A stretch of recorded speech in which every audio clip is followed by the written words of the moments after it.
Preface: the reflections set forth in this book seek to relate the current impasse in philosophical thinking to the concrete dilemma of the human outlook for the future. The economic and social problems of the present time have had both able and extensive treatment at the hands of other writers in various countries. This book takes a different approach.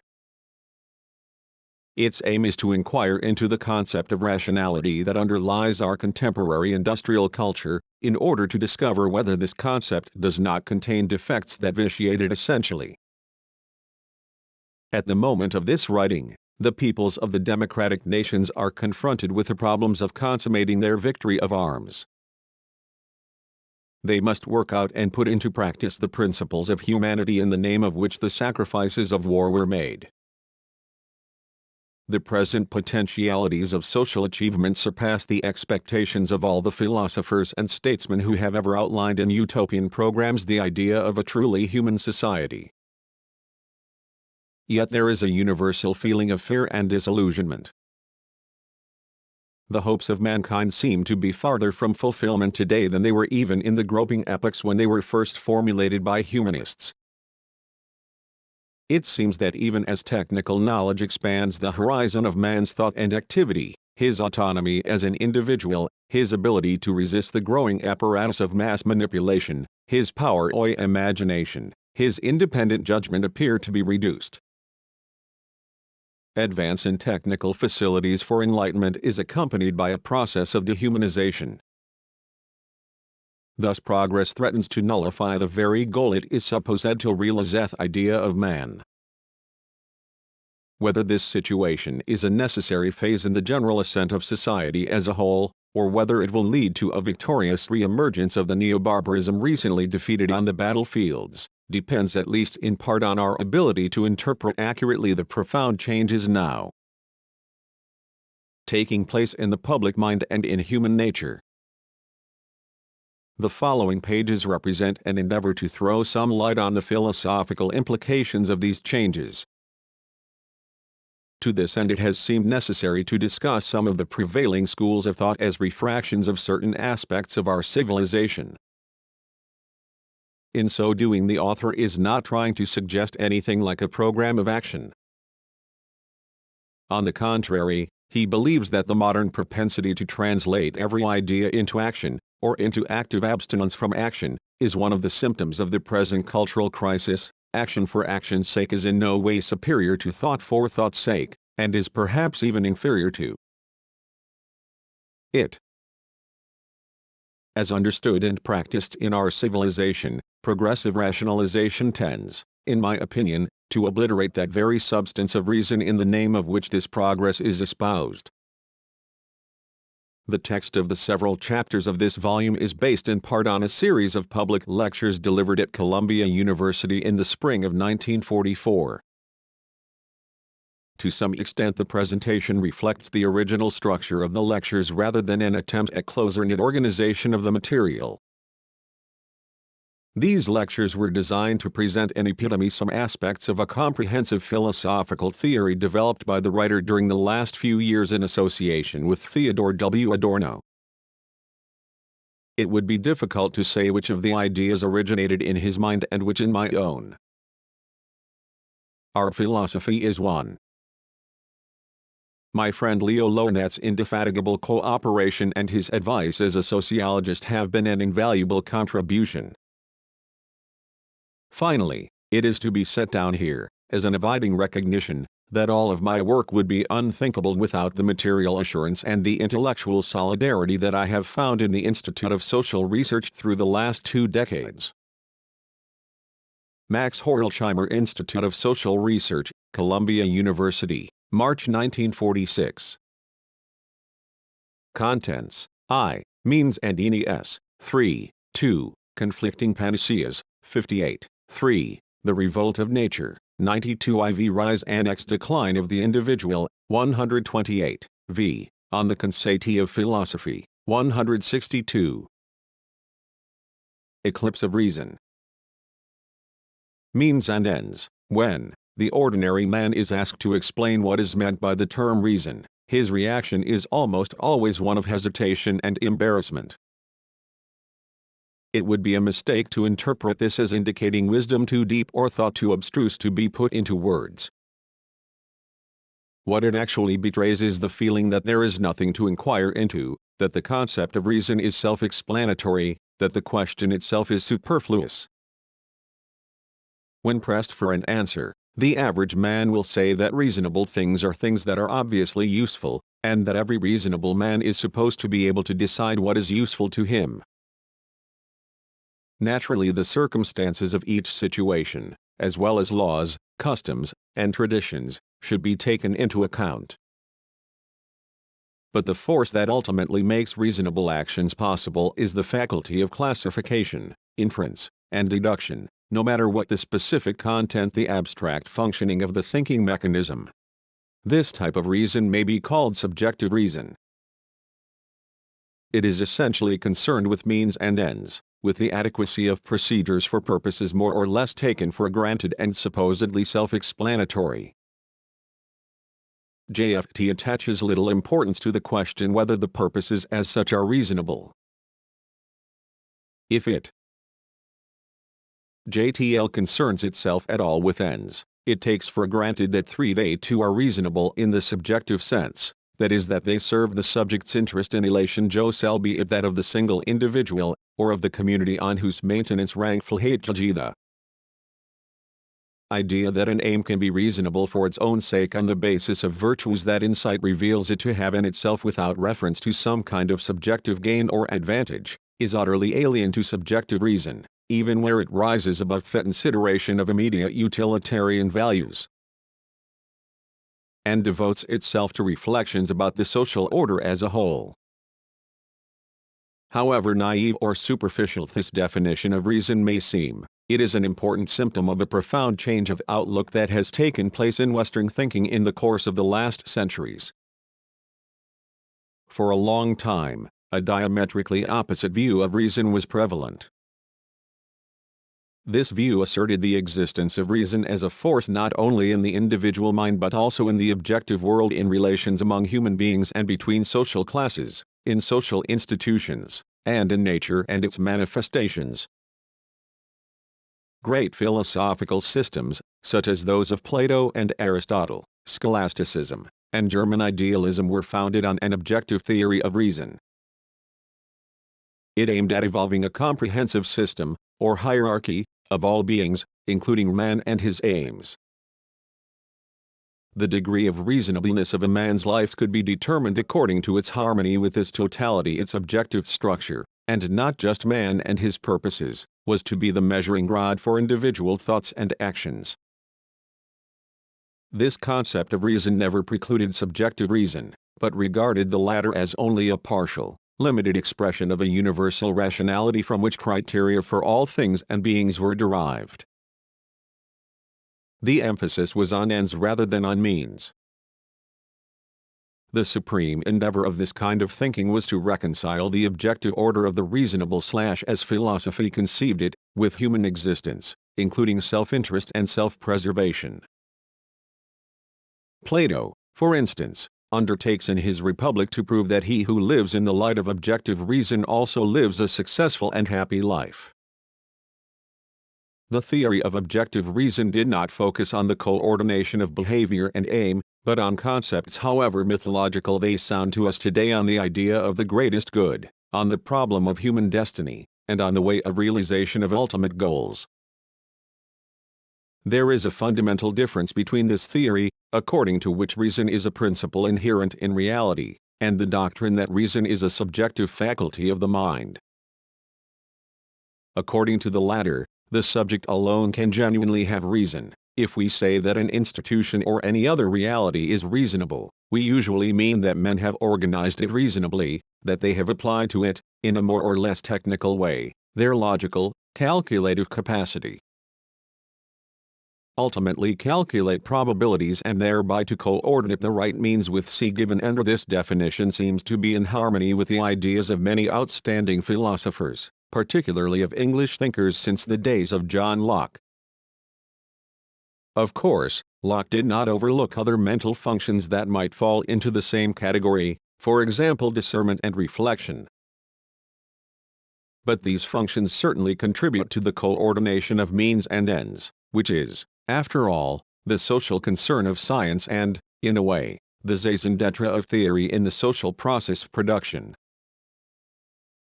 In the subjectivist view, when reason is used to connote a thing or an idea rather than an act, it refers exclusively to the relation of such an object or concept to a purpose, not to the object or concept itself. It means that the thing or the idea is good for something else. There is no reasonable aim as such, and to discuss the superiority of one aim over another in terms of reason becomes meaningless. From the subjective approach, such a discussion is possible only if both aims serve a third and higher one, that is, if they are means, not ends. 1. The relation between these two concepts of reason is not merely one of opposition. Historically, both the subjective and the objective aspect of reason have been present from the outset, and the predominance of the former over the latter was achieved in the course of a long process. Reason in its proper sense of logos, or ratio, has always been essentially related to the subject, his faculty of thinking. All the difference between this connotation of reason and the objectivistic conception resembles to a certain degree the difference between functional and substantial rationality as these words are used in the Max Weber school. Max Weber, however, adhered so definitely to the subjectivistic trend that he did not conceive of any rationality, not even a substantial one, by which man can discriminate one end from another.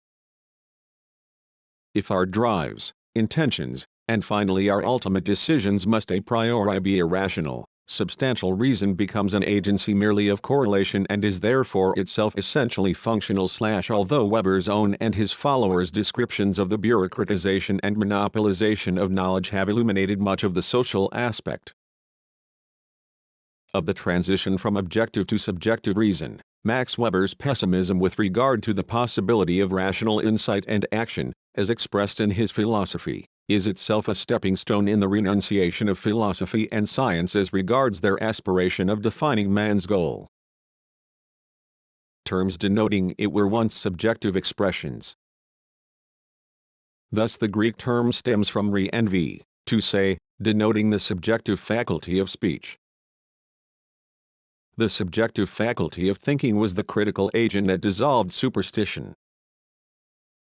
But in denouncing mythology as false objectivity, that is as a creation of the subject, it had to use concepts that it recognized as adequate.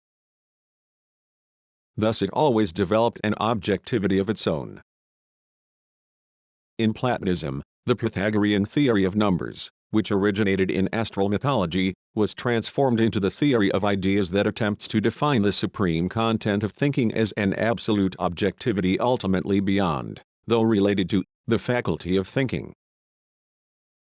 The present crisis of reason consists fundamentally in the fact that at a certain point thinking either became incapable of conceiving such objectivity at all or began to negate it as a delusion. This process was gradually extended to include the objective content of every rational concept. In the end, no particular reality can seem reasonable per se. All the basic concepts, emptied of their content, have come to be only formal shells. As reason is subjectivized, it also becomes formalized. 2. The formalization of reason has far-reaching theoretical and practical implications. If the subjectivist view holds true, thinking cannot be of any help in determining the desirability of any goal in itself. The acceptability of ideals, the criteria for our actions and beliefs, the leading principles of ethics and politics, all our ultimate decisions are made to depend upon factors other than reason. They are sub to the terms subjectivization and formalization, though in many respects not identical in meaning, will be used as practically equivalent throughout this book. Posed to be matters of choice and predilection, and it has become meaningless to speak of truth in making practical, moral, or aesthetic decisions. A judgment of fact says Russell, 3. One of the most objectivist thinkers among subjectivists, is capable of a property called truth which it has or does not have quite independently of what anyone may think about it. but I see no property, analogous to truth/7 that belongs or does not belong to an ethical judgment. This, it must be admitted, puts ethics in a different category from science/however, Russell, more than others, is aware of the difficulties in which such a theory necessarily becomes involved. An inconsistent system may well contain less falsehood than a consistent one/despite his philosophy, which holds ultimate ethical values to be subjective/5 he seems to differentiate between the objective moral qualities of human actions and our perception of them. What is horrible I will see as horrible/he has the courage of inconsistency and thus, by disavowing certain aspects of his anti-dialectical logic, remains indeed a philosopher and a humanist at the same time. If he were to cling to his scientific theory consistently, he would have to admit that there are no horrible actions or inhuman conditions, and that the evil he sees is just an illusion. According to such theories, thought serves any particular endeavor, good or bad. It is a tool of all actions of society, but it must not try to set the patterns of social and individual life, which are assumed to be set by other forces. In lay discussion as well as in scientific, reason has come to reply to criticism/in the philosophy of Bertrand Russell, Chicago, 1944 p. 723. 4 Ibid. Pages 720. 5 Ibid be commonly regarded as an intellectual faculty of coordination, the efficiency of which can be increased by methodical use and by the removal of any non-intellectual factors, such as conscious or unconscious emotions. Reason has never really directed social reality, but now reason has been so thoroughly purged of any specific trend or preference that it has finally renounced even the task of passing judgment on man's actions and way of life. Reason has turned them over for ultimate sanction to the conflicting interests to which our world actually seems abandoned. This relegation of reason to a subordinate position is in sharp contrast to the ideas of the pioneers of bourgeois civilization, the spiritual and political representatives of the rising middle class, who were unanimous in declaring that reason plays a leading role in human behavior, perhaps even the predominant role. They defined a wise legislature as one whose laws conform to reason. National and international policies were judged according to whether they followed the lines of reason. Reason was supposed to regulate our preferences and our relations with other human beings and with nature. It was thought of as an entity, a spiritual power living in each man. This power was held to be the supreme arbiter, nay, more, the creative force behind the ideas and things to which we should devote our lives. Today, when you are summoned into a traffic court, and the judge asks you whether your driving was reasonable, he means, did you do everything in your power to protect your own and other people's lives and property, and to obey the law? He implicitly assumes that these values must be respected. What he questions is merely the adequacy of your behavior in terms of these generally recognized standards. In most cases, to be reasonable means not to be obstinate, which in turn points to conformity with reality as it is. The principle of adjustment is taken for granted. When the idea of reason was conceived, it was intended to achieve more than the mere regulation of the relation between means and ends. It was regarded as the instrument for understanding the ends, for determining them. Socrates died because he subjected the most sacred and most familiar ideas of his community and his country to the critique of the daemonian, or dialectical thought, as Plato called it. In doing so, he fought against both ideologic conservatism and relativism masked as progressiveness but actually subordinated to personal and professional interests. In other words, he fought against the subjective, formalistic reason advocated by the other sophists. He undermined the sacred tradition of Greece, the Athenian way of life, thus preparing the soil for radically different forms of individual and social life. Socrates held that reason, conceived as sight, should determine FOFLFREGNBFE relations man and manid between man and nature, although his doctrine might be considered TFRQ philosophical origin of THFTRONRQR, F the subject AOJTJMATEJIIDGLFLF good and evil, he spokfi. Raw verdicts not as mere names or conventions, but as reflecting the true nature of things. As negativistic as his teachings may have been, they implied the idea of absolute truth and were put forward as objective insights, almost as revelations. His daemonion was a more spiritual god, but he was not less real than the other gods were believed to be. His name was supposed to denote a living force. In Plato's philosophy, the Socratic power of intuition or conscience, the new god within the individual subject, has dethroned or at least transformed his rivals in Greek mythology. They have become ideas. There is no question whether they are simply his creatures, products or contents similar to the sensations of the subject according to the theory of subjective idealism. On the contrary, they still preserve some of the prerogatives of the old gods. They occupy a higher and nobler sphere than humans. They are mortals. They are immortal. The daemonion in turn has changed into the soul, and the soul is the eye that can perceive the ideas. It reveals itself as the vision of truth or as the individual subject's faculty to perceive the eternal order of things and consequently the line of action that must be followed in the temporal order. The term objective reason thus on the one hand denotes as its essence a structure inherent in reality that by itself calls for a specific mode of behavior in each specific case, be it a practical or a theoretical attitude. The structure is accessible to him who takes upon himself the effort of dialectical thinking or identically, who is capable of. On the other hand are the Turkey objective reason may designate this very effort and ability to reflect the objective order. Everybody is familiar with situations that by their very nature, and quite apart from the interests of the subject, call for a definite line of action, for example, a child or an animal on the verge of drowning, a starving population, or an individual illness. Each of these situations speaks, as it were, a language of itself. However, since they are only segments of reality, each of them may have to be neglected because there are more comprehensive structures. The Socratic power of intuition or conscience, the new god within the individual subject, has dethroned or at least transformed his rivals in Greek mythology. They have become ideas.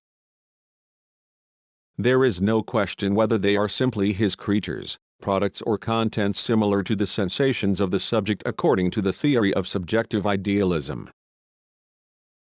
On the contrary, they still preserve some of the prerogatives of the old gods. They occupy a higher and nobler sphere than humans. They are mortals. They are immortal.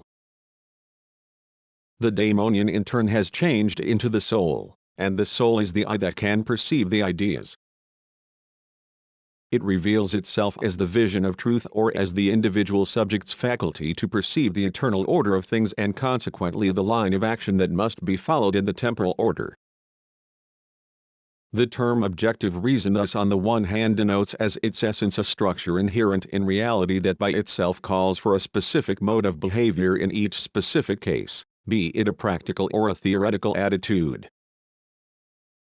The FTFRCFAJ is accessible to him who takes upon himself the effort of dialectical thinking, or identically who is capable of CTWR op the QTFRERHFLPD, the term objective TO SQHRPQY also designate this very effort and ability to reflect such an objective order. Everybody is familiar with situations that by their very nature, and quite apart from the interests of the subject, call for a definite line of action, for example, a child or an animal on the verge of drowning, a starving population, or an individual illness. Each of these situations speaks, as it were, a language of itself. However, since they are only segments of reality, each of them may have to be neglected because there are more comprehensive structures demanding other lines of action equally independent of personal wishes and interests. Systems of objective reasprumplied bdngcould discovered and a conception gf derived from it, they umptitude thing as an I speculation. They were opposed to any epistemology that would reduce the objective basis of our insight to a chaos of uncoordinated data, and identify our scientific work as the mere organization, classification, or computation of such data. The latter activities, in which subjective reason tends to see the main function of science, are in the light of the classical systems of objective reason subordinate to speculation. QHJGCTIVE aspires to RH. L thought and insight A and J. Thus to become a source of tradition all by itself. Its attack on mythology is perhaps more serious than that of subjective reason, which, abstract and formalistic as it conceives itself to be, is inclined to abandon the fight with religion bias one for science and philosophy, and one for instagkal mythology, thus recognizing both of them. For the philosophy of objective reason there is no such way out. Since it holds to the concept of objective truth, it must take a positive or a negative stand with regard to the content of established religion. Therefore the critique of social beliefs in the name of objective reason is much more portentous, although it is sometimes less direct and aggressive than that put forward in the name of subjective reason. In modern times, reason has displayed a tendency to solve its own objective content. It is true that in 16th century France the concept of a life dominated by reason as the ultimate agency was again advanced. Montaigne adapted it to individual life, Baudin to the life of nations, and de Th. practiced it in politics. Despite certain skeptical declarations on their part, their work furthered the abdication of religion in favor of reason as the supreme intellectual authority. At that time, however, reason acquired a new connotation, which found its highest expression in French literature and in some degree is still preserved in modern popular usage. It came to signify a conciliatory attitude. Differences over religion, which with the decline of the medieval church had become the favorite ground on which to thrash out opposing political tendencies, were no longer taken seriously, and no creed or ideology was considered worth defending to the death. This concept of reason was doubtless more humane but at the same time weaker than the religious concept of truth, more pliable to prevailing interests, more adaptable to reality as it is, and therewith from the very beginning in danger of surrendering to the irrational/reason now denoted the point. A view of scholars, statesmen, and humanists, who deem the conflicts in religious doctrine more or less meaningless in themselves and looked upon them as slogans or propaganda devices of various political factions. To the humanists there was no incongruity about a people living under one government, within given boundaries, and yet J. and Beast to create laika and commerce and industry, to solidify law and order, to assure its citizens peace inside and protection outside the country. With regard to the individual, reason now played the same part as that held in politics by the sovereign state, which was concerned with the well-being of the people and opposed to fanaticism and civil war. The divorce of reason from religion marked a further step in the weakening of its objective aspect and a higher degree of formalization, as became manifest later during the period of the Enlightenment. But in the 17th century the objective aspect of reason still predominated, because the main effort of rationalist philosophy was to formulate a doctrine of man and nature that could fulfill the intellectual function, at least for the privileged sector of society. FLTIG, at Elkim, J.D. From the time of the Renaissance, men have tried to excogitate a doctrine as comprehensive as theology entirely on their own, instead of accepting their ultimate goals and values from a spiritual QJFTTHORITY. Philosophy prided itself on being the instrument for deriving, explaining, revealing the content of reason as reflecting the true nature of things and the correct pattern of living. SPJ and I that insist mo eternal universe, necessarily awakens love for this universe. For him, ethical conduct is entirely determined by such insight into nature, just as our devotion to a person may be determined by insight into his greatness or genius. Fears and petty passions, alien to the great love of the universe, which is Logos itself, will vanish, according to Spinoza, once our understanding of reality is deep enough. The other great rationalist systems of the past also emphasize that reason will recognize itself in the nature of attitude springs from such insight. This attitude is not necessarily the same for every individual, because the situation of each is unique. There are geographical and historical differences, as well as differences of age, sex, skill, social status, etc. However, such insight is universal insofar as its logical connection with the attitude is theoretically self-evident for each imaginable subject endowed with intelligence. Under the philosophy of reason, insight into the plight of an enslaved people, for instance, might induce a young man to fight for its liberation, but would allow his father to stay at home and till the land.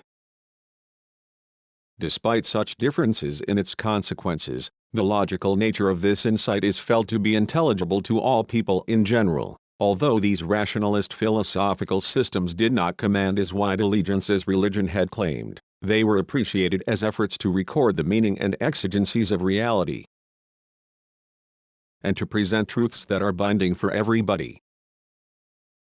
Their authors thought that the lumen naturale, natural insight or the light of reason, was sufficient also to penetrate so deeply into creation as to provide us with keys for harmonizing human life with nature both in the external world and within man's own being. They retained God, but not grace. They thought that for all purposes of theoretical knowledge and practical decision, man could do without any lumen supernaturale.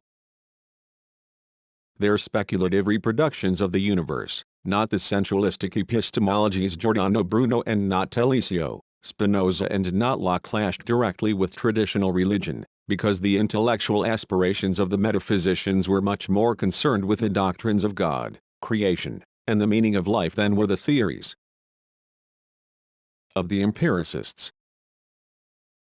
In the philosophical and political systems of rationalism, Christian ethics was secularized.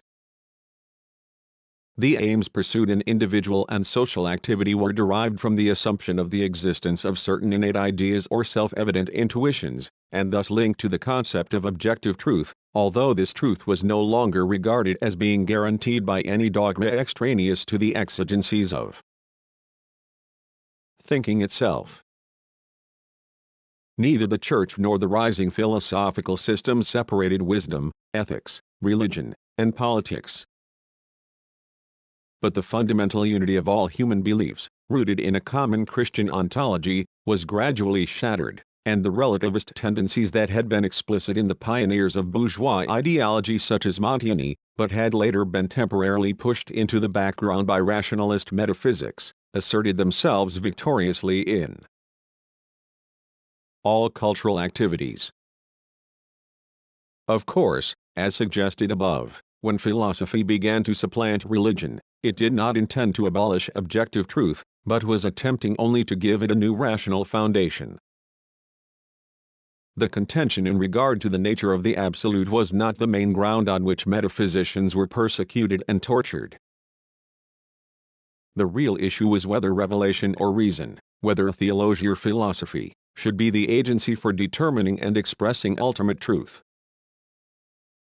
Just as the Church defended the ability, the right, the duty of religion to teach the people how the world was created, what its purpose is, and how they should behave, so philosophy defended the ability, the right, the duty of the mind to discover the nature of things and to derive the right modes of activity from such insight. Catholicism and European rationalist philosophy were in complete agreement regarding the existence of a reality about which such insight could be gained. Indeed, the assumption of this reality was the common ground on which their conflicts took place. The two intellectual forces that were at odds with this particular presupposition were Calvinism, through its doctrine of de absconditus, and empiricism, through its notion, first implicit and later explicit, that metaphysics is concerned exclusively with pseudo-problems. But the Catholic Church opposed philosophy precisely because the new metaphysical systems asserted the possibility of an insight that should itself determine the moral and religious decisions of man. Eventually the active controversy between religion and philosophy ended in a stalemate because the two were considered as separate branches of culture. People have gradually become reconciled to the idea that each lives its own life within the walls of its cultural compartment, tolerating the other.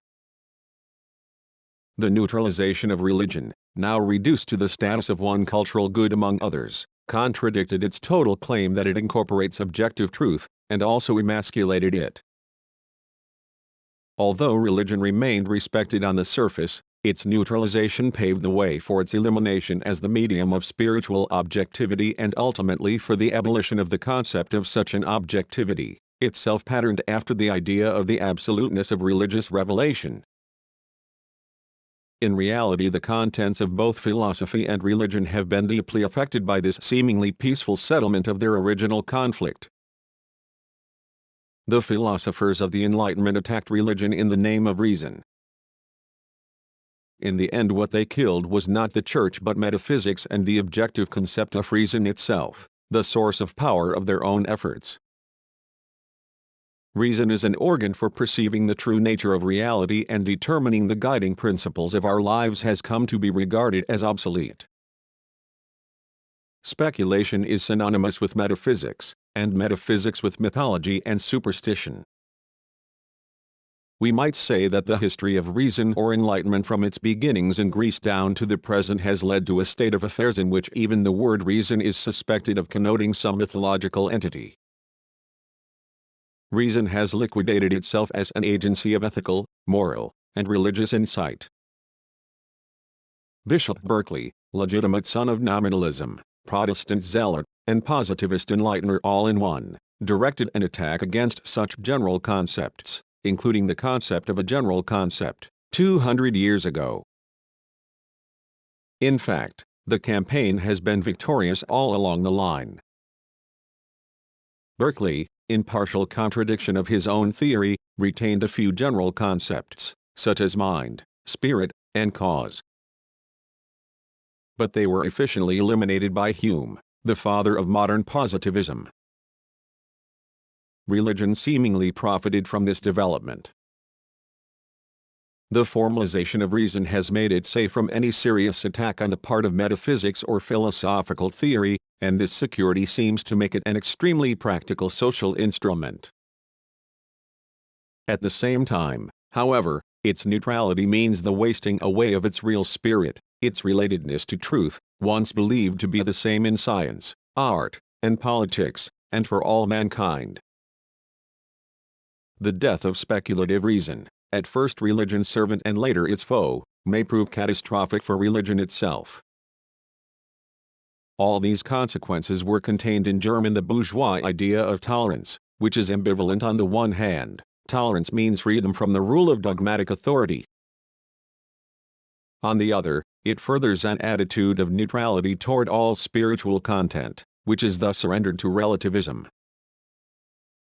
Each cultural domain preserves its sovereignty with regard to universal truth. The pattern of the social division of labor is automatically transferred to the life of the spirit, and this division of the realm of culture is a corollary to the replacement of universal objective truth by formalized, inherently relativist reason. The political implications of rationalist metaphysics came to the fore in the 18th century, when, through the American and French revolutions, the concept of the nation became a guiding principle. In modern history, this concept has tended to displace religion as the ultimate, supra-individual motive in human life. The nation draws its authority from reason rather than from revelation, reason being thus conceived as an aggregate of fundamental insights, innate or developed by speculation, not as an agency concerned merely with the means for putting them into effect.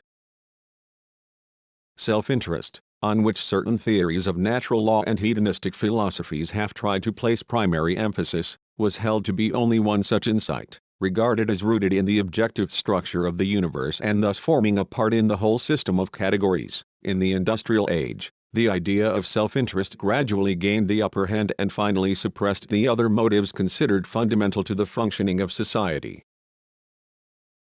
This attitude dominated in the leading schools of thought and, during the liberalistic period, in the public mind. But the same process brought to the surface the contradictions between the theory of self-interest and the idea of the nation. Philosophy then was confronted with the alternative of accepting the anarchistic consequences of this theory or of falling prey to an irrational nationalism much more tainted with romanticism than were the theories of innate ideas that prevailed in the mercantilist period. The intellectual imperialism of the abstract principle of self-interest, the core of the official ideology of liberalism, indicated the growing schism between this ideology and social conditions within the industrialized nations. Once the cleavage becomes fixed in the public mind, no effective rational principle of social cohesion remains.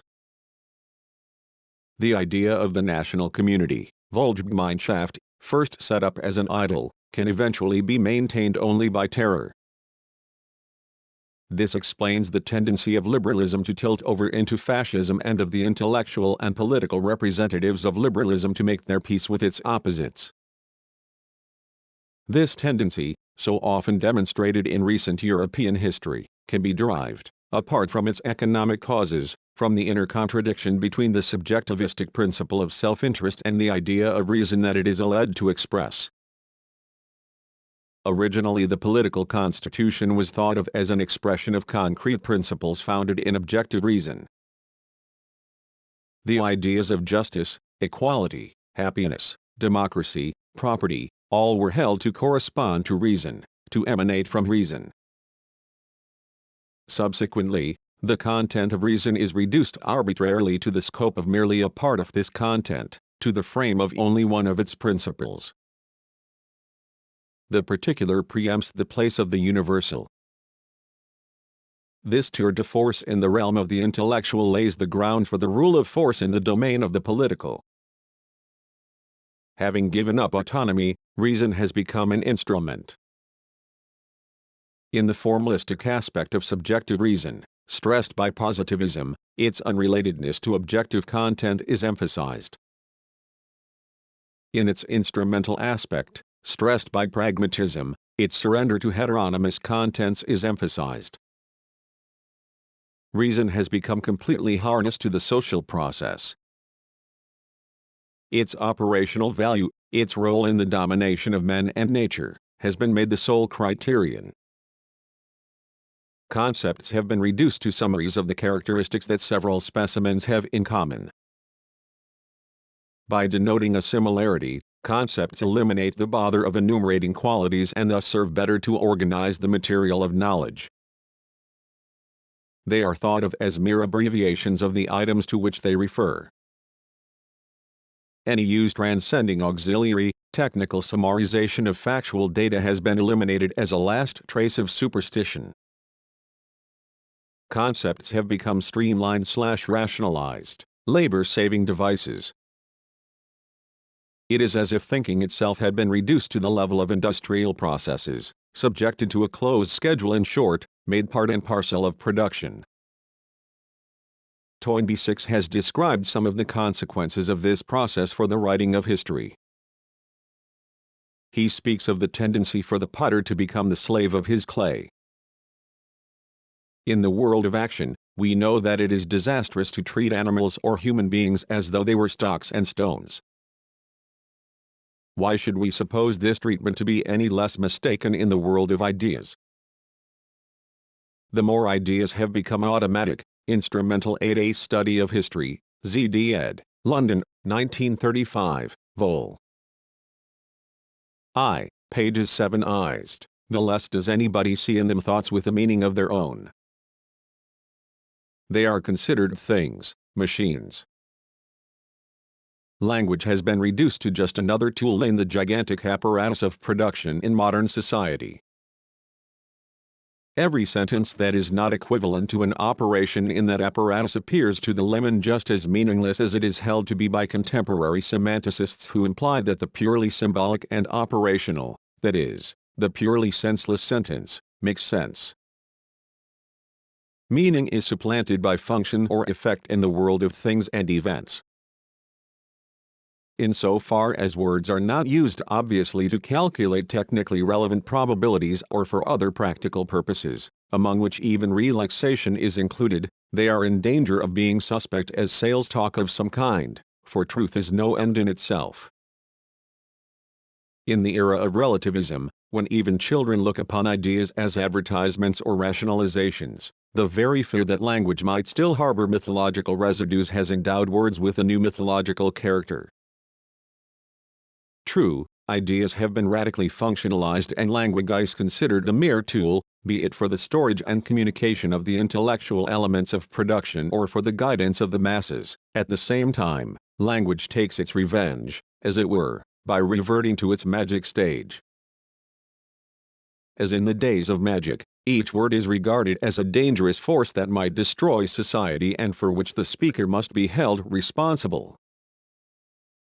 Correspondingly, the pursuit of truth, under social control, is curtailed. The difference between thinking and acting is held void. Thus every thought is regarded as an act. Every reflection is a thesis, and every thesis 3 is a watchword. Everyone is called on the carpet for what he says or does not say. Everything and everybody is classified and labeled. The quality of the human that precludes identifying the individual with a class is metaphysical and has no place in empiricist epistemology. The pigeonhole into which a man is shoved circumscribes his fate. As soon as a thought or a word becomes a tool, one can dispense with actually thinking it, that is, with going through the logical acts involved in verbal formulation of it. As has been pointed out, often and correctly, the advantage of mathematics, the model of all neo-positivistic thinking, lies in just this: intellectual economy / complicated logical operations are carried out without actual performance of all the intellectual acts upon which the mathematical and logical symbols are based. Such mechanization is indeed essential to the expansion of industry. But if it becomes the characteristic feature of minds, if reason itself is instrumentalized, it takes on a kind of materiality and blindness, becomes a fetish, a magic entity that is accepted rather than intellectually experienced. What are the consequences of the formalization of reason? Justice, equality, happiness, tolerance, all the concepts that, as mentioned, were in preceding centuries supposed to be inherent in or sanctioned by reason, have lost their intellectual roots. They are still aims and ends, but there is no rational agency authorized to appraise and link them to an objective reality. Endorsed by venerable historical documents, they may still enjoy a certain prestige, and some are contained in the supreme law of the greatest countries. Nevertheless, they lack any confirmation by reason in its modern sense. Who can say that any one of these ideals is more closely related to truth than its opposite? According to the philosophy of the average modern intellectual, there is only one authority, namely, science, conceived as the classification of facts and the calculation of probabilities. The statement that justice and freedom are better in themselves than injustice and oppression is scientifically unverifiable and useless. It has come to sound as meaningless in itself as would the statement that red is more beautiful than blue, or that an egg is better than milk. The more the concept of reason becomes emasculated, the more easily it lends itself to ideological manipulation and to propagation of even the most blatant lies. The advance of enlightenment dissolves the idea of objective reason, dogmatism, and superstition. But often reaction and obscurantism profit most from this development. Vested interests opposed to the traditional humanitarian values will appeal to neutralized, impotent reason in the name of common sense. This devitalization of basic concepts can be followed through political history. In the American Constitutional Convention of 1787, John Dickinson of Pennsylvania contrasted experience with reason when he said, "Experience must be our only guide. Reason may mislead us." 7 He wished to caution against a too radical idealism. Later the concepts became so emptied of substance that they could be used synonymously to advocate oppression. Charles O'Connor, a celebrated lawyer of the period before the Civil War, once nominated for the presidency by a faction of the Democratic Party, argued, after 7 C.F. Morrison and Commager, The Growth of the American Republic, New York, 1942, Vol. I, pages 281. Outlining the blessings of compulsory servitude, I insist that Negro slavery is not unjust. It is just, wise, and beneficent. I insist that Negro slavery is ordained by nature. Yielding to the clear decree of nature, and the dictates of sound philosophy, we must pronounce that institution just, benign, lawful and proper. 8 Though O'Connor still uses the words nature, philosophy, and justice, they are completely formalized and cannot stand up against what he considers to be facts and experience. Subjective reason conforms to anything. It lends itself as well to the uses of the adversaries as of the defenders of the traditional humanitarian values. It furnishes, as in O'Connor's instance, the ideology for profit and reaction as well as the ideology for progress and revolution. Another spokesman for slavery, Fitzhugh, author of Sociology for the South, seems to remember that one's philosophy stood for concrete ideas and principles and therefore attacks it in the name of common sense. He thus expresses, though in a distorted form, the clash between the subjective and objective concepts of reason. Men of sound judgments usually give wrong reasons for their opinions because they are not abstractionists. Philosophy beats them all hollow in argument, yet instinct and common sense are right and philosophy wrong. Philosophy is always wrong and instinct and common sense always right, because philosophy is unobservant and reasons from narrow and insufficient premises. 9-8 A speech at the Union meeting at the Academy of Music, New York City, December 19, 1859, reprinted under title, Negro Slavery Not Unjust / by the New York Herald Tribune. 9 George Fitzhugh, Sociology for the South or the Failure of Free Society, Richmond, Virginia, 1854, pp. 18-19. Fearing idealistic principles, thinking as such, and intellectuals and utopians, the writer prides himself on his common sense, which sees no wrong in slavery.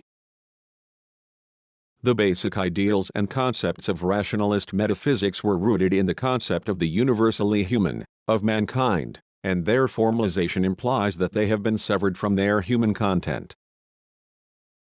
How this dehumanization of thinking affects the very foundations of our civilization, can be illustrated by analysis of the principle of the majority, which is inseparable from the principle of democracy.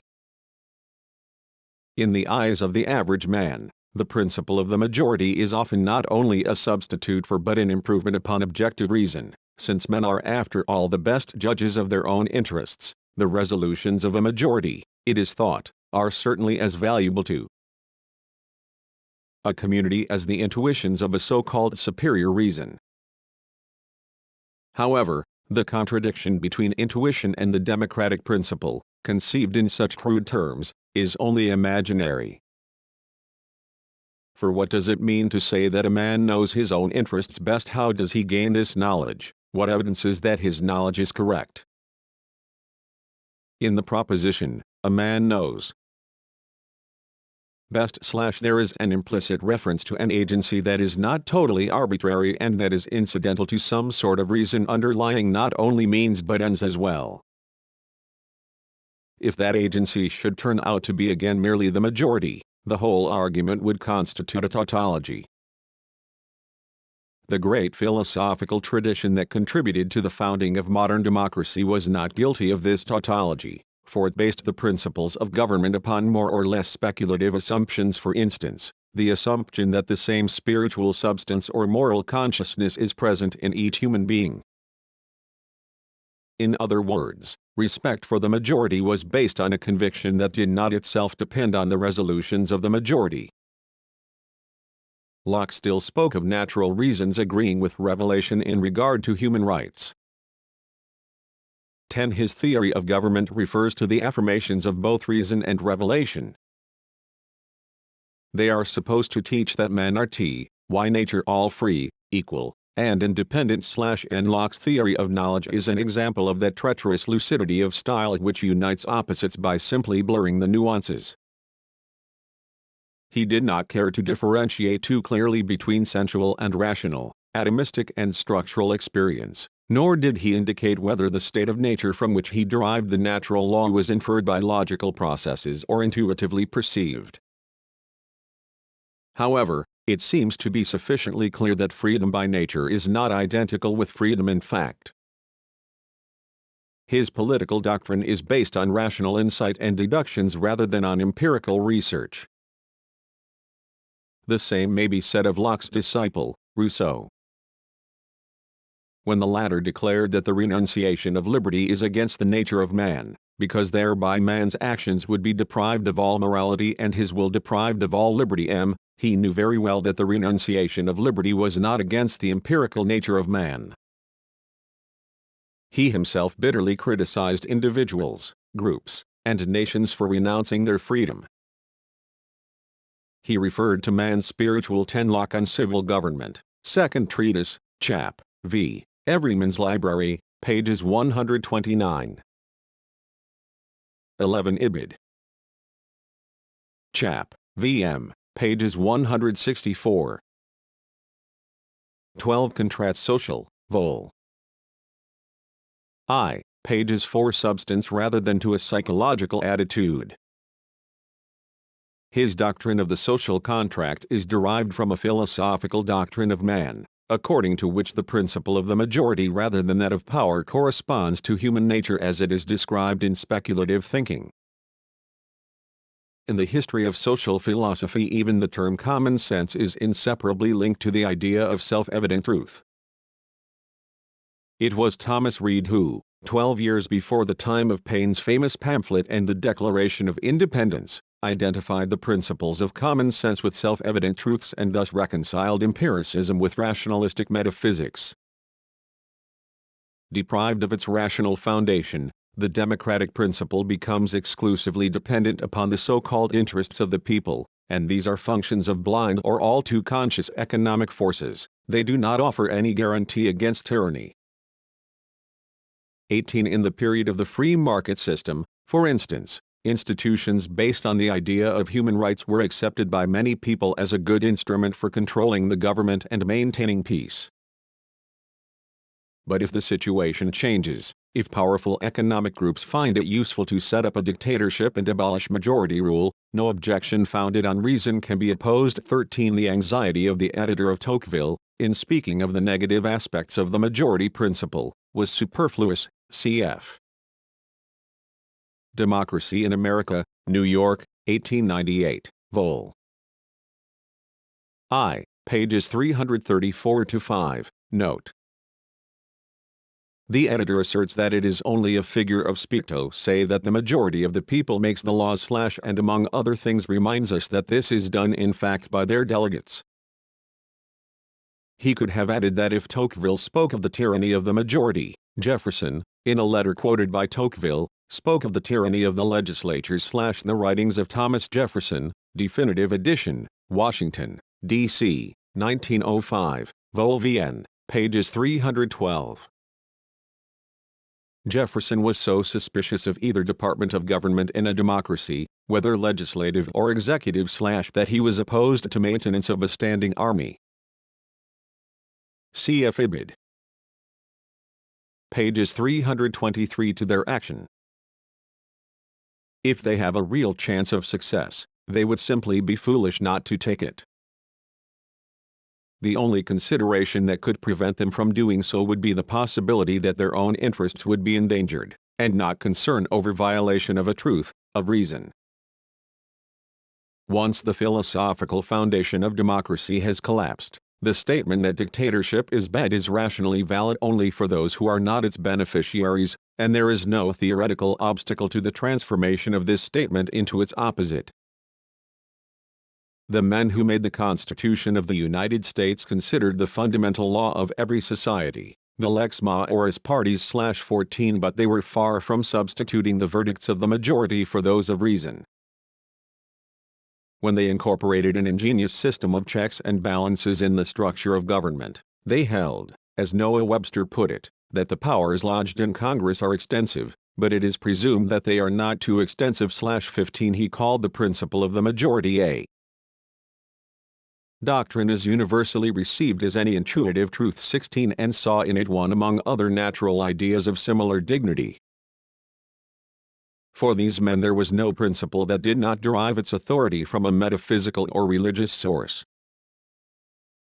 Dickinson regarded the government and its trust as founded on the nature of man, that is, on the will of his maker and therefore sacred. It is then an offense against heaven to violate that trust/1t. The majority principle in itself was certainly not concede 14 ibid. Pages 324. 15. An examination into the leading principles of the federal Constitution. In pamphlets on the Constitution of the United States, ed. by Paul L. Ford, Brooklyn, NY, 1888, pages 45. 18 Ibid J. Pages 30. 17 Ibid. Letters of Fabius / pages 181 are to be a guarantee of justice. The majority / says John Adams, 18 has eternally and without one exception, usurped over the rights of the minority / these rights and all other fundamental principles were believed to be intuitive truths. They were taken over directly or indirectly from a philosophical tradition that at the time was still alive. They can be traced back through the history of Western thought to their religious and mythological roots, and it is from these origins that they had preserved the awfulness that Dickinson mentions. Subjective reason has no use for such inheritance. It reveals truth as habit and thereby strips it of its spiritual authority. Today the idea of the majority, deprived of its rational foundations, has assumed a completely irrational aspect. Every philosophical, ethical, and political idea, its lifeline connecting it with its historical origins having been severed, has a tendency to become the nucleus of a new mythology, and this is one of the reasons why the advance of enlightenment tends at certain points to revert to superstition and paranoia. The majority principle, in the form of popular verdicts on each and every matter, implemented by all kinds of polls and modern techniques of communication, has become the sovereign force to which thought must cater. It is a new God, not in the sense in which the heralds of the great revolutions conceived it, namely, as a power of resistance to existing injustice, but as a power of resistance to anything that does not conform.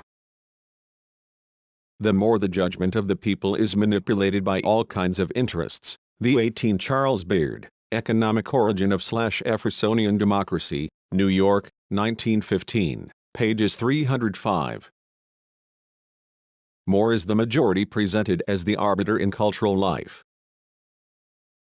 It is supposed to justify the surrogates of culture in all its branches, down to the mass-deceiving products of popular art and literature. The greater the extent to which scientific propaganda makes of public opinion a mere tool for obscure forces, the more does public opinion appear a substitute for reason. This illusory triumph of democratic progress consumes the intellectual substance on which democracy has lived.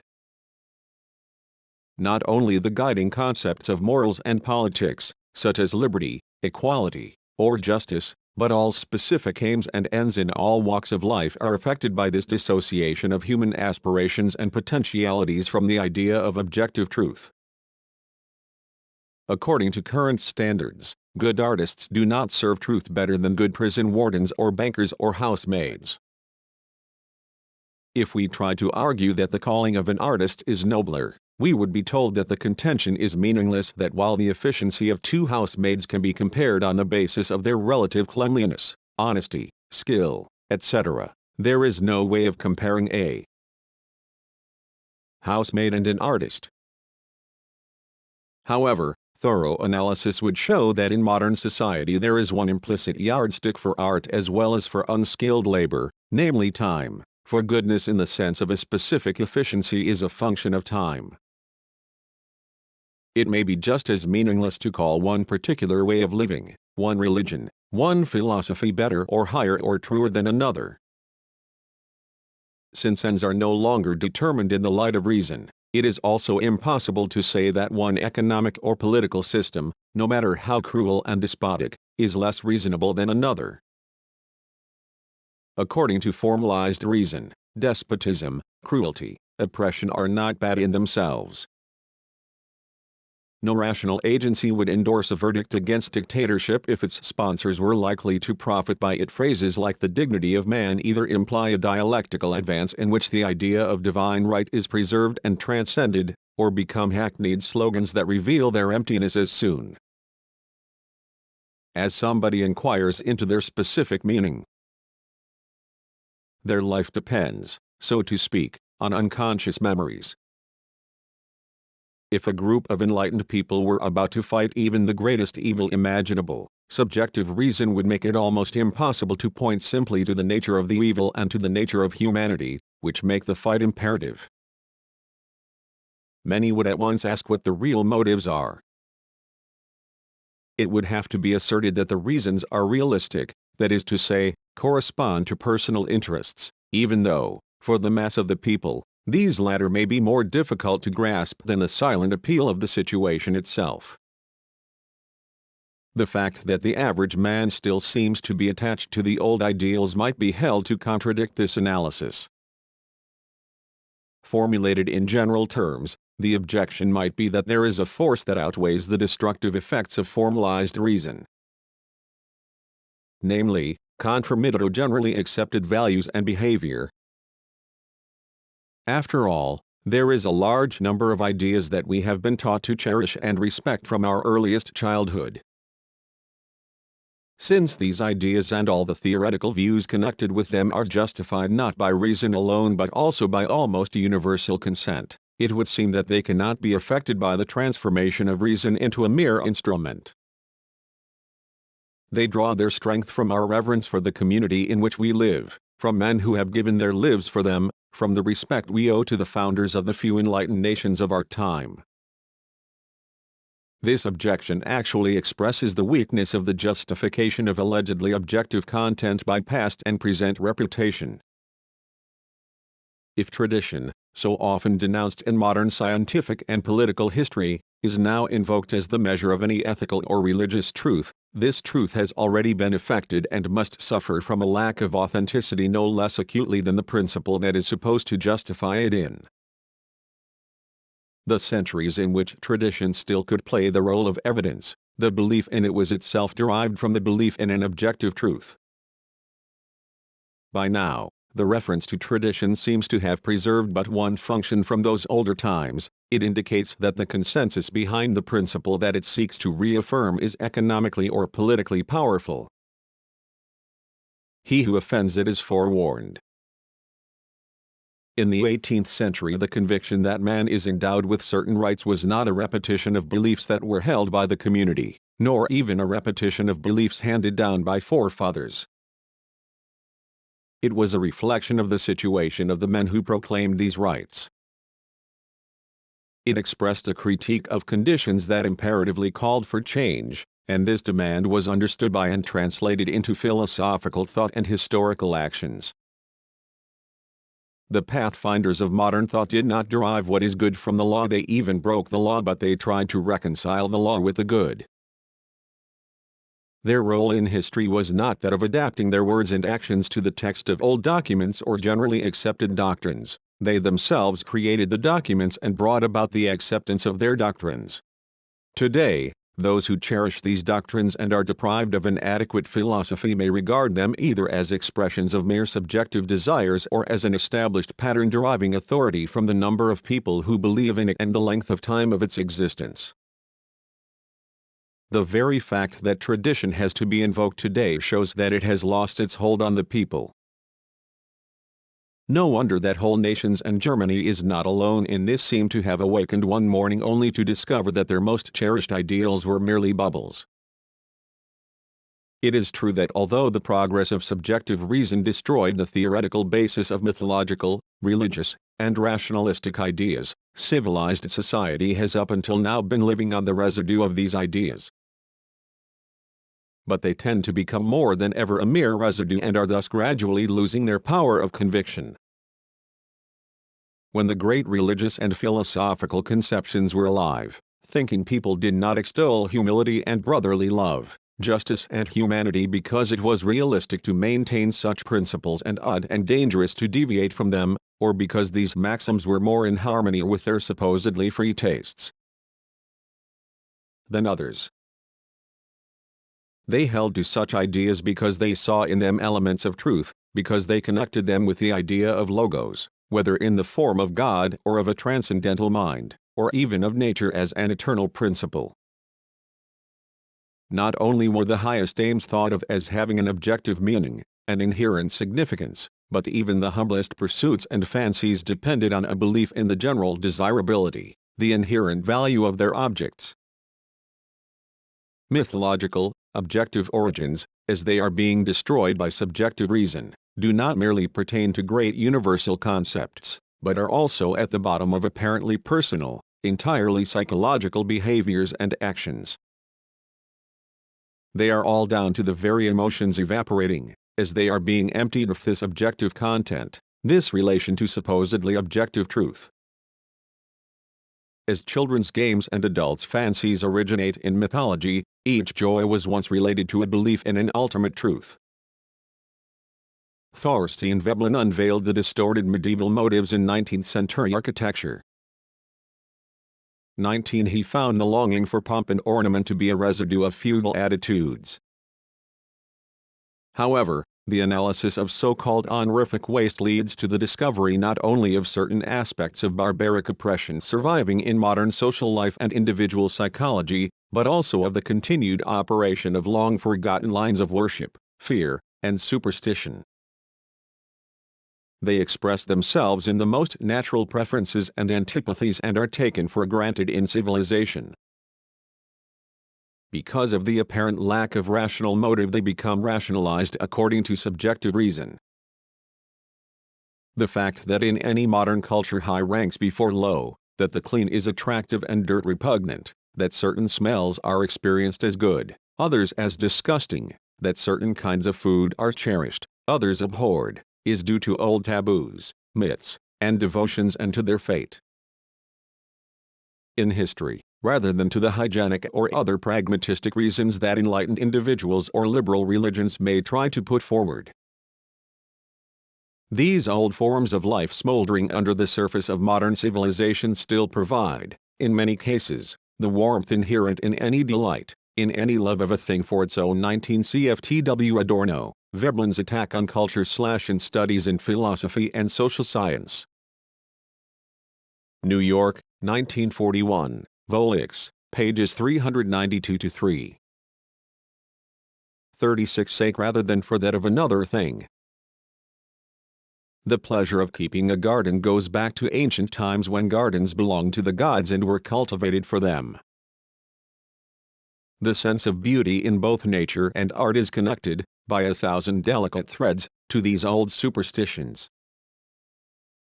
20. If, by either flouting or flaunting the threads, modern man cuts them, the pleasure may continue for a while but its inner life is extinguished. We cannot credit our enjoyment of a flower or of the atmosphere of a room to an autonomous aesthetic instinct. Man's aesthetic responsiveness relates in its prehistory to various forms of idolatry. His belief in the goodness or sacredness of a thing precedes his enjoyment of its beauty. This applies no less to such concepts as freedom and humanity. What has been said about the dignity of man is certainly applicable to the concepts of justice and equality.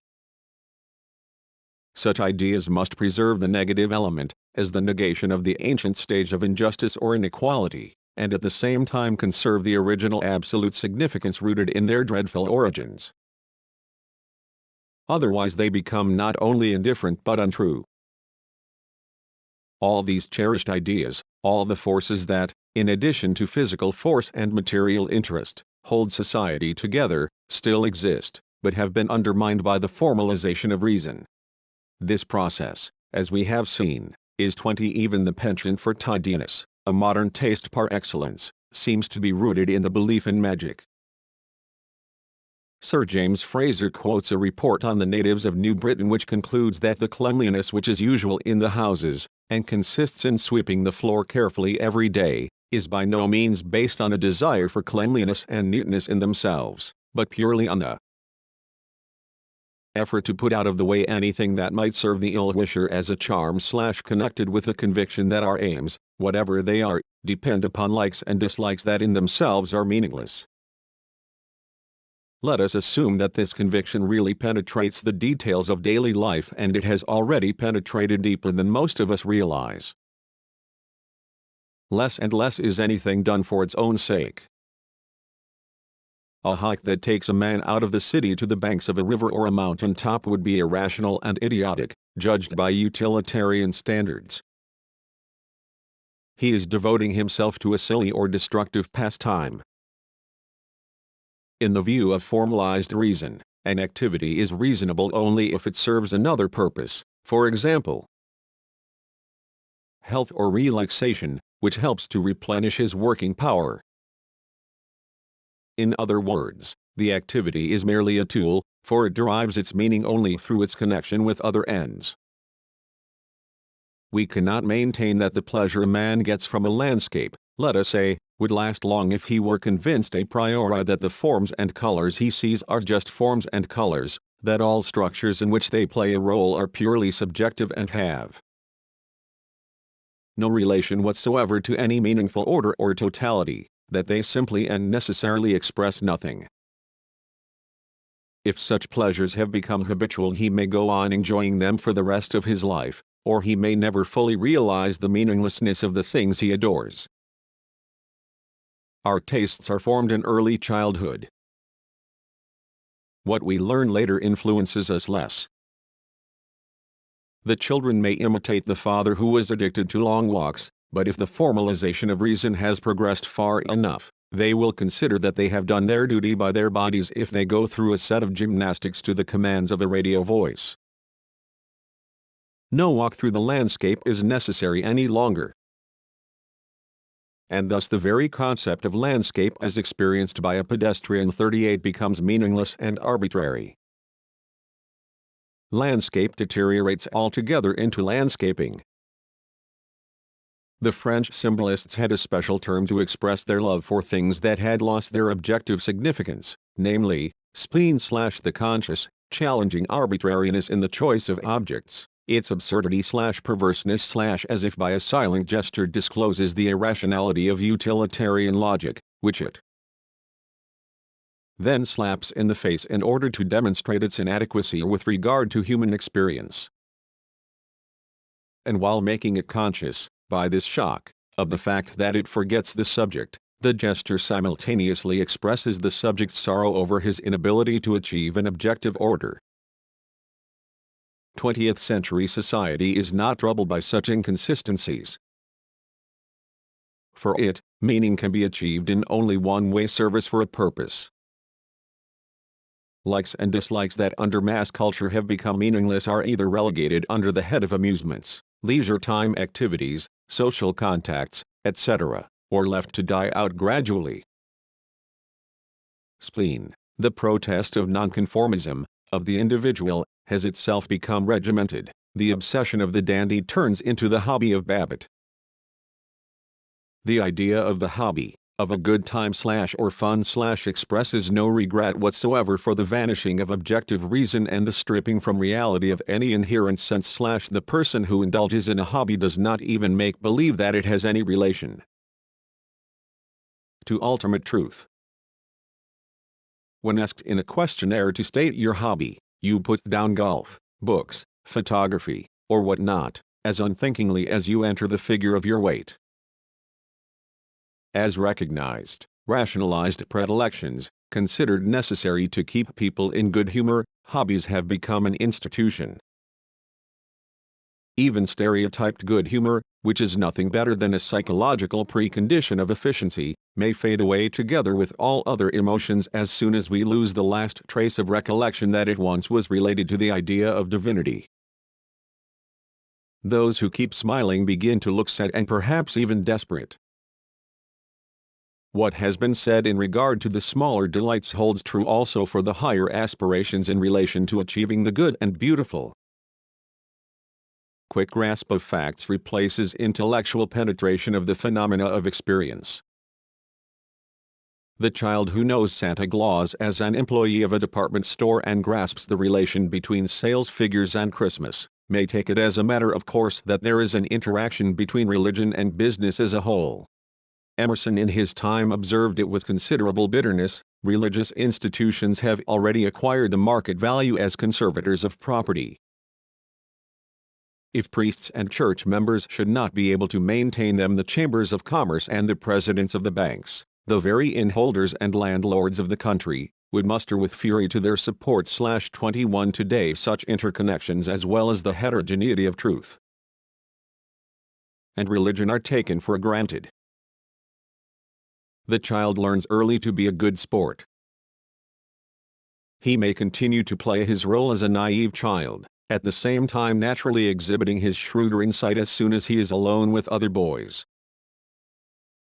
This kind of pluralism, which results from modern education with respect to all ideal principles, democratic or religious, namely, from the fact that they are referred strictly to specific occasions, universal as 21 The Complete Works of Ralph Waldo Emerson, Centenary Edition, Boston and New York, 1903. Vol. I, pages 321. Their meaning makes for a schizophrenic trait in modern life. A work of art once aspired to tell the world what it is, to formulate an ultimate verdict. Today it is completely neutralized. Take, for example, Beethoven's Eroica Symphony. The average concert-goer today is unable to experience its objective meaning. He listens to it as though it had been written to illustrate the program annotator's comments. It is all set down in black and white: the tension between the moral postulate and social reality, the fact that, in contrast to the situation in France, spiritual life in Germany could not express itself politically but had to seek an outlet in art and music. The composition has been reified, made a museum piece, and its performance a leisure-time occupation, an event, an opportunity for star performances, or a social gathering that must be attended if one belongs to a certain group. But no living relation to the work in question, no direct, spontaneous understanding of its function as an expression, no experience of its totality as an image of what once was called truth, is left. This reification is typical of the subjectivization and formalization of reason. It transforms works of art into cultural commodities, and their consumption into a series of haphazard emotions divorced from our real intentions and aspirations. Art has been severed from truth as well as politics or religion. Reification is a process that can be traced back to the beginnings of organized society and the use of tools. However, the transformation of all products of human activity into commodities was achieved only with the emergence of industrialist society. The functions once performed by objective reason, by authoritarian religion, or by metaphysics have been taken over by the reifying mechanisms of the anonymous economic apparatus. It is the price paid on the market that determines the saleability of merchandise and thus the productiveness of a specific kind of labor. Activities are branded as senseless or superfluous, as luxuries, unless they are useful or, as in wartime, contribute to the maintenance and safeguarding of the general conditions under which industry can flourish. Productive work, manual or intellectual, has become respectable, indeed the only accepted way of spending one's life, and any occupation, the pursuit of any end that eventually yields an income, is called productive. The great theoreticians of middle-class society, Machiavelli, Hobbes, and others, called the feudal lords and medieval clergymen parasites because their ways of living depended on but did not contribute directly to production. The clergy and the aristocrats were supposed to devote their lives respectively to God and to chivalry or amours. By their mere existence and activities, they created symbols admired and cherished by the masses. Machiavelli and his disciples recognized that times had changed and showed how illusory were the values of the things to which the old rulers had devoted their time. Machiavelli has been followed through down to the doctrine of Veblen. Today luxury is not ruled out, at least not by the producers of luxury goods. However, it finds its justification not in its own existence, but in the opportunities it creates for commerce and industry. Luxuries are either adopted as necessities by the masses or regarded as a means of relaxation. Nothing, not even material well-being, which has allegedly replaced the salvation of the soul as man's highest goal, is valuable in and for itself. No aim as such is better than another. Modern thought has tried to make a philosophy out of this view, as represented in pragmatism. 22. The core of this philosophy is the opinion that an idea, a concept, or a theory is nothing but a scheme or plan of action, and therefore truth is nothing but the successfulness of the idea. In an analysis of William James's pragmatism, John Dewey comments upon the concepts of truth and meaning. Quoting James, he says, "True ideas lead us into useful verbal and conceptual quarters, as well as directly up to useful sensible termini. They lead to consistency, stability, and flowing intercourse." An idea, Dewey explains, is a draft drawn upon existing things and intention to act so as to arrange them in a certain way. From which it follows that if the draft is honored, if existences, following upon the actions, rearrange or readjust themselves in the way the idea intends, the idea is true. If it were not for the founder of the school, Charles S. Peirce, who has told us that he learned philosophy out of Kant. One might be tempted to deny any philosophical pedigree to a doctrine that holds not that our expectations are fulfilled and our actions successful because our ideas are true, but rather that our ideas are true because our expectations are fulfilled and our actions successful. 22. Pragmatism has been critically examined by many schools of thought, for example from the standpoint of voluntarism by Hugo Münsterberg in his Philosophik der Welt, Leipzig, 1921, from the standpoint of objective phenomenology in the elaborate study of Max Scheler, Erkenntnis und Arbeit in his Die Wissensformen und die Gesellschaft, Leipzig, 1926. From the standpoint of a dialectical philosophy by Max Horkheimer in Der neueste Angriff auf die Metaphysik Zeitschrift für Sozialauffassung, 1937, VL 6 pp 4-53, and M. Traditionelle und kritische Theorie /ibid pages 245-94. The remarks in the text are intended only to describe the role of pragmatism in the process of the subjectivization of reason. 28 Essays in Experimental Logic, Chicago, 1916, pages 310 and 317. 24 Collected Papers of Charles Sanders Peirce, Cambridge, Massachusetts, 1934, vol. v. pages 274. Indeed, it would be doing Kant an injustice to make him responsible for this development. He made scientific insight dependent upon transcendental, not upon empirical functions.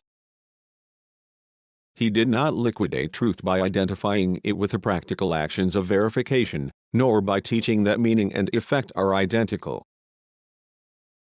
He tried ultimately to establish the absolute validity of certain ideas per se, for their own sake. The pragmatistic narrowing of the field of vision reduces the meaning of any idea to that of a plan or draft. Pragmatism has from its beginnings implicitly justified the current substitution of the logic of probability for that of truth, which has since become widely prevalent.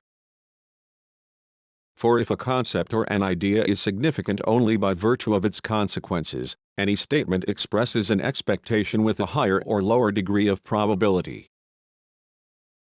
In statements concerning the past, the expected events are the process of corroboration, the production of evidence from human witnesses or any kind of documents.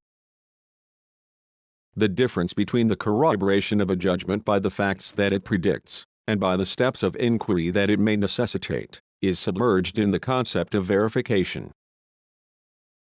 The dimension of the past, absorbed by that of the future, is expelled from logic. Knowledge says Dewey, 25 is always a matter of the use that is made of experienced natural events, a use in which given tellings are treated as indications of what will be experienced under different conditions. M. To this kind of philosophy, prediction is the essence not only of calculation but of all thinking as such. It does not 25 a recovery of philosophy and creative intelligence. Essays in the Pragmatic Attitude, New York, 1917, pages 47.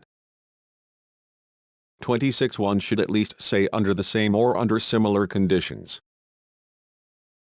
Differentiate sufficiently between judgments that actually express a prognosis, for example, tomorrow it will rain, and those that can be verified only after they have been formulated, which is naturally true of any judgment. Present meaning and future verification of a proposition are not the same thing. The judgment that a man is sick, or that humanity is in agony, is no prognosis, even if it can be verified in a process subsequent to its formulation. It is not pragmatic, even though it may bring about recovery. Pragmatism reflects a society that has no time to remember and meditate. The world is weary of the past. Oh, might it die or rest at last? Like science, philosophy itself becomes not a contemplative survey of existence nor an analysis of what is past and done with, but an outlook upon future possibilities with a reference to attaining the better and averting the worst. 27. Probability, or, better, calculability replaces truth, and the historical process that in society tends to make of truth an empty phrase receives a blessing, as it were, from pragmatism, which makes an empty phrase of it in philosophy.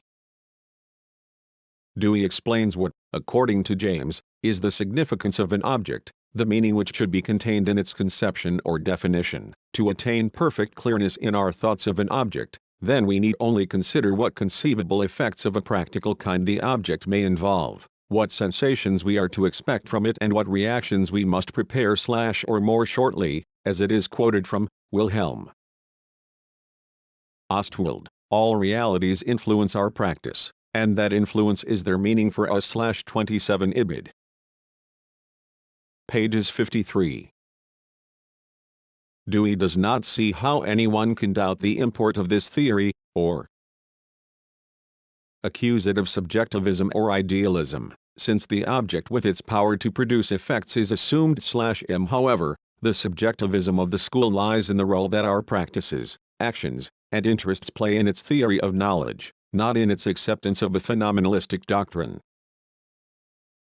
2. If true judgments on objects, and therewith the concept of the object itself, rest solely on effects upon the subject's action, it is hard to understand what meaning could still be attributed to the concept object. According to pragmatism, truth is to be desired not for its own sake but in so far as it works best, as it leads us to something that is alien or at least different from truth itself.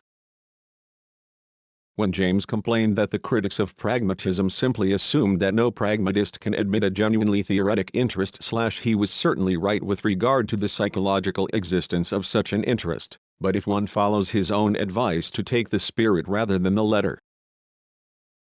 81. It appears that pragmatism, like technocracy, has certainly contributed a great deal toward the fashionable disrepute of that stationary contemplation as to which was once the highest aspiration of man. Any idea of truth, even a dialectical whole of thought, as it occurs in a living mind, might be called stationary contemplation in so far as it is pursued for its own sake instead of as a means to consist. 28 Ibid pages 308-9. 29 Positivism and pragmatism identify philosophy with scientism. For this reason pragmatism is viewed, in the present context, as a genuine expression of the positivistic approach. The two philosophies differ only in that the earlier positivism professed phenomenalism, that is sensualistic idealism. 30 The Meaning of Truth, New York, 1910, pages 208. 31 Ibid. Pages 180. 22 James, Some Problems of Philosophy, New York, 1924, pages 59 NC, Stability and flowing intercourse / both the attack on contemplation and the praise of the craftsman express the triumph of the means over the end. Long after Plato's time the concept of the idea still represented the sphere of aloofness, independence, and in a certain sense even freedom, an objectivity that did not submit to our interests. Philosophy, by preserving the idea of objective truth under the name of the absolute, or in any other spiritualized form, achieved the relativization of subjectivity. It insisted on the difference in principle between mundus sensibilis and mundus intelligibilis, between the image of reality as structured by man's intellectual and physical tools of domination, by his interests and actions or any kind of technical procedure, and a concept of an order or hierarchy, of static or dynamic structure, that would do full justice to things and nature. In pragmatism, pluralistic as it may represent itself to be, everything becomes mere subject matter and thus ultimately the same, an element in the chain of means and effects. Test every concept by the question, what sensible difference to anybody will its truth make? And you are in the best possible position for understanding what it means and for discussing its importance /SS quite apart from the problems involved in the term anybody /it follows from this rule that the behavior of people decides the meaning of a concept. The significance of God, cause, number, substance, or soul consists, as James asserts, in nothing but the tendency of the given concept to make us act or think. If the world should reach a point at which it ceases to care not only about such metaphysical entities but also about murders perpetrated behind closed frontiers 33 Ibid. Pages 82 or simply in the dark, one would have to conclude that the concepts of such murders have no meaning, that they represent no distinct ideas or truths, since they do not make any sensible difference to anybody how should anyone react sensibly to such concepts if he takes it for granted that his reaction is their only meaning? What the pragmatist means by reaction is actually transferred to philosophy from the field of the natural sciences. His pride is to think of everything just as everything is thought of in the laboratory, that is, as a question of experimentation. Pierce, who coined the name of the school, declares that the procedure of the pragmatist is no other than that experimental method by which all the successful sciences, in which nobody in his sense would include metaphysics, have reached the degrees of certainty that are severally proper to them today. This experimental method being itself nothing but a particular application of an older logical rule, by their fruits ye shall know them, the explanation becomes more involved when he declares that a conception, that is, the rational purport of a word or other expression, lies exclusively in its conceivable bearing upon the conduct of life, and that nothing that might not result from experiment can have any direct bearing upon conduct. If one can define accurately all the conceivable experimental phenomena which the affirmation or denial of a concept implies, the procedure he recommends will afford a complete definition of the concept, and there is absolutely nothing more in it. He attempts to clear up 34 Pierce. Optit pages 272. 35 Ibid. Pages 317. 36 Ibid. Pages 273. 48 The paradox in the supposedly obvious assurance that only possible results from experiments can have direct bearing upon human conduct, in the conditional sentence that makes this view dependent on the accurate definition of all the conceivable experimental phenomena in any particular case. But since the question of what the conceivable phenomena may be must again be answered by experiment, these sweeping statements on methodology seem to lead us into serious logical difficulties. How is it possible to subject experimentation to the criterion of being conceivable / if any concept, that is to say, whatever might be conceivable depends essentially on experimentation? While philosophy in its objectivistic stage sought to be the agency that brought human conduct, including scientific undertakings, to a final understanding of its own reason and justice, pragmatism tries to retranslate any understanding into mere conduct.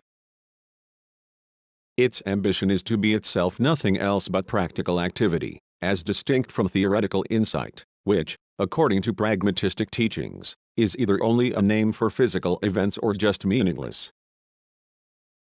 But a doctrine that seriously attempts to dissolve the intellectual categories such as truth, meaning, or conceptions into practical attitudes cannot itself expect to be conceived in the intellectual sense of the word. It can only try to function as a mechanism for starting certain series of events. According to Dewey, whose philosophy is the most radical and consistent form of pragmatism, his own theory means that knowing is literally something which we do. That analysis is ultimately physical and active.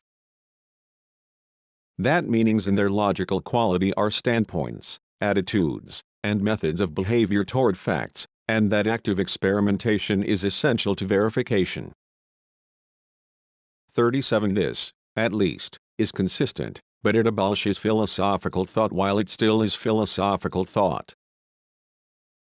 The ideal pragmatistic philosopher would be he who, as the Latin adage has it, remains silent. In accordance with the pragmatist's worship of natural sciences, there is only one kind of experience that counts, namely, the experiment.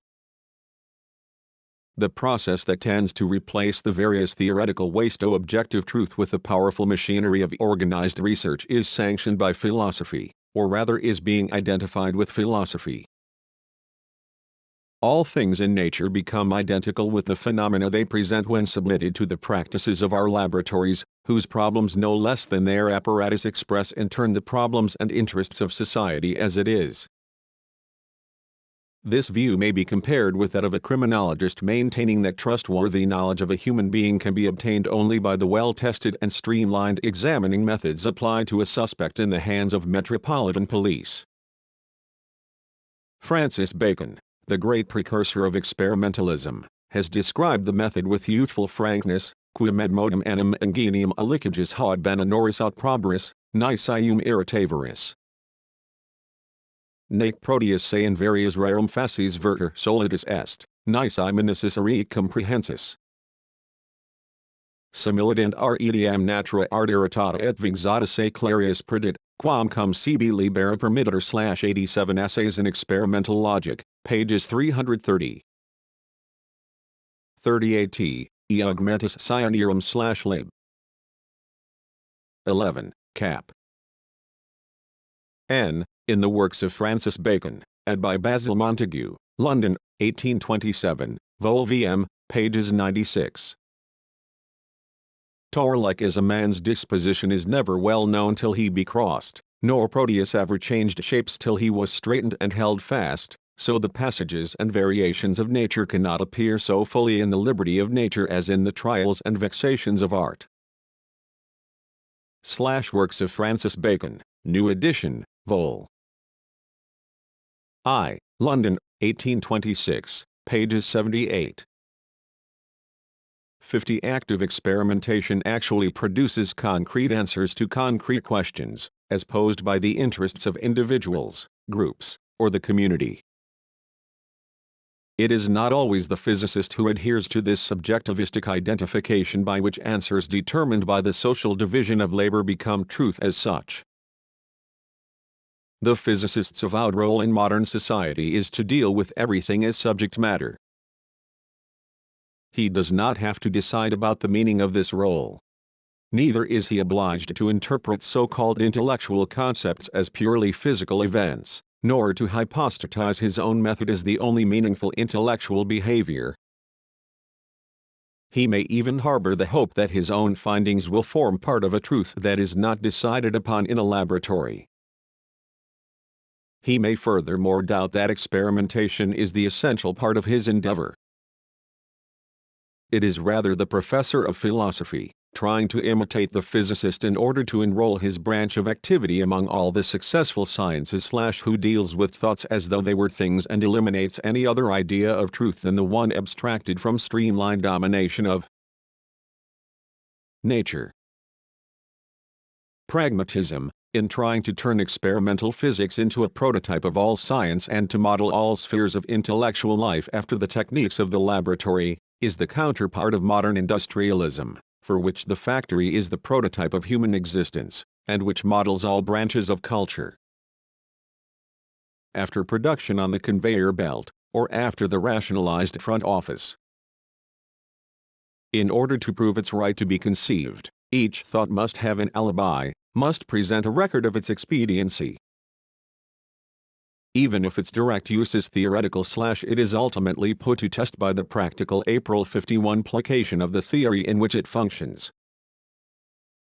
Thought must be gauged by something that is not thought, by its effect on production or its impact on social conduct, as art today is being ultimately gauged in every detail by something that is not art, be it box office or propaganda value.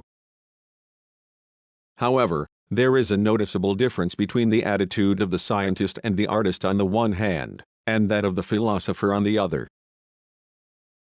The former still sometimes repudiate the embarrassing fruits of their efforts that become their criteria in industrialist society, and break from the control of conformity. The latter has made it his business to justify the factual criteria as supreme. As a person, as an political or social reformer, as a man of taste, he may oppose the practical consequences of scientific, artistic, or religious undertakings in the world as it is. His philosophy, however, destroys any other principle to which he could appeal.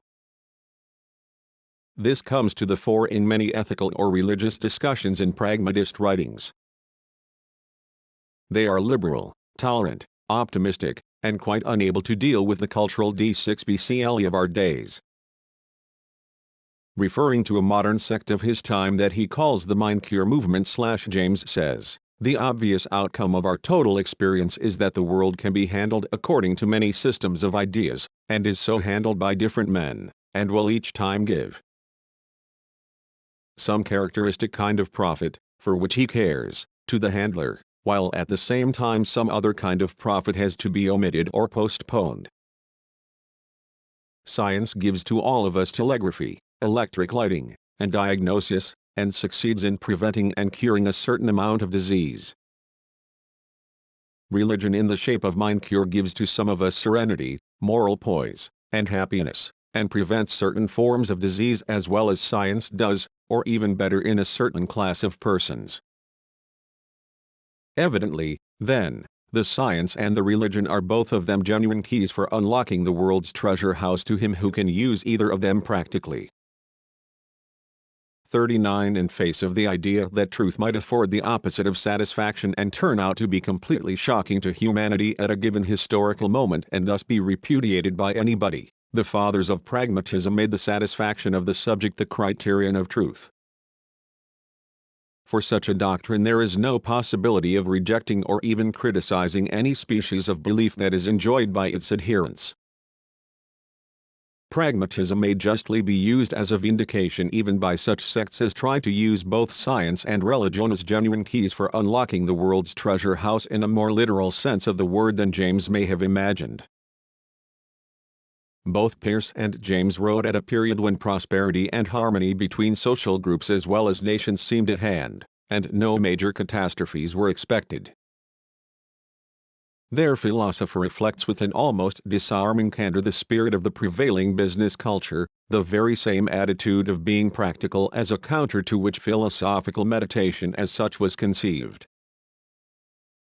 From the heights of the contemporary successes of science they could laugh at Plato, who, after presenting his theory of colors, goes on to say, who should attempt to verify all this by experiment worft forget the difference of the human and divine nature for God only has the knowledge and also the power which are able to combine many things into one and again resolve the one into many. But no man 39 The Varieties of Religious Experience, New York, 1002, pages 120. 53 Either is or ever will be able to accomplish either the one or the other operation. 40 No more drastic refutation of a prognosis by history can be imagined than the one suffered by Plato. Yet the triumph of the experiment is only one aspect of the process. Pragmatism, which assigns to anything and anybody the role of an instrument not in the name of God or objective truth, but in the name of whatever is practically achieved by it, asks scornfully what such expressions as truth itself or the good that Plato and his objectivistic successors, left undefined, can really mean. It might be answered that they at least preserved the awareness of differences, that pragmatism has been invented to deny the difference between thinking in the laboratory and in philosophy, and consequently the difference between the destination of mankind and its present course. Dewey identifies fulfillment of the desires of people as they are with the highest aspirations of mankind, faith in the power of intelligence to imagine a future which is the projection of the desirable in the present, and to invent the instrumentalities of its realization, is our salvation. And it is a faith which must be nurtured and made articulate. Surely a sufficiently large task for our philosophy. 41 Projection of the desirable in the present is no solution. Two interpretations of the concept are possible. First, it may be taken to refer to the desires of people as they really are, conditioned by the whole social system under which they live, a system that makes it more than doubtful. 40 T-68, in the Dialogues of Plato, trans. by B. Jowett. New York, 1937, Vol. N, pages 47. 41 A Recovery of Philosophy in Op. Cit. pages 68-9 Whether their desires are actualities. If these desires are accepted in an uncritical way, not transcending their immediate, subjective range, market research and Gallup polls would be a more adequate means for ascertaining them than philosophy. Second, Dewey somehow agrees to accepting some kind of difference between subjective desire and objective desirability. Such an admission would mark just the beginning of critical philosophical analysis unless pragmatism is willing, as soon as it faces this crisis, to surrender and to fall back upon objective reason and mythology. The reduction of reason to a mere instrument finally affects even its character as an instrument. The anti-philosophical spirit that is inseparable from the subjective concept of reason, and that in Europe culminated in the totalitarian persecutions of intellectuals, whether or not they were its pioneers, is symptomatic of the abasement of reason. The traditionalist, conservative critics of civilization commit a fundamental error when they attack modern intellectualization without at the same time attacking the stultification that is only another aspect of the same process. The human intellect, which has biological and social origins, is not an absolute entity, isolated and independent. It has been declared to be so only as a result of the social division of labor, in order to justify the latter on the basis of man's natural constitution.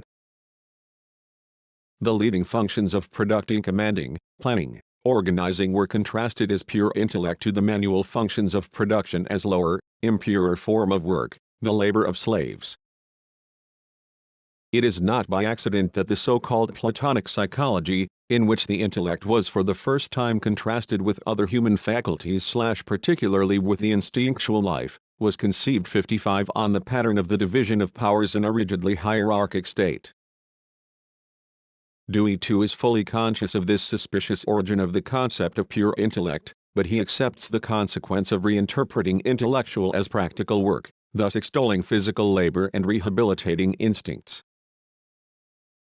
He disregards any speculative capacity of reason as distinct from existing science. In reality, the emancipation of the intellect from the instinctual life did not change the fact that its richness and strength still depend on its concrete content, and it must atrophy and shrink when its connections with this are cut. An intelligent man is not one who can merely reason correctly, but one whose mind is open to perceiving objective contents, who is able to receive the impact of their essential structures and to render it in human language. This holds also for the nature of thinking as such, and for its truth content. The neutralization of reason that deprives it of any relation to objective content and of its power of judging the latter, and that degrades it to an executive agency concerned with the how rather than with the what, transforms it to an ever-increasing extent into a mere dull apparatus for registering facts. Subjective reason loses all spontaneity, productivity, power to discover and assert new kinds of content. It loses its very subjectivity. Like a too frequently sharpened razor blade, this instrument 7 becomes too thin and in the end is even inadequate for mastering the purely formalistic tasks to which it is limited. This parallels the general social tendency to destruction of productive forces, precisely in a period of tremendous growth of these forces. 42 Human Nature or Conduct, New York, 1938, pages 58-9. 6. Aldous Huxley's negative utopia expresses this aspect of the formalization of reason, that is to say, its transformation into stupidity. In it, the techniques of the Brave New World, and the intellectual processes connected with them, are represented as tremendously refined. But the aims they serve, the stupid feelies that allow one to feel if projected on a screen, the hypnopedia that inculcates the all-powerful slogans of the system in sleeping children, the artificial methods of reproduction that standardize and classify human beings even before they are born, all these reflect a process taking place in thinking itself that leads to a system of prohibition of thinking and that must end finally in subjective stupidity, prefigured in the objective idiocy of all life content. Thinking in itself tends to be replaced by stereotyped ideas. These are on the one hand treated as mere convenient instruments to be opportunistically abandoned or accepted, and on the other as objects of fanatic adoration. Huxley attacks a monopolistic state capitalist world organization that is under the aegis of a self-dissolving subjective reason conceived as an absolute. But at the same time this novel seems to oppose to the ideal of this stultifying system a heroic metaphysical individualism that indiscriminately condemns fascism and enlightenment, psychoanalysis and moving pictures, demythologization and crude mythologies, and extols above all the cultured man, untainted by total civilization and sure of his instincts, or perhaps the skeptic. Thus Huxley unwittingly allies himself with the reactionary cultural conservatism that everywhere and especially in Germany has paved the way to the same monopolistic collectivism that he criticizes in the name of the soul as opposed to the intellect. In other words, while the naive assertion of subjective reason has actually produced symptoms for us not unlike those described by Huxley, the naive rejection of that reason in the name of a historically obsolete and illusory concept of culture and individuality leads to contempt of the masses, cynicism, reliance on blind force. These in turn serve the rejected tendency. Philosophy today must face the question whether thought can remain master of itself in this dilemma and thus prepare its theoretical resolution, or whether it is to content itself with playing the part of empty methodology, diluted apologetics, or a guaranteed prescription like Huxley's newest popular mysticism which fits as well in the Brave New World as any ready-made ideology. 43 An extreme example may be cited. Huxley invented death conditioning, that is, children are brought into the presence of dying persons and are fed sweets and stimulated to play games while they watch the process of death. Thus they are made to associate pleasant ideas with death and to lose their terror of it. Parents magazine for October 1944 contains an article entitled Interview with a Skeleton. It describes how 5-year-old children played with a skeleton in order to make their first acquaintance with the inside working of the human body. "You need bones to hold your skin up," said Johnny, examining this skeleton. "He does not know he is dead," Martucci said. 2. Conflicting panaceas. There is almost general agreement that society has lost nothing by the decline of philosophical thinking, for a much more powerful instrument of knowledge has taken its place, namely, modern scientific thought. It is often said that all the problems that philosophy has tried to solve are either meaningless or can be solved by modern experimental methods. In fact, one of the dominant trends in modern philosophy is to hand over to science the work left undone by traditional speculation. Such a trend toward the hypostatization of science characterizes all the schools that are today called positivist. The following remarks are not intended as a detailed discussion of this philosophy. Their only aim is to relate it to the present cultural crisis. The positivists ascribe this crisis to a failure of nerves.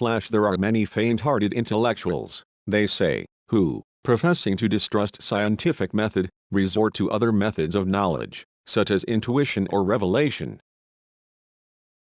According to the positivists, what we need is abundant confidence in science. Of course, they are not blind to the destructive uses to which science is put. But they claim that such uses of science are perverted. Is this really so? The objective progress of science and its application, technology, do not justify the current idea that science is destructive. 58 Only when perverted and necessarily constructive when adequately understood, science could surely be put to better uses. However, it is not at all certain that the way of realization of the good potentialities of science is the same as its present road.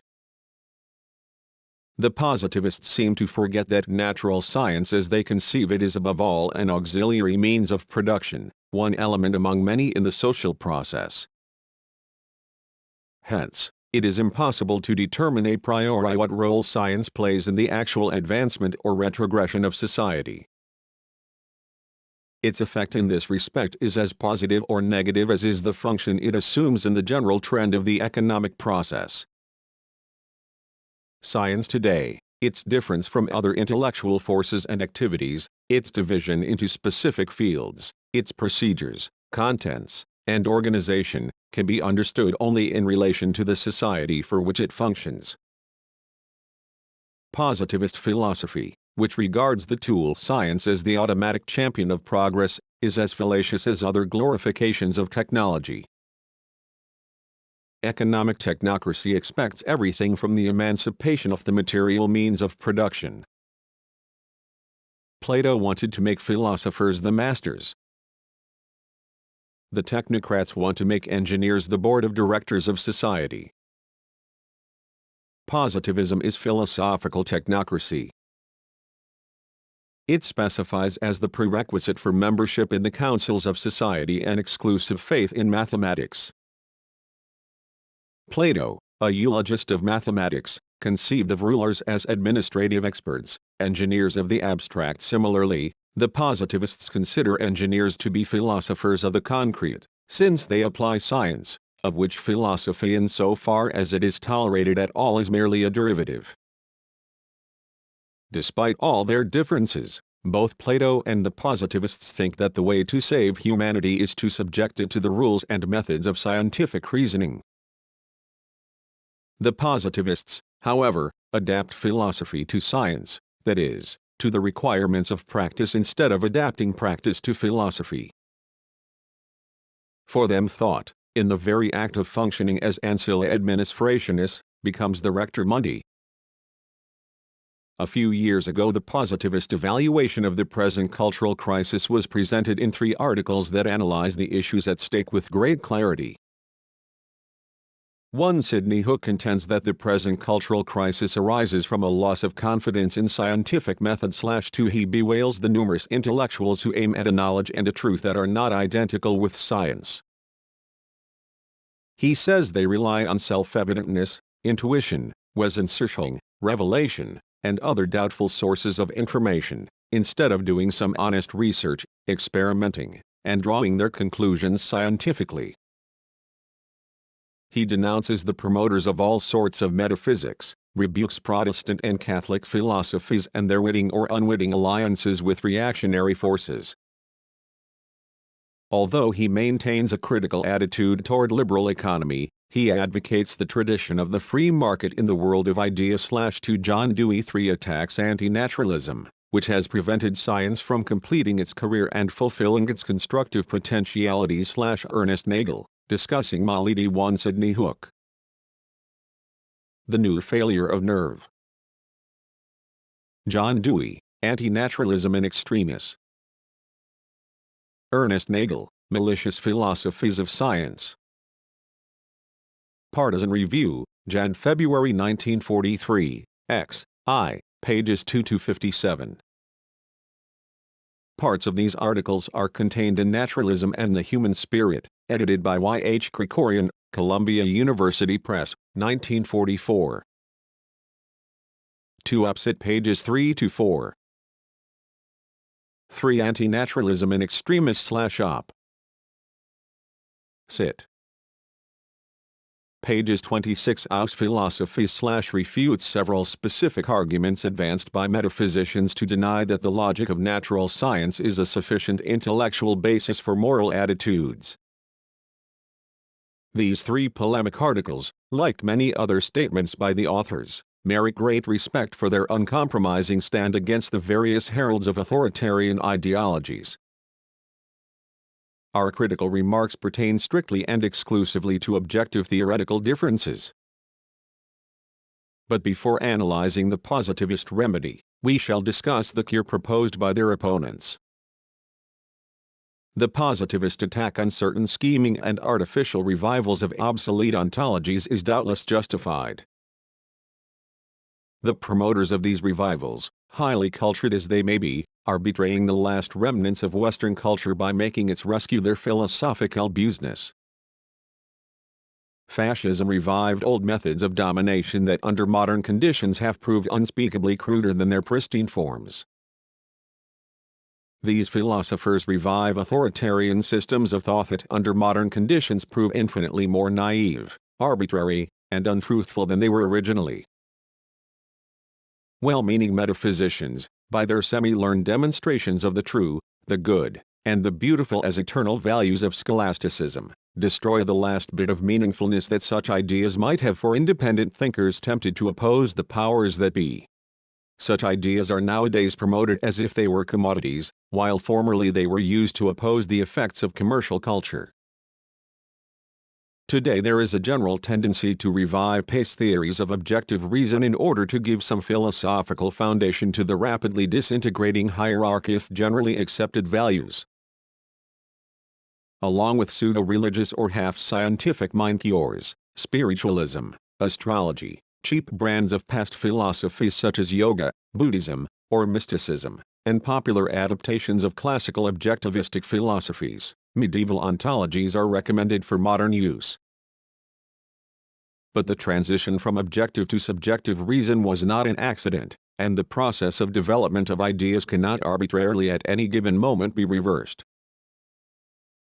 If subjective reason in the form of enlightenment has dissolved the philosophical basis of beliefs that have been an essential part of Western culture, it has been able to do so because this basis proved to be too weak. Their revival, therefore, is completely artificial. It serves the purpose of filling a gap. The philosophies of the Absolute are offered as an excellent instrument to save us from the chaos. Sharing the fate of all the doctrines, good or bad, that pass the tests of present-day social mechanisms of selection, objectivistic philosophies become standardized for specific uses, philosophical ideas serve the needs of religious or enlightened, progressive or conservative groups. The absolute becomes itself a means, objective reason a scheme for subjective purposes, general as they may be. Modern Thomists occasionally describe their metaphysics as a wholesome or useful supplement to pragmatism, and they are probably right.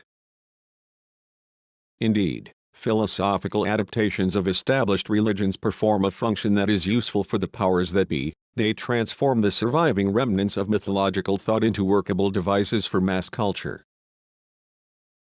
The more these artificial renaissances strive to form this important metaphysical school includes some of the most responsible historians and writers of our day. The critical remarks here bear exclusively on the trend by which independent philosophical thought is being superseded by dogmatism. 63. Keep intact the letter of the original doctrines, the more they distort the original meaning, for truth is forged in an evolution of changing and conflicting ideas.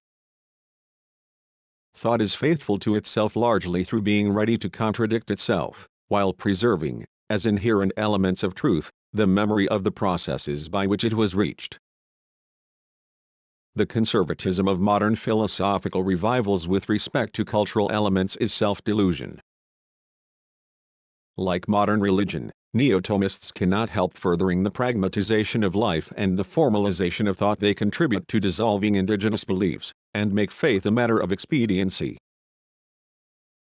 The pragmatization of religion, however blasphemous it may appear in many respects as in the linking of religion and hygiene, is not merely the result of its adaptation to the conditions of industrial civilization, but is rooted in the very essence of any kind of systematic theology.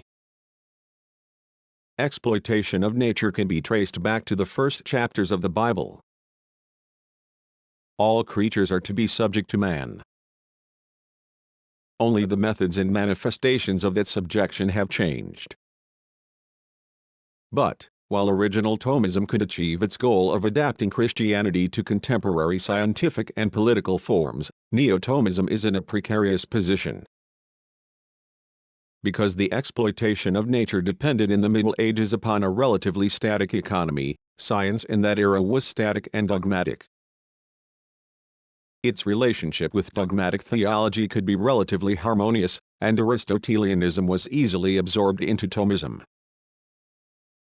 But such harmony is impossible today, and the Neo-Thomists' use of categories such as cause, purpose, force, soul, entity, is necessarily uncritical.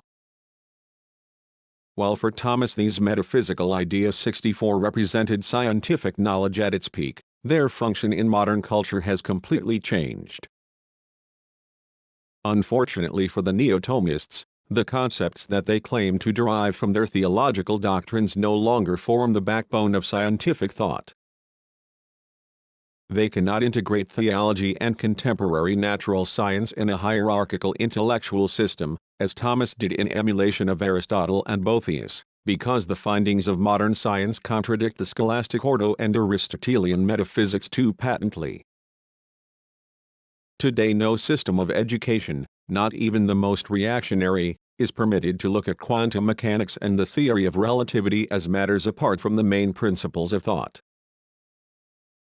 To bring their standpoint into harmony with present-day natural science, Neo-Thomists must, therefore, invent all sorts of intellectual gadgets. Their plight is reminiscent of the dilemma of those astronomers who at the dawn of modern astronomy tried to save the Ptolemaic system by adding to it the most complicated auxiliary constructions, claiming that these preserved the system in spite of all changes. Unlike their master, Neo-Thomists do not take the pains really to deduce the content of contemporary physics from the cosmology of the Bible. The intricacies of the electronic structure of matter, not to mention the theory of exploding space, would indeed make the undertaking difficult. Thomas, if he were living today, would probably be facing the issue and would either condemn science for philosophical reasons or else turn heretic. He would not be attempting a superficial synthesis of incompatible elements. But his epigony cannot take such a stand. The latest dogmatists must negotiate between heavenly and earthly, ontological and logico M65 empiricist physics. Their method is to agree in abstracto that even non-ontological descriptions may have a certain degree of truth, or to attribute rationality to science insofar as it is mathematical, or to make similar doubtful concordats in the philosophical realm. By this procedure, ecclesiastical philosophy gives the impression that modern physical science is integrated into its perennial system, whereas this system is merely an obsolete form of the very theory it claims to integrate. Indeed, this system is patterned after the same ideal of domination as scientific theory. There is the same underlying purpose of mastering reality, not at all of criticizing it. The social function of these revivals of systems of objectivist philosophy, religion, or superstitions, is to reconcile individual thinking to modern forms of mass manipulation. In this respect, the effects of the philosophical revival of Christianity are not so different from those of the revival of heathen mythology in Germany.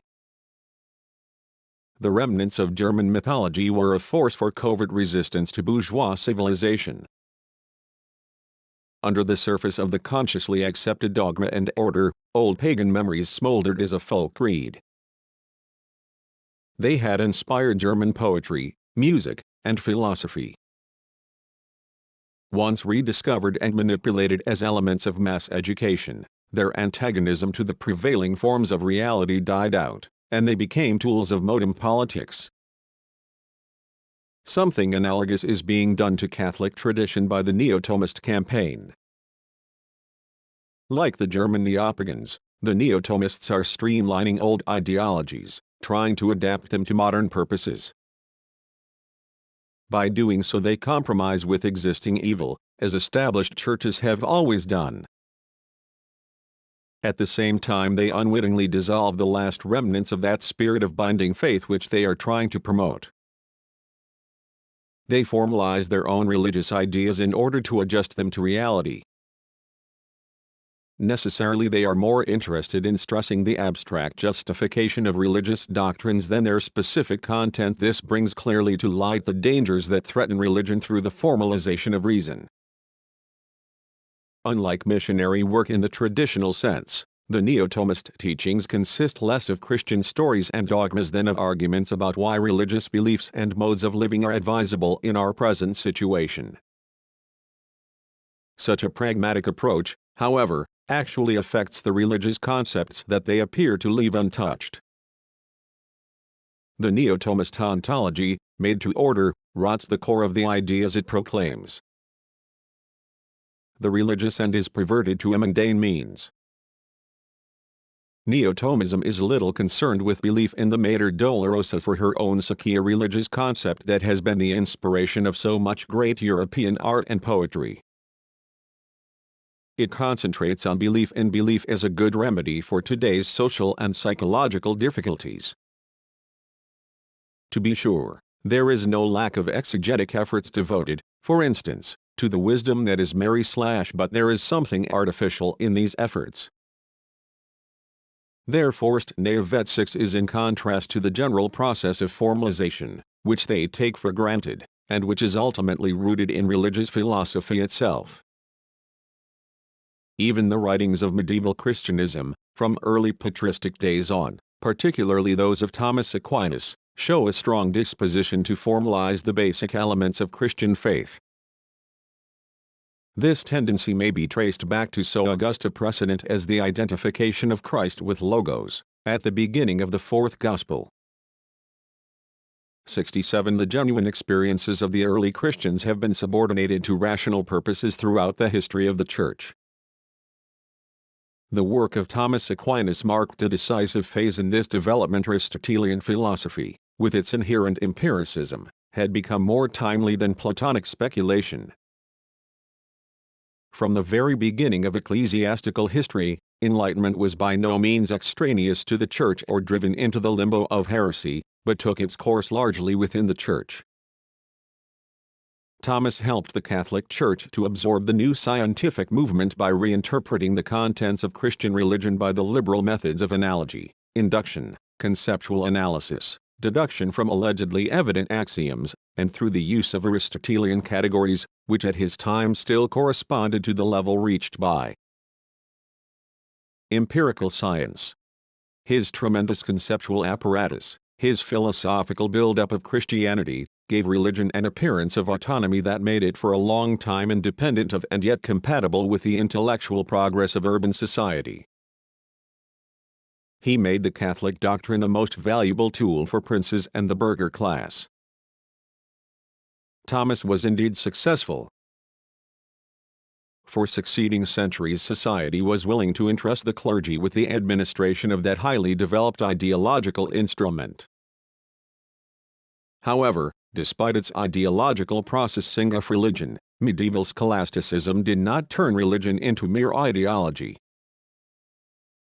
Although according to Thomas Aquinas the objects of religious faith, such as the Trinity, cannot be at the same time objects of science, his work, siding with Aristotle against Platonism, opposed the efforts to conceive the two realms as being altogether heterogeneous. To him the truths of religion were as concrete as any scientific truth. Such undisturbed confidence in the realism of the rational scholastic apparatus was shattered by the Enlightenment. Thomism has since become a theology with a bad conscience, as is clearly revealed by the twists of its modern philosophical versions. Today its sponsors are obliged to ponder cautiously how much of scientifically doubtful assertions people may still be willing to swallow.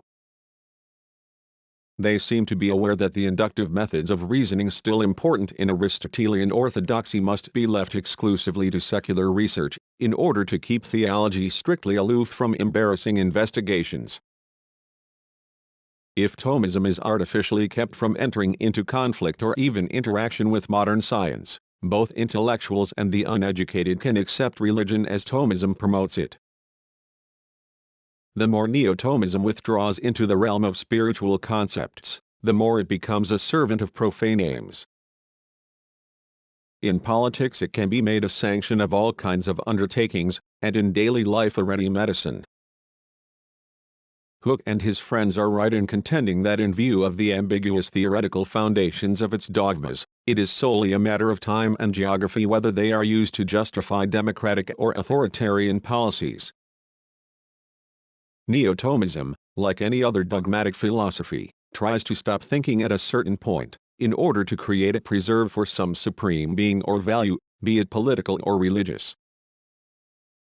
The more dubious these absolutes become in the era of formalized reason they have become dubious indeed the more staunchly do their partisans defend them, and the less scrupulous are they about promoting their cults by other than purely intellectual means by resort, if 69 necessary, to the sword, as well as the pen. Because the absolutes are unconvincing on their own merits, they must be vindicated by some kind of up-to-date theory. The effort towards such vindication is reflected in an almost spasmodic desire to exclude any ambiguous trait, any element of evil from the concept, thus glorified a desire that is, in Thomism, difficult to reconcile with the negative prophetic vision of the damned, who must suffer tortures up to his electi gaudient, cum in his de justitiam contemplanter, et dum sevivacis is /5 Today the urge to establish an absolute principle as a real power, or a real power as the absolute principle, persists. Only if the supreme value is at the same time the supreme power, it would seem, can it be regarded as truly absolute. This identity of goodness, perfection, power, and reality is inherent in traditional European philosophy. Always the philosophy of groups that held or strove for power, it is clearly stated in Aristotelianism and forms the backbone of Thomism despite the latter's truly profound doctrine that the being of the absolute can be called being only by analogy. While according to the Gospel God suffered and died, he is according to the philosophy of Thomas VI incapable of suffering or change. By means of this doctrine, official Catholic philosophy tried to escape the contradiction between God as ultimate truth and as a reality. It conceived of a reality that has no negative element and that is not being subject to change. Thus the Church was able to 5 Summa Theologica, pt 3, SUPPL. Because the elect rejoice therein when they see God's justice in them, and realize that they have escaped them. Thomas Aquinas, Literary Translation by the Fathers of the English Dominican Province, Volume 21, London, 1922, pages 204. 6 Serma contra Gentiles, I, 16. Maintain the idea of eternal natural law founded on the basic structure of being, an idea so essential in Western culture.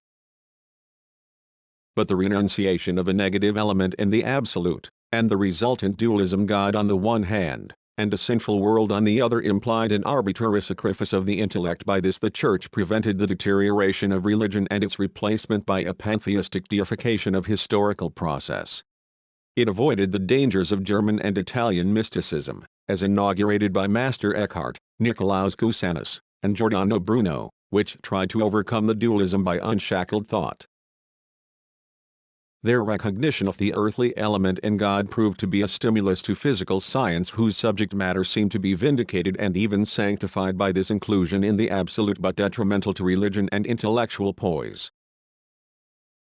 Mysticism started out to make God dependent upon man as man depended upon God, and ended logically in the announcement of God's death. Thomism, however, held intelligence under a rigid discipline.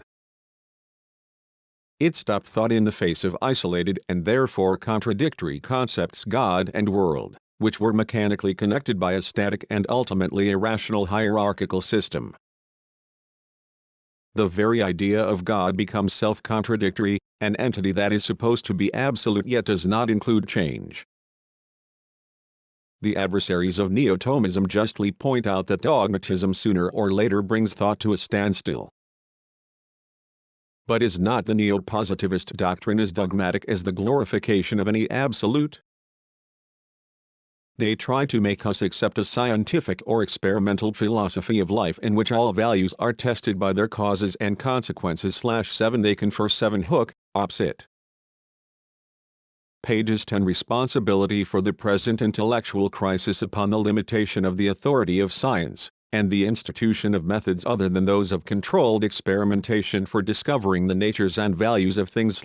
Aid to read Hook. One would never imagine that such enemies of mankind as Hitler have actually any great confidence in scientific methods, or that the German Ministry of Propaganda consistently used controlled experimentation, testing all values by their causes and consequences. Like any existing creed, science can be used to serve the most diabolical social forces, and scientism is no less narrow-minded than militant religion. Mr. Nagel merely betrays the intolerance of his doctrine when he states that any effort to limit the authority of science is obviously malicious. Science enters upon doubtful ground when it lays claim to a sensorial power, the exercise of which on the part of other institutions it denounced in its revolutionary past. Anxiety lest scientific authority be undermined has seized scholars at the very time when science has become generally accepted and even tends to be repressive. The positivists would discriminate against any kind of thought that does not conform perfectly to the postulate of organized science. They transfer the principle of the closed shop to the world of ideas. The general monopolistic trend goes so far as to engulf the theoretical concept of truth. This trend and the concept of a free market in the world of ideas advocated by Hook are not as antagonistic as he thinks. Both reflect a business-like attitude toward matters of the spirit, a preoccupation with success. Far from excluding competition, industrialists' culture has always organized research on a competitive basis. At 8 Nagel, Malicious Philosophies of Science/Op. Sit. Pages 41. The same time this research is strictly supervised and made to conform to established patterns.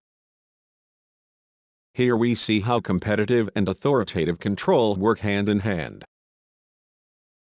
Such cooperation is sometimes useful for a limited purpose, for instance, in the production of the best baby foods, super explosives, and propaganda methods. But one could hardly claim that it contributes to the progress of real thought.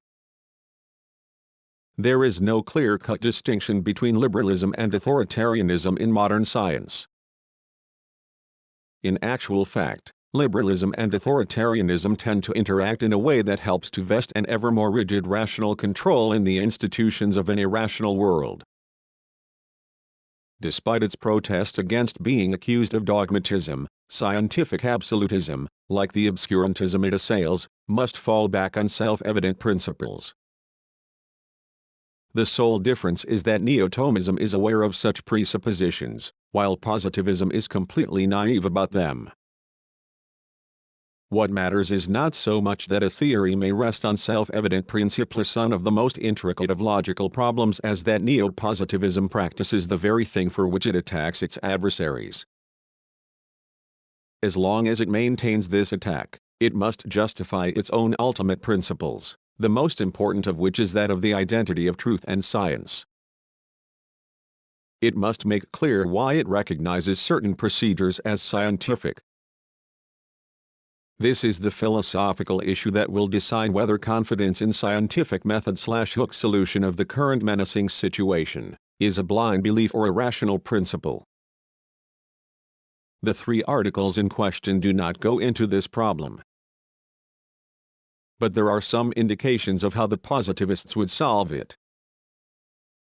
Mr. Hooke points to one difference between scientific and unscientific statements. The validity of the latter, he says, is decided by personal feelings, while that of scientific judgments is established by methods of public verification open to all who submit themselves to its disciplines/9. The term discipline denotes the rules codified in the most advanced manuals and successfully used by scientists in laboratories. Certainly these procedures are typical of contemporary ideas about scientific objectivity. The positivists, however, seem to confuse such procedures with truth itself. Science should expect philosophical thought, as put forward by either philosophers or scientists, to account for the nature of truth rather than simply to boost scientific methodology as the ultimate definition of truth. Positivism dodges the issue by contending that philosophy is merely the classification and formalization of scientific methods. The postulates of semantic criticism, like the postulate of relatedness or the principle of the reduction of complicated statements to elementary propositions, are presented as such formalization. By denying an autonomous philosophy and a philosophical concept of truth, positivism hands science over to the hazards of historical developments. Because science is an element of the social process, its investiture as legitimate would make truth itself subject to changing social standards. Society would be deprived of any intellectual means of resistance to a bond that social critiques have always denounced. It is true that even in Germany, the notion of Nordic mathematics, physics, and similar nonsense played a greater role in political propaganda than in the universities. But this was due to the momentum of science itself and to the 9 Hooke opposite. Pages 6 Requirements of German armament rather than to any attitude of positivist philosophy, which after all reflects the character of science at a given historical stage. If organized science had yielded completely to the Nordic requirements, and had accordingly crystallized a consistent methodology, positivism would eventually have had to accept it, just as elsewhere it has accepted the patterns of empirical sociology shaped by administrative needs and conventional restrictions. By compliantly making science the theory of philosophy, positivism disavows the spirit of science itself. Hooke says that his philosophy does not rule out on a priori grounds the existence of supernatural entities and forces/10. If we take this admission seriously, we may expect, under certain circumstances, the resurrection of exactly the same entities, or rather spirits, whose exorcism is the core of scientific thinking as a whole. Positivism would have to consent to such a relapse into mythology. Dewey indicates another way of differentiating the science that is to be accepted from the science that is to be condemned. The naturalist, naturalism is used to differentiate the various positivistic schools from the protagonists of supernaturalism, is one who of necessity has respect for the conclusions of natural science. And modern positivists seem inclined to accept the natural sciences, primarily physics, as the model for correct methods of thinking. Perhaps Mr. Dewey gives the main motive for this irrational predilection when he writes, "Modern methods of experimental observation have wrought a profound transformation in the subject matters of astronomy, physics, chemistry." 10 Ibid. Pages 7. 11 Dewey, Opsit. Pages 26 and biology and the change wrought in them has exercised the deepest influence upon human relations. It is true that science, like 1,000 other factors, has played a role in bringing about good or evil historical changes. But this does not prove that science is the sole power by which humanity can be saved. If Dewey means to say that scientific changes usually cause changes in the direction of a better social order, he misinterprets the interaction of economic, technical, political, and ideological forces. The death factories in Europe cast as much significant light on the relations between science and cultural progress as does the manufacture of stockings out of air. The positivists reduce science to the procedures employed in physics and its branches. They deny the name of science to all theoretical efforts not in accord with what they abstract from physics as its legitimate methods. It must be observed here that the division of all human truth into science and humanities is itself a social product that was hypostatized by the organization of the universities and ultimately by some philosophical schools, particularly those of Rickert and Max Weber. The so-called practical world has no place for truth, and therefore splits it to conform it to its own image. The physical sciences are endowed with so-called objectivity, but emptied of human content. The humanities preserve the human content, but only as ideology, at the expense of truth.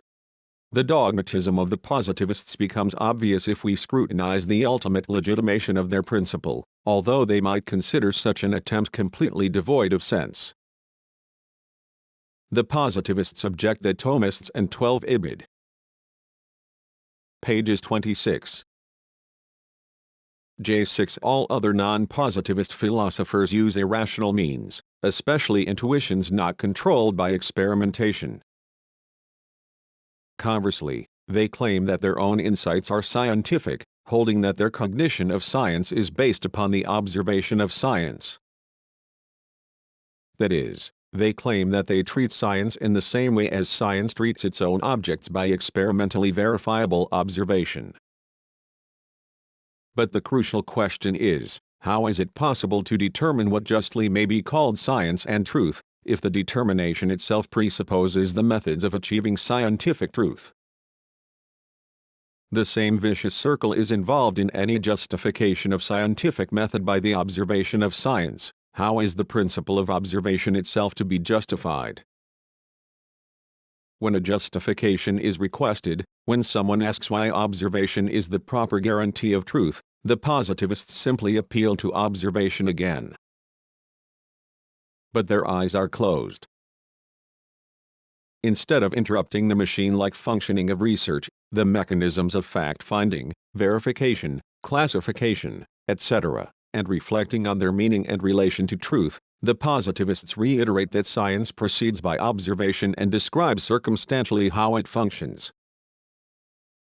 Of course they will say that it is not their concern to justify or prove the principle of verification, that they merely want to talk scientific sense. In other words, in refusing to verify their own principle that no statement is meaningful unless verified, they are guilty of gutitio and ncigi, begging the question.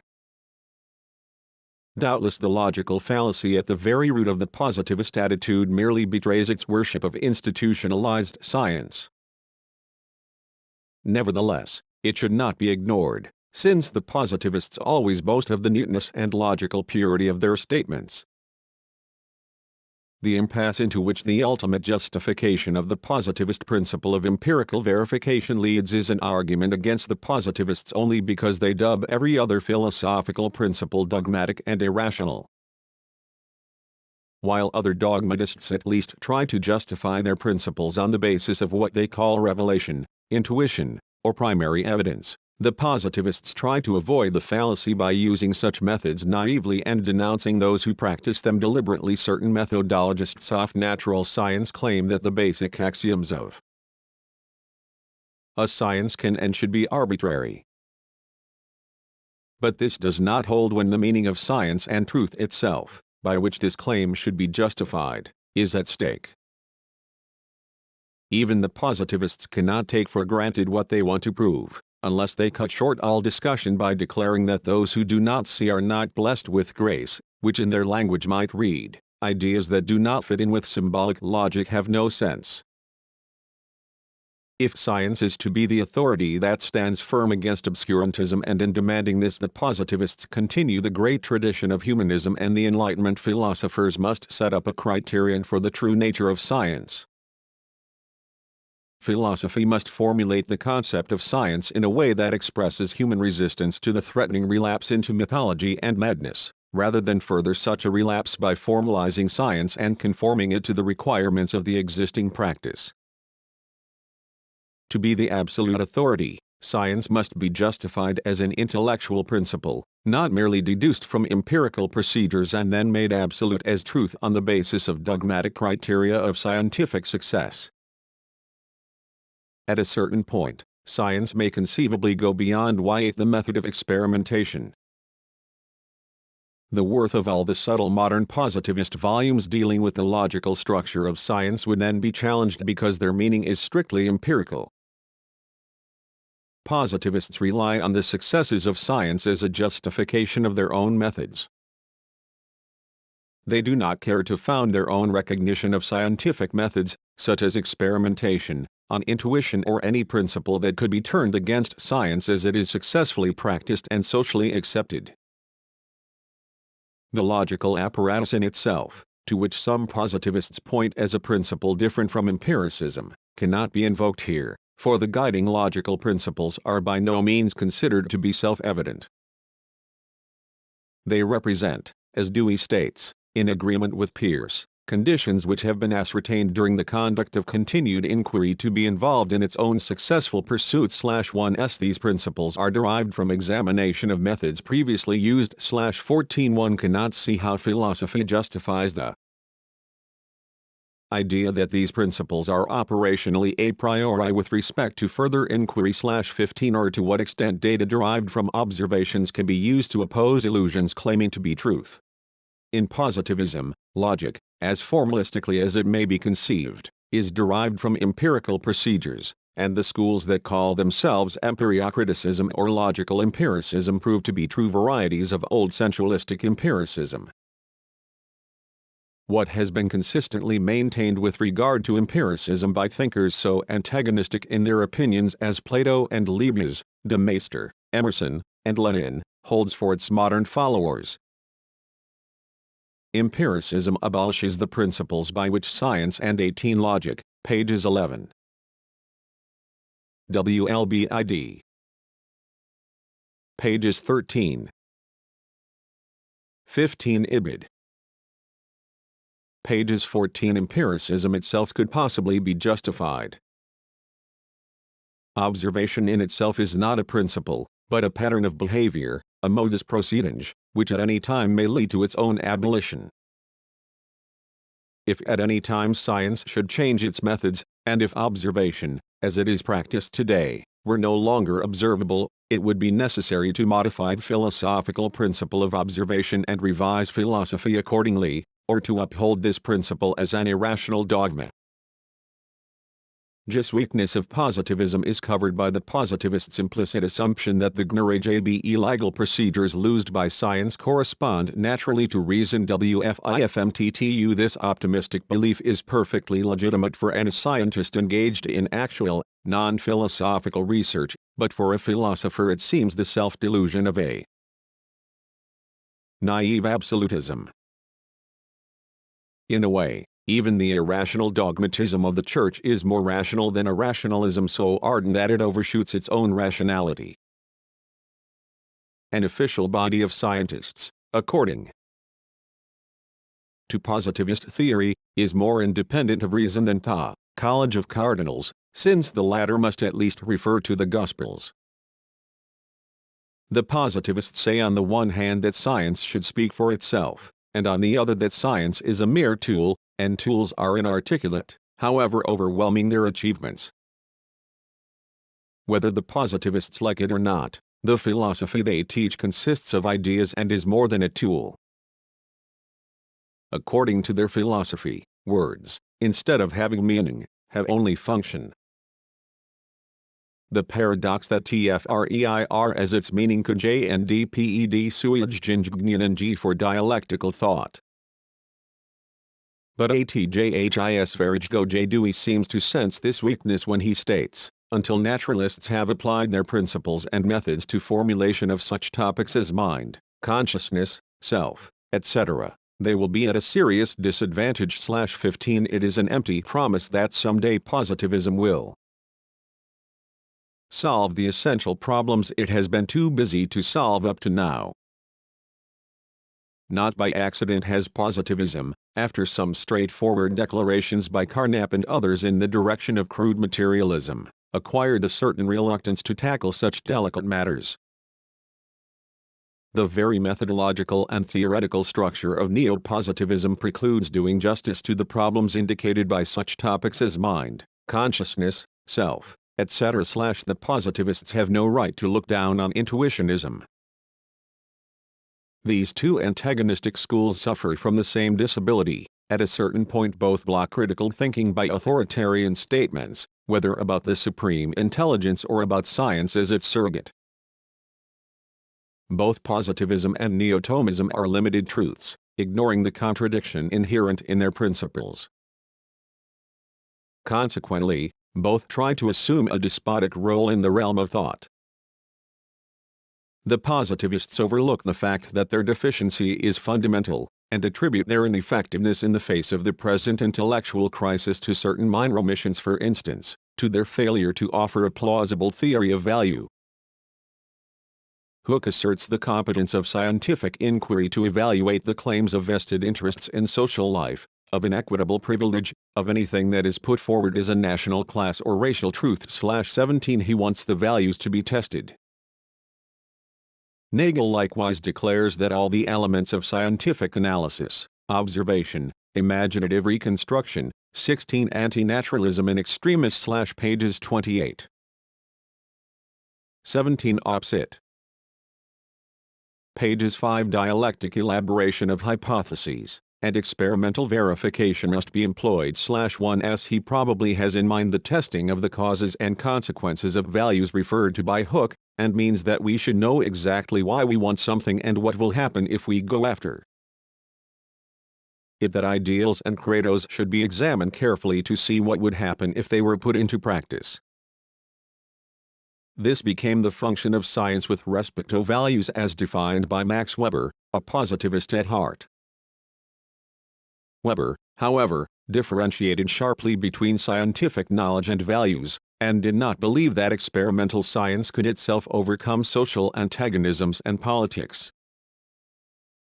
But it is quite in line with the ideas of positivism to reduce what eludes it as values to facts, and to represent things off the spirit as reified, as a kind of special commodity or cultural good. Independent philosophical thinking, critical and negative as it is, should rise above both the concept of values and the idea of the absolute validity of facts. The positivists only superficially escape the failure of nerve. They profess confidence.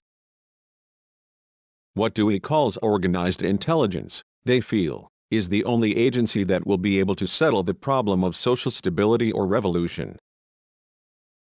This optimism, however, actually conceals a greater political defeatism than the pessimism of Weber, who hardly believed that the interests of social classes could be reconciled by science.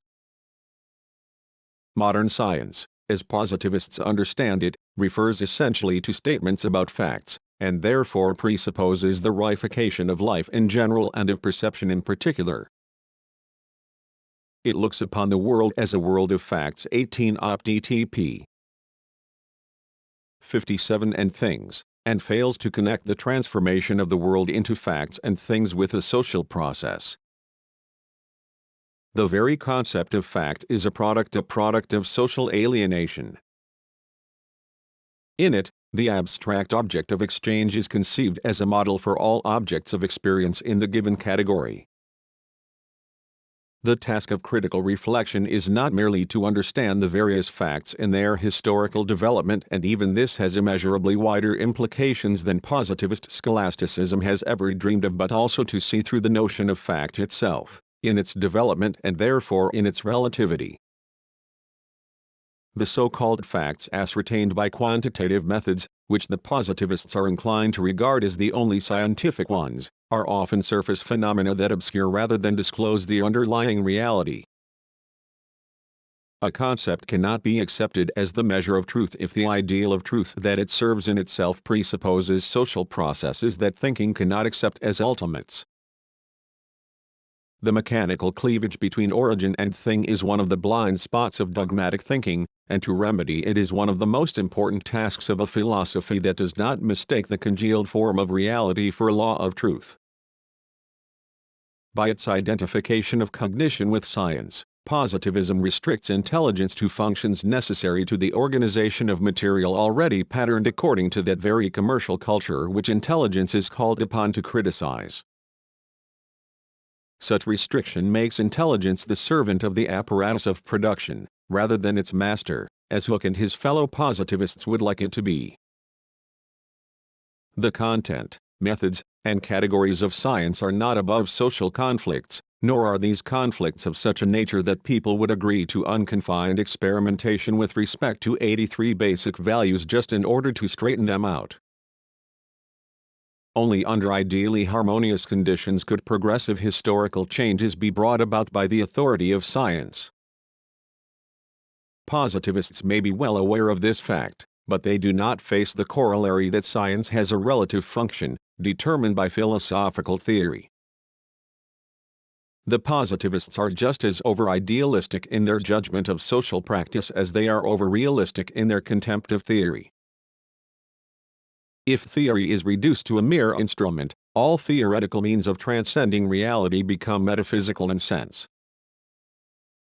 By the same distortion, reality, thus glorified, is conceived as devoid of all objectivity character that might, by its inner logic, lead to a better reality.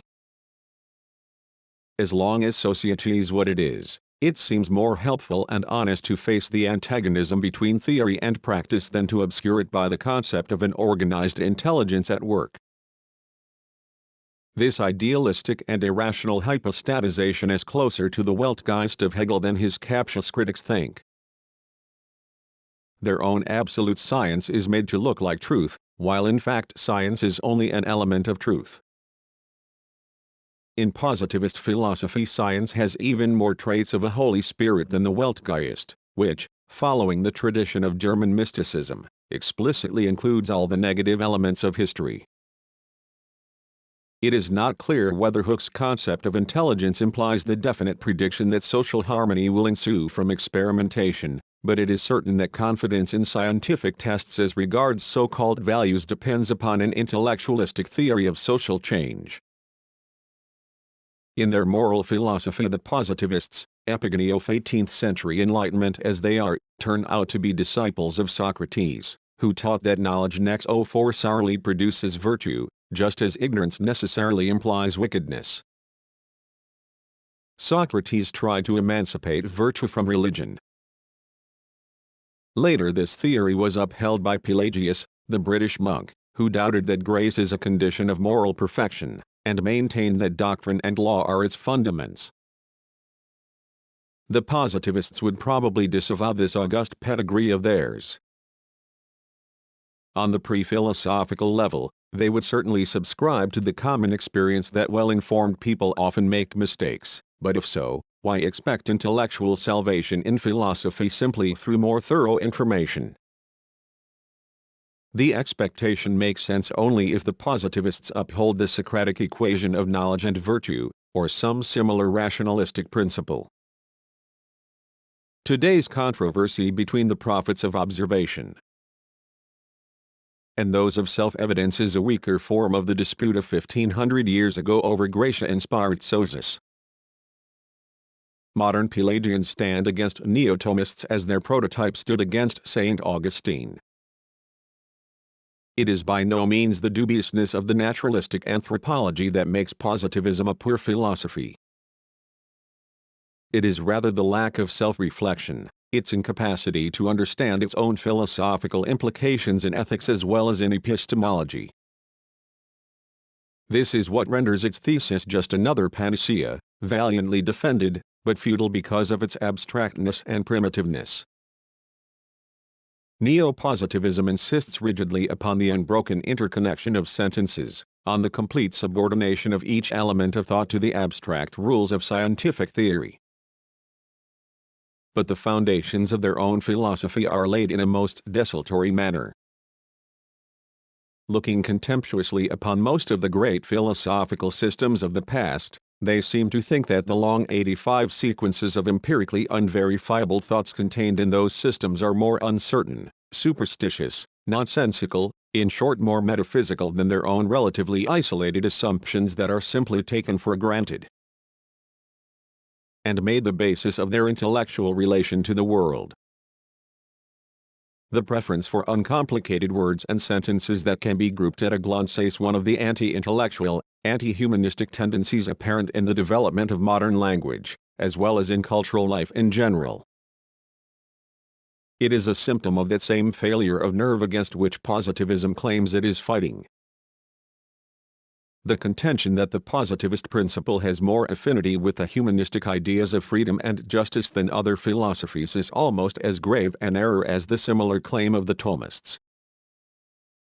Many representatives of modern positivism work for the realization of these ideas. But their very love of freedom seems to strengthen their hostility to its vehicle, theoretical thinking. They identify scientism with the interest of humanity. However, the surface appearance or even the thesis of a doctrine rarely offers a clue to the role it plays in society. Draco's Code, which gives the impression of bloodthirsty severity, has been one of the greatest forces for civilization. Conversely, in negation of its own content and meaning, the doctrine of Christ from the Crusaders to modern colonization has been associated with bloody ruthlessness. Positivists would indeed be better philosophers if they realized the contradiction between any philosophical idea and social reality, and therefore emphasized the anti-moralistic consequences of their own principle, as did the most consistent enlighteners, such as Mandeville and Nietzsche, who did not insist upon any easy 86 eclipse of reason, compatibility of their philosophy with official ideologies, progressive or reactionary. Indeed, the denial of such harmony was the core of their work. The crime of modern intellectuals against society lies not so much in their aloofness but in their sacrifice of contradictions and complexities of thought to the exigencies of so-called common sense. The expertly processed mentality of this century retains the caveman's hostility toward the stranger. This is expressed in hatred not only of those who have skin of a different color or wear a different kind of suit, but also of strange and unusual thought, nay, even of thought itself when it follows truth beyond the boundaries delimited by the requirements of a given social order. Thought today is only too often compelled to justify itself by its usefulness to some established group rather than by its truth. Even if revolt against misery and frustration can be discovered as an element in every consistent work of thought, instrumentality in bringing about reform is no criterion of truth. The merit of positivism consists in having carried the fight of enlightenment against mythologies into the sacred realm of traditional logic. However, like modern mythologists, the positivists may be accused of serving a purpose instead of abandoning purpose for truth. The idealists glorified commercial culture by attributing a higher meaning to it. The positivists glorify it by adopting the principle of this culture as the measure of truth, in a manner not unlike that in which modern popular art and literature glorify life as it is, not by idealization or lofty interpretation, but by simply repeating it on canvas, stage, and screen. Neo-Thomism fails democracy, not as the positivists would 87 have to argue because its ideas and values are not sufficiently tested in terms of prevailing conditions, nor is it because Neo-Thomism delays the use of methods by which alone understanding of, and consequent ability to guide, social relationships can be attained. 19. Catholicism is famous for such methods. Thomism fails because it is a half-truth. Instead of developing its teachings without caring about their usefulness, its expert propagandists have always adapted them to the changing requirements of the prevailing social forces. In recent years they have also adapted them to the uses of modern authoritarianism, against which, despite its present defeat, the future has yet to be safeguarded. The failure of Thomism lies in its ready acquiescence to pragmatic aims rather than in its lack of practicability. When a doctrine hypostatizes an isolated principle that excludes negation, it is paradoxically predisposing itself to conformism. Like all ideas and systems that, by offering clear-cut definitions of truth and guiding principles, tend to dominate the cultural scene for a while, both Neo-Thomism and Neopositivism charge all evils to doctrines antithetic to their own. The accusations vary according to the prevailing political forms. In the 19th century, when naturalists like Ernst Haeckel accused Christian philosophy of weakening national morale by supernaturalist poison, Christian philosophers hurled back the same reproach at naturalism. Today the opposing schools in this country charge each other with sapping the democratic spirit. They try to bolster up their respective arguments by doubtful excursions into the realm of history. Of course, it is hard to be fair to 19 Ibid. Pages 27. Thomism, which has seldom failed to lend a hand to oppression wherever oppression has been willing to embrace the Church, and which claims to be a pioneer of freedom. Dewey's allusion to the reactionary stand of religion in relation to Darwinism does not really tell the whole story. The concept of progress expressed in such biological theories needs a great deal of elaboration, and it may not be long before the positivists join the Thomists in criticizing it. Many times in the history of Western civilization have the Catholic Church and its great teachers helped science emancipate itself from superstition and charlatanism. Dewey seems to think that it is particularly persons of religious belief who have opposed the scientific spirit. This is an intricate problem. But when, in this connection, Dewey cites the historian of Idea/20, the latter should remind him that the rise of European science is after all unthinkable without the Church. The Church Fathers carried on a relentless struggle against all kinds of failures of nerve, among them astrology, occultism, and spiritualism, to which some positivistic philosophers of our era have proved less immune than Tertullian, Hippolytus, or St. Augustine. The relation of the Catholic Church to science varies according as the Church is allied with progressive or with reactionary powers. While the Spanish Inquisition helped a rotten court to stifle any sound economic and social reforms, certain popes cultivated relations with the humanistic movement throughout the world. Galileo's enemies had difficulty in undermining his friendship with Urban VIII, and their eventual success can be attributed to Galileo's excursions. 20 Ibid. Pages 31. 89 into the realm of theology and epistemology, rather than necessarily to his scientific views. Vincent of Beauvais, the greatest medieval encyclopedist, referred to the Earth as a point in the universe. Urban himself seems to have regarded Copernicus' theory as a worthwhile hypothesis. What the Church feared was not natural science in itself. it was quite able to come to terms with science. In Galileo's case, it was doubtful about the proofs offered by Copernicus and Galileo. Therefore, it could at least pretend that its case was based on a defense of rationality against hasty conclusions. Intrigue certainly played a great role in Galileo's condemnation. But an advocatus diaboli might well say that the reluctance of certain cardinals to accept Galileo's doctrine was due to the suspicion that it was pseudoscientific, like astrology or today's race theory, rather than any kind of empiricism or skepticism. Catholic thinkers have espoused a doctrine of man and nature, as contained in the Old and the New Testaments, offering a certain protection against superstition in scientific and other disguises. This doctrine could have prevented the Church from chiming in with the bloodthirsty mob that asserted that it had witnessed sorceries.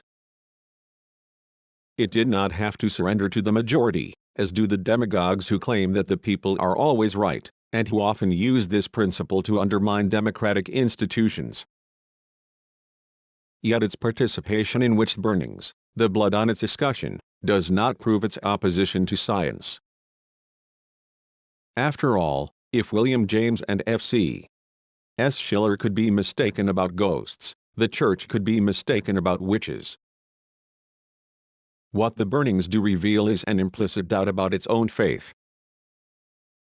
The ecclesiastical torturers often gave proof of an easy conscience, as in their miserable quibble that when a man is burned at the stake no blood is shed. The greatest defect of Thomism is not peculiar to its modern version. It can be traced back to Thomas Aquinas himself, even to Aristotle.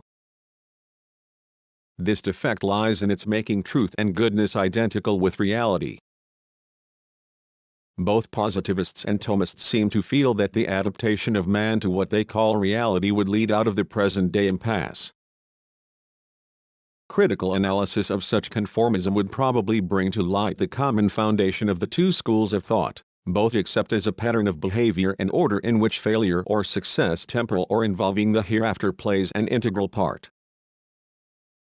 It can be said that this doubtful principle of adapting humanity to what theory recognizes as reality is one root cause of the present intellectual decay. In our day, the hectic desire that people have to adapt themselves to something that has the power to be, whether it is called a fact or an ens rationale, has led to a state of irrational rationality.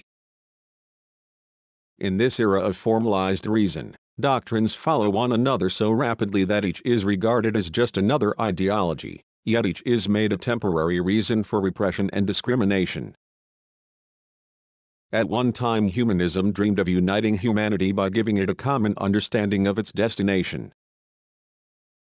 It thought that it could bring about a good society by theoretical criticism of contemporary practice, which would then shift over to the right political activity. This seems to have been an illusion. Today words are supposed to be blueprints for action.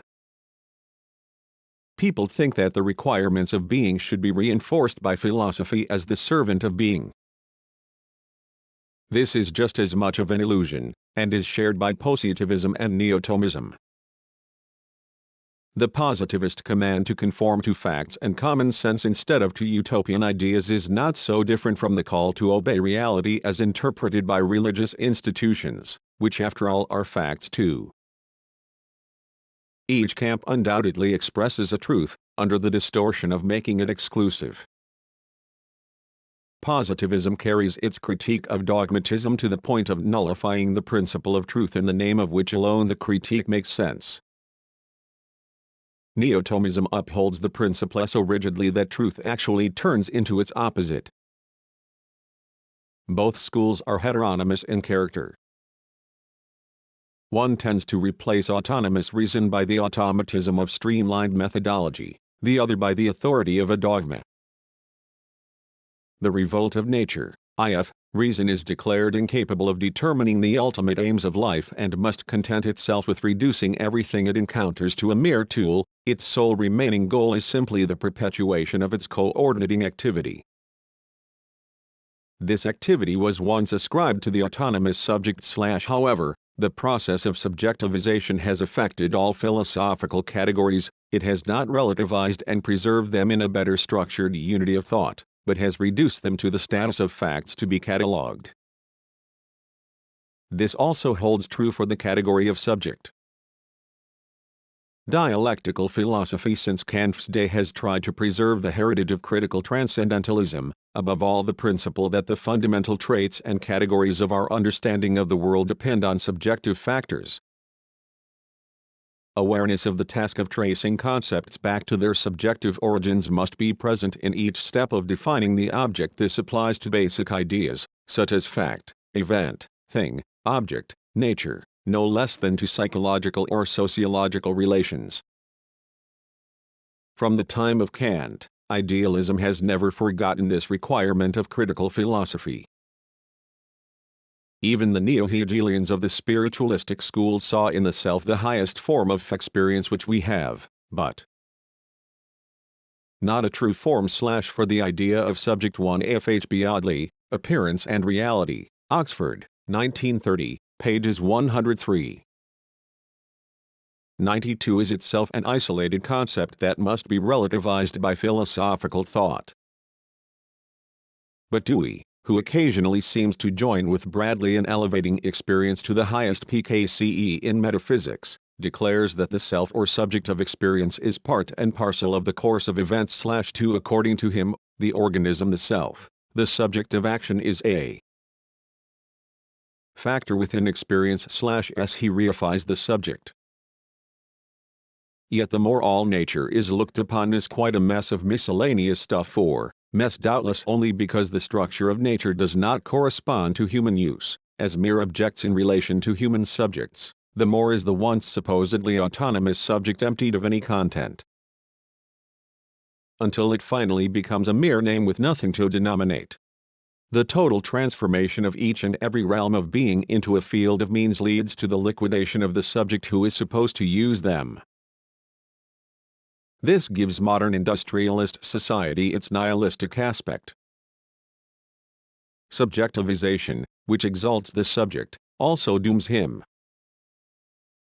The human being, in the process of his emancipation, shares the fate of the rest of his world.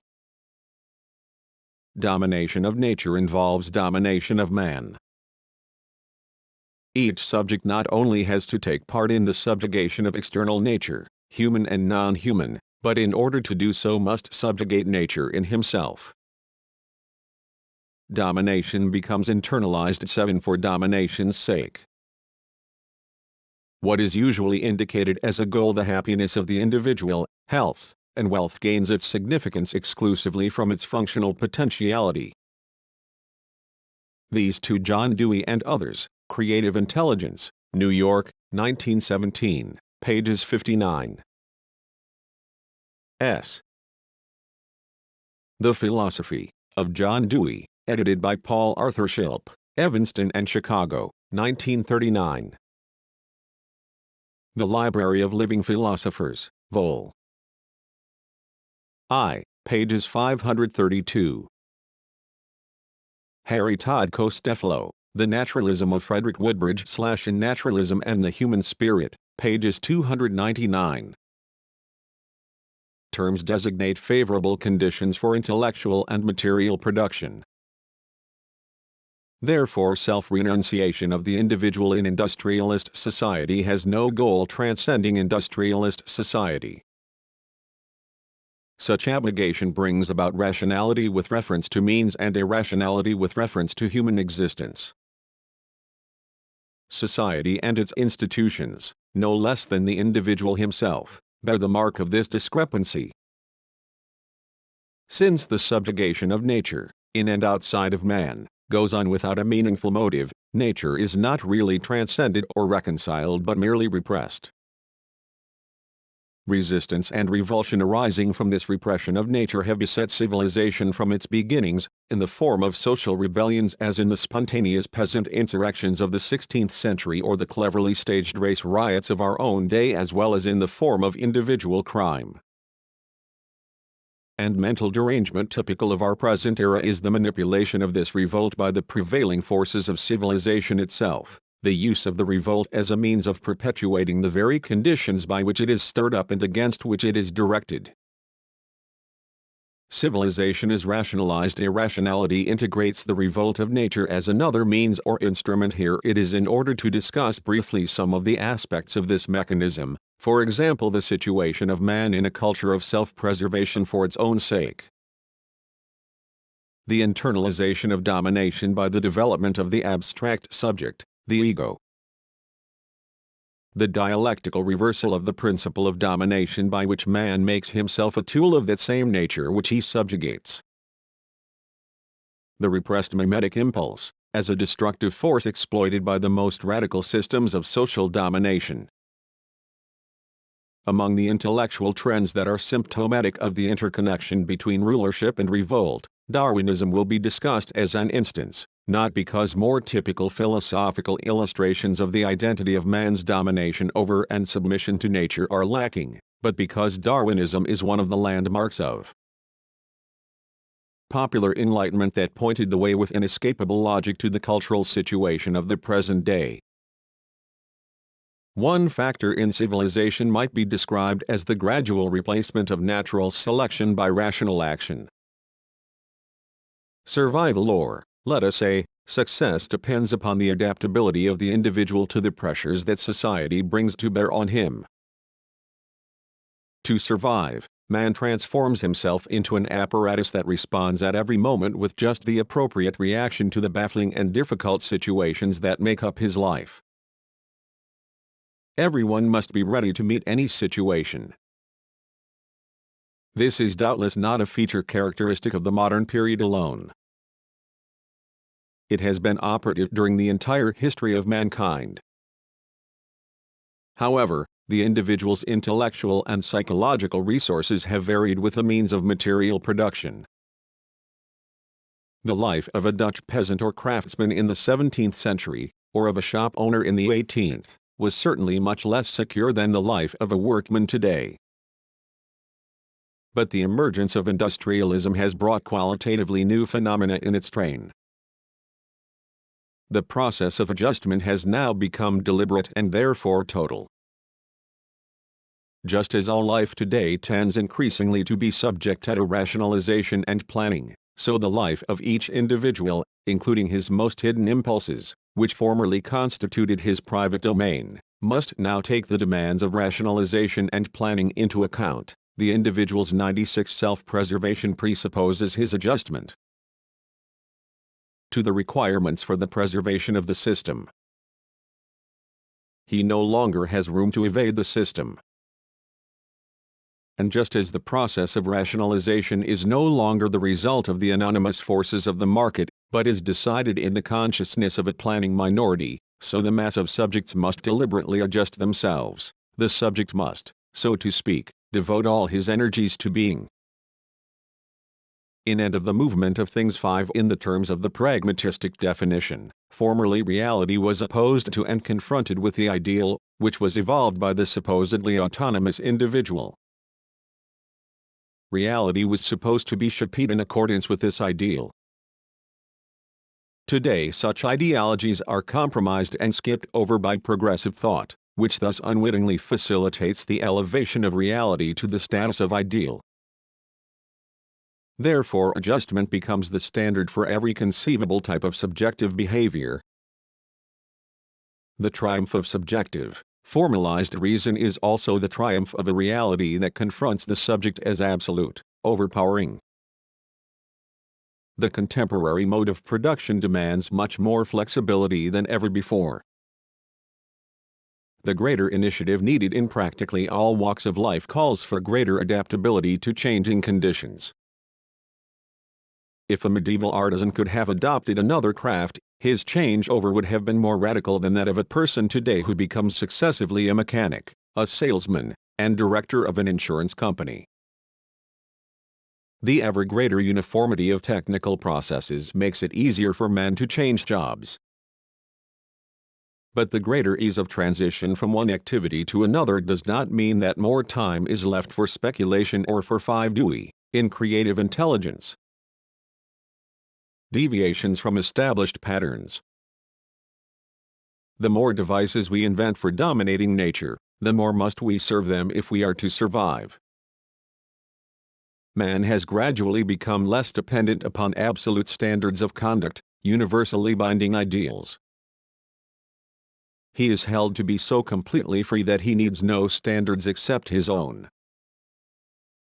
Paradoxically, however, this increase of independence has led to a parallel increase of passivity. Shrewd as man's calculations have become as regards his means, his choice of ends, which was formerly correlated with belief in an objective truth, has become witless. The individual, purified of all remnants of mythologies, including the mythology of objective reason, reacts automatically, according to general patterns of adaptation.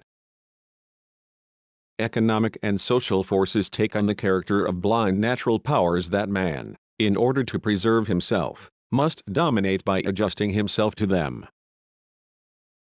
As the end result of the process, we have on the one hand the self, the abstract ego emptied of all substance except its attempt to transform everything in heaven and on earth into means for its preservation, and on the other hand an empty nature degraded to mere material. Mere stuff to be dominated, without any other purpose than that of this very domination. For the average man, self-preservation has become dependent upon the speed of his reflexes. Reason itself becomes identical with this adjustive faculty. It may seem that present-day man has a much freer choice than his ancestors had, and in a certain sense he has. His freedom has increased tremendously with the increase in productive potentialities. In terms of quantity, a modern worker has a much wider selection of consumer goods than a nobleman 98 of the ancient regime. The importance of this historical development must not be underestimated. But before interpreting the multiplication of choices as an increase in freedom, as is done by the enthusiasts of assembly line production, we must take into account the pressure inseparable from this increase and the chain-gang quality that is concomitant with this new kind of choice. The pressure consists in continual coercion that modern social conditions put upon everyone. The change may be illustrated by the difference between a craftsman of the old type, who selected the proper tool for a delicate piece of work, and the worker of today, who must decide quickly which of many levers or switches he should pull. Quite a different degrees of freedom are involved in driving a horse and in driving a modern automobile. Aside from the fact that the automobile is available to a much larger percentage of the population than the carriage was, the automobile is faster and more efficient, requires less care, and is perhaps more manageable. However, the accretion of freedom has brought about a change in the character of freedom. It is as if the innumerable laws, regulations, and directions with which we must comply were driving the car, not we. There are speed limits, warnings to drive slowly, to stop, to stay within certain cons, and even diagrams showing the shape of the curve ahead. We must keep our eyes on the road and be ready at each instant to react with the right motion. Our spontaneity has been replaced by a frame of mind which compels us to discard every emotion or idea that might impair our alertness to the impersonal demands assailing us. The change illustrated by this example extends to most branches of our culture. It is sufficient to compare the methods of persuasion used by the old-fashioned businessman with those of modern advertising: garish neon signs, mammoth placards, deafening loudspeakers. Behind the baby talk of slogans, to which nothing is sacred, is an invisible text proclaiming the power of the industrial concerns that are able to pay for this luxurious stupidity. Indeed, the initiation fee and the dues of this business fraternity are so high that the small newcomer is defeated before he starts. The invisible text proclaims also the connections and agreements among the dominant companies, and finally the concentrated power of the economic apparatus as a whole. Although the consumer is, so to speak, given his choice, he does not get a penny's worth too much for his money, whatever the trademark he prefers to possess.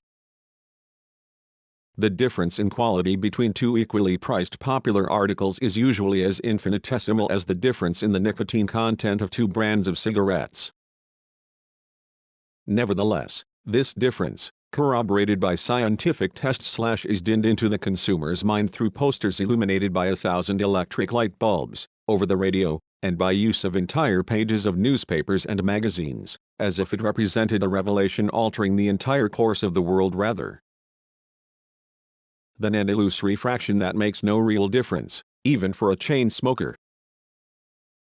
People can somehow read between the lines of this language of power. They understand, and adjust themselves.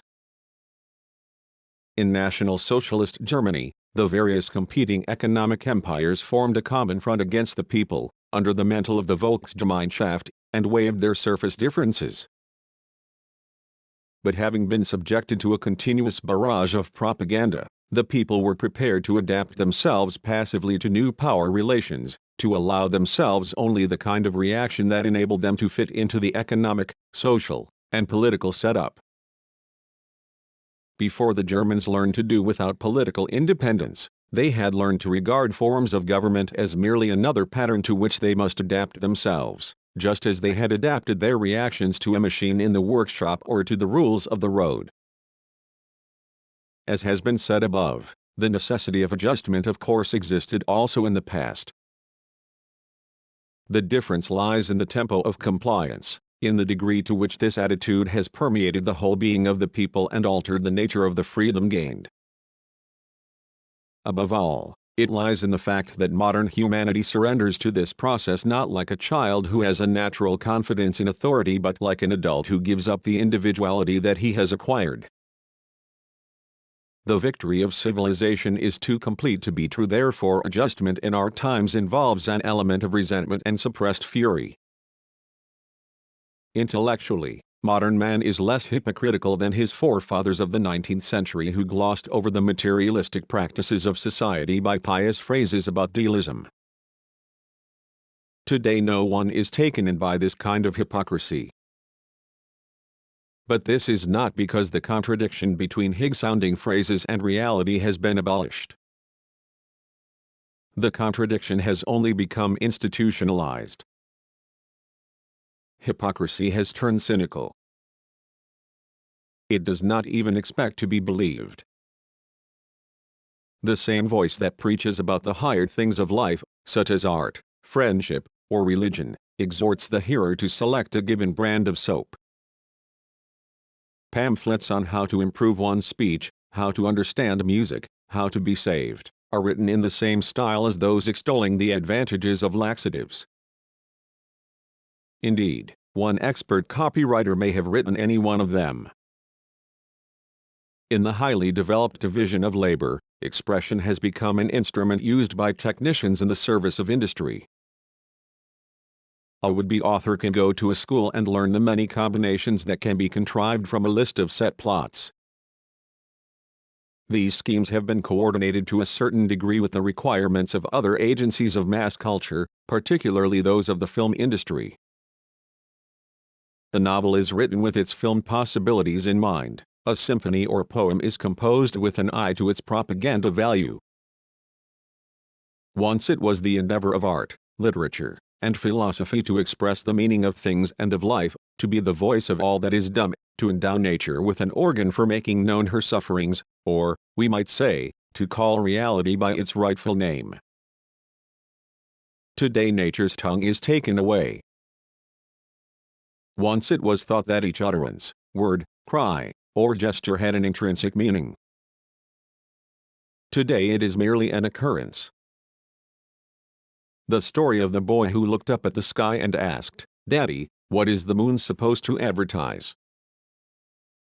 is an allegory of what has happened to the relation between man and nature in the era of formalized reason. On the one hand, nature has been stripped of all intrinsic value or meaning. On the other, man has been stripped of all aims except self-preservation. He tries to transform everything within reach into a means to that end. Every word or sentence that hints of relations other than pragmatic is suspect. When a man is asked to admire a thing, to respect a feeling or attitude, to love a person for his own sake, he smells sentimentality and suspects that someone is pulling his leg or trying to sell him something. Though people may not ask what the moon is supposed to advertise, they tend to think of it in terms of ballistics or aerial mileage. The complete transformation of the world into a world of means rather than of ends is itself the consequence of the historical development of the methods of production. As material production and social organization grow more complicated and reified, recognition of means as such becomes increasingly difficult, since they assume the appearance of autonomous entities. As long as the means of production are primitive, the forms of social organization are primitive. The institutions of the Polynesian tribes reflect the direct and overwhelming pressure of nature. Their social organization has been shaped by their material needs. The old people, weaker than the younger but more experienced, make the plans for hunting, for building bridges, for choosing campsites, etc. The younger must obey. The women, weaker than the men, do not go hunting and do not participate in preparing and eating the big game. Their duties are to gather plants and shellfish. The bloody magical rites serve partly to initiate the youth and partly to inculcate a tremendous respect for the power of priests and elders. What is true of the primitives is true of more civilized communities. The kinds of weapons or machines that man uses at the various stages of his evolution call for certain forms of command and obedience, of cooperation and subordination, and thus are effective also in bringing into being certain legal, artistic, and religious forms. During his long history, man has at times acquired such freedom from the immediate pressure of nature that he could think about nature and reality without directly or indirectly thereby planning for his self-preservation. These relatively independent forms of thinking, which Aristotle describes as theoretical contemplation, were particularly cultivated in philosophy. Philosophy aimed at an insight that was not to serve useful calculations but was intended to further understanding of nature in and for itself. Speculative thought, from the economic point of view, was doubtless a luxury that, in a society based on group domination, only a class of people exempt from hard labor could afford. The intellectuals, for whom Plato and Aristotle were the first great European spokesmen, owed their very existence, and their leisure to indulge in speculation, to the system of domination from which they tried to emancipate themselves intellectually. The vestiges of this paradoxical situation can be discovered in various systems of thought today, and this is certainly progress. The masses know that such freedom for contemplation crops up only occasionally. It was always a privilege of certain groups, which automatically built up an ideology hypostatizing their privilege as a human virtue. Thus it served actual ideological purposes, glorifying those exempt from manual labor. Hence the distrust aroused by the group. In our era, the intellectual is, indeed, not exempt from the pressure that the economy exerts upon him to satisfy the ever-changing demands of reality. Consequently, meditation, which look to eternity, is superseded by pragmatic intelligence, which looks to the next moment. Instead of losing its character as a privilege, speculative thought is altogether liquidated, and this can hardly be called progress. It is true that in this process nature has lost its awesomeness, its qualitas occultae, but, completely deprived of the chance to speak through the minds of men even in the distorted language 104 of these privileged groups, nature seems to be taking its revenge. Modern insensitivity to nature is indeed only a variation of the pragmatic attitude that is typical of Western civilization as a whole. The forms are different. The early trapper saw in the prairies and mountains only the prospects of good hunting. The modern businessman sees in the landscape an opportunity for the display of cigarette posters. The fate of animals in our world is symbolized by an item printed in newspapers of a few years ago. it reported that landings of planes in Africa were often hampered by herds of elephants and other beasts. Animals are here considered simply as obstructors of traffic. This mentality of man as the master can be traced back to the first chapters of Genesis. The few precepts in favor of animals that we encounter in the Bible have been interpreted by the most outstanding religious thinkers, Paul, Thomas Aquinas, and Luther, as pertaining only to the moral education of man, and in no wise to any obligation of man toward other creatures. Only man's soul can be saved. Animals have but the right to suffer. Some men and women wrote a British churchman a few years ago, suffer and die for the life, the welfare, the happiness of others. This law is continually seen in operation. The supreme example of it was shown to the world, I write with reverence, on Calvary. Why should animals be exempted from the operation of this law or principle? 6. Pope Pius IX did not permit a society for the prevention of cruelty to animals to be founded in Rome because, as he declared, theology teaches that man owes no duty to any. 6. Edward Westenark, Christianity and Morals, New York, 1939, pages 388. Animal/National Socialism, it is true, boasted of its protection of animals, but only in order to humiliate more deeply those inferior races whom they treated as mere nature. These instances are quoted only in order to show that pragmatic reason is not new. Yet, the philosophy behind it, the idea that reason, the highest intellectual faculty of man, is solely concerned with instruments, nay, is a mere instrument itself, is formulated more clearly and accepted more generally today than ever before. The principle of domination has become the idol to which everything is sacrificed. The history of man's efforts to subjugate nature is also the history of man's subjugation by man. The development of the concept of the ego reflects this twofold history.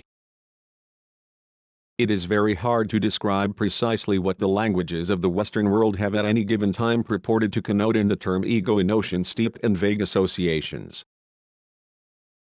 As the principle of the self endeavoring to win in the fight against nature in general, against other people in particular, and against its own impulses, the ego is felt to be related to the functions of domination, command, and organization. The ego principle seems to be manifested in the outstretched arm of the ruler, directing his men to march or dooming the culprit to execution. Spiritually, it has the quality of a ray of light. In penetrating the darkness, it startles the ghosts of belief and feeling, which prefer to lurk in shadows. Historically, it belongs preeminently to an agios caste privilege marked by a cleavage between intellectual and manual labor, between conquerors and conquered. Its dominance is patent in the patriarchal epoch. It could scarcely have 7 Ibid pages 389 played a decisive role in matriarchal days to recall Bachofen and Morgan-Wentonic deities were worshipped. Nor may one properly ascribe ego or self to the slave of antiquity, to the amorphous mass at the base of the social pyramid, the principle of domination, based originally on brute force, acquired in the course of time a more spiritual character. The inner voice took the place of the master in issuing commands. The history of Western civilization could be written in terms of the growth of the ego as the underling sublimates, that is internalizes, the commands of his master who has preceded him in self-discipline. From this standpoint, the leader and the elite might be described as having effected coherence and logical connection between the various transactions of daily life. They enforced continuity, regularity, even uniformity in the productive process, primitive though it was. The ego within each subject became the embodiment of the leader. It established a rational nexus between the variegated experiences of different persons. Just as the leader groups his men as foot soldiers and mounted troops, just as he charts the future, so the ego classifies experiences by categories or species and plans the life of the individual. French Sociology 8 has taught that the hierarchical arrangement of primitive general concepts reflected the organization of the tribe and its power over the individual. It has shown that the whole logical order, the ranking of concepts according to priority and posteriority, inferiority and superiority, and the marking out of their respective domains and boundaries, mirror social relations and the division of labor. CFE Durkheim, TTE Kugs Forms Primitives de Classification /UA6E Socialgeek, IV, 66, 1903. At no time has the notion of the ego shed the blemishes of its origin in the system of social domination. Even such idealized versions as Descartes' doctrine of the ego suggest coercion. Cassenf's objections to the Meditations poked fun at the notion of a little spirit, namely, the ego, that from its well-concealed citadel in the brain arsum in cerebro tenens or, as the psychologists might say, the receiving sending station in the brain, edits the reports of the senses and issues its orders to the various parts of the body. It is instructive to follow Descartes' efforts to find a place for this ego, which is not in nature but remains close enough to nature to influence it. Its first concern is to dominate the passions, that is, nature, so far as it makes itself felt in us. The ego is indulgent to agreeable and wholesome emotions but is stern with anything conducive to sadness. Its central concern must be to keep the emotions from biasing judgments. Mathematics, crystal clear, imperturbable, and self-sufficient, the classical instrument of formalized reason, best exemplifies the workings of this austere agency. The ego dominates nature. To describe the ego's aims except in terms of its own indefinite persistence would contaminate the concept of the ego.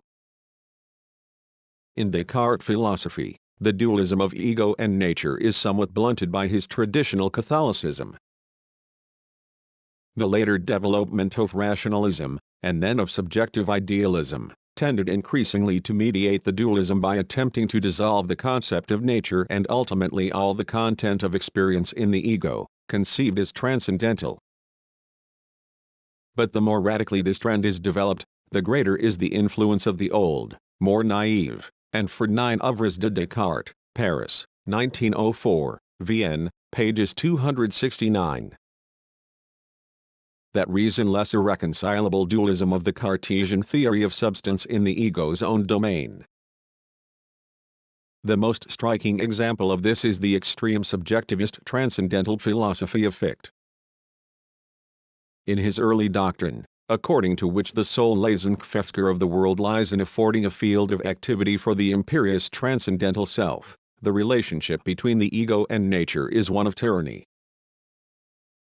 The entire universe becomes a tool of the ego, although the ego has no substance or meaning except in its own boundless activity.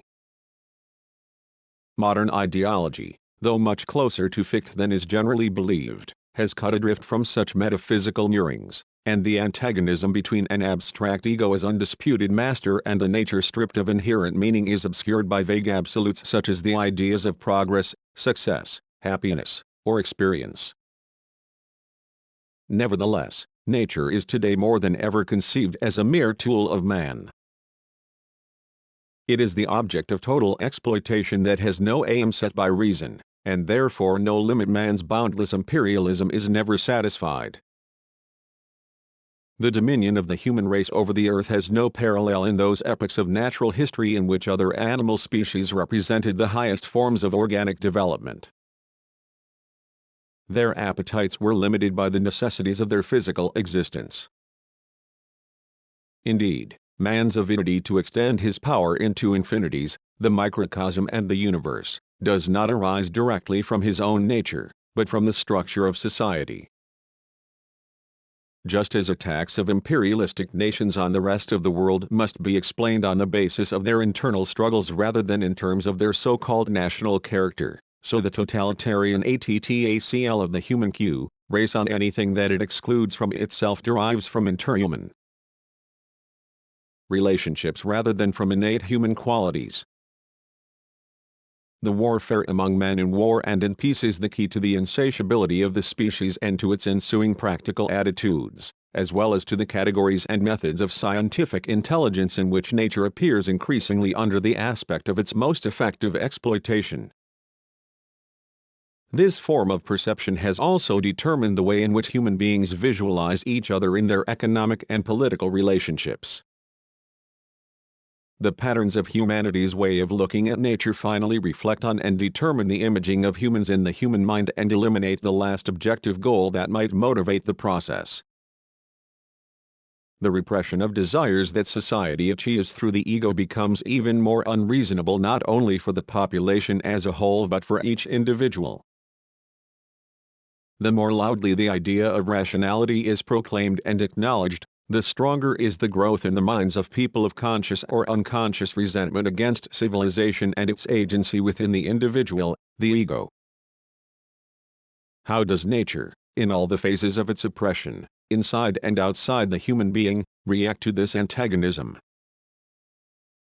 What are the psychological, political, and philosophical manifestations of its revolt? Is it possible to avoid the conflict by a return to nature / by a revival of old doctrines, or by the creation of new myths? Each human being experiences the domineering aspect of civilization from his birth. To the child, the father's power seems overwhelming, supernatural in the literal sense of the word. The father's command is reason exempt from nature, an inexorable spiritual force.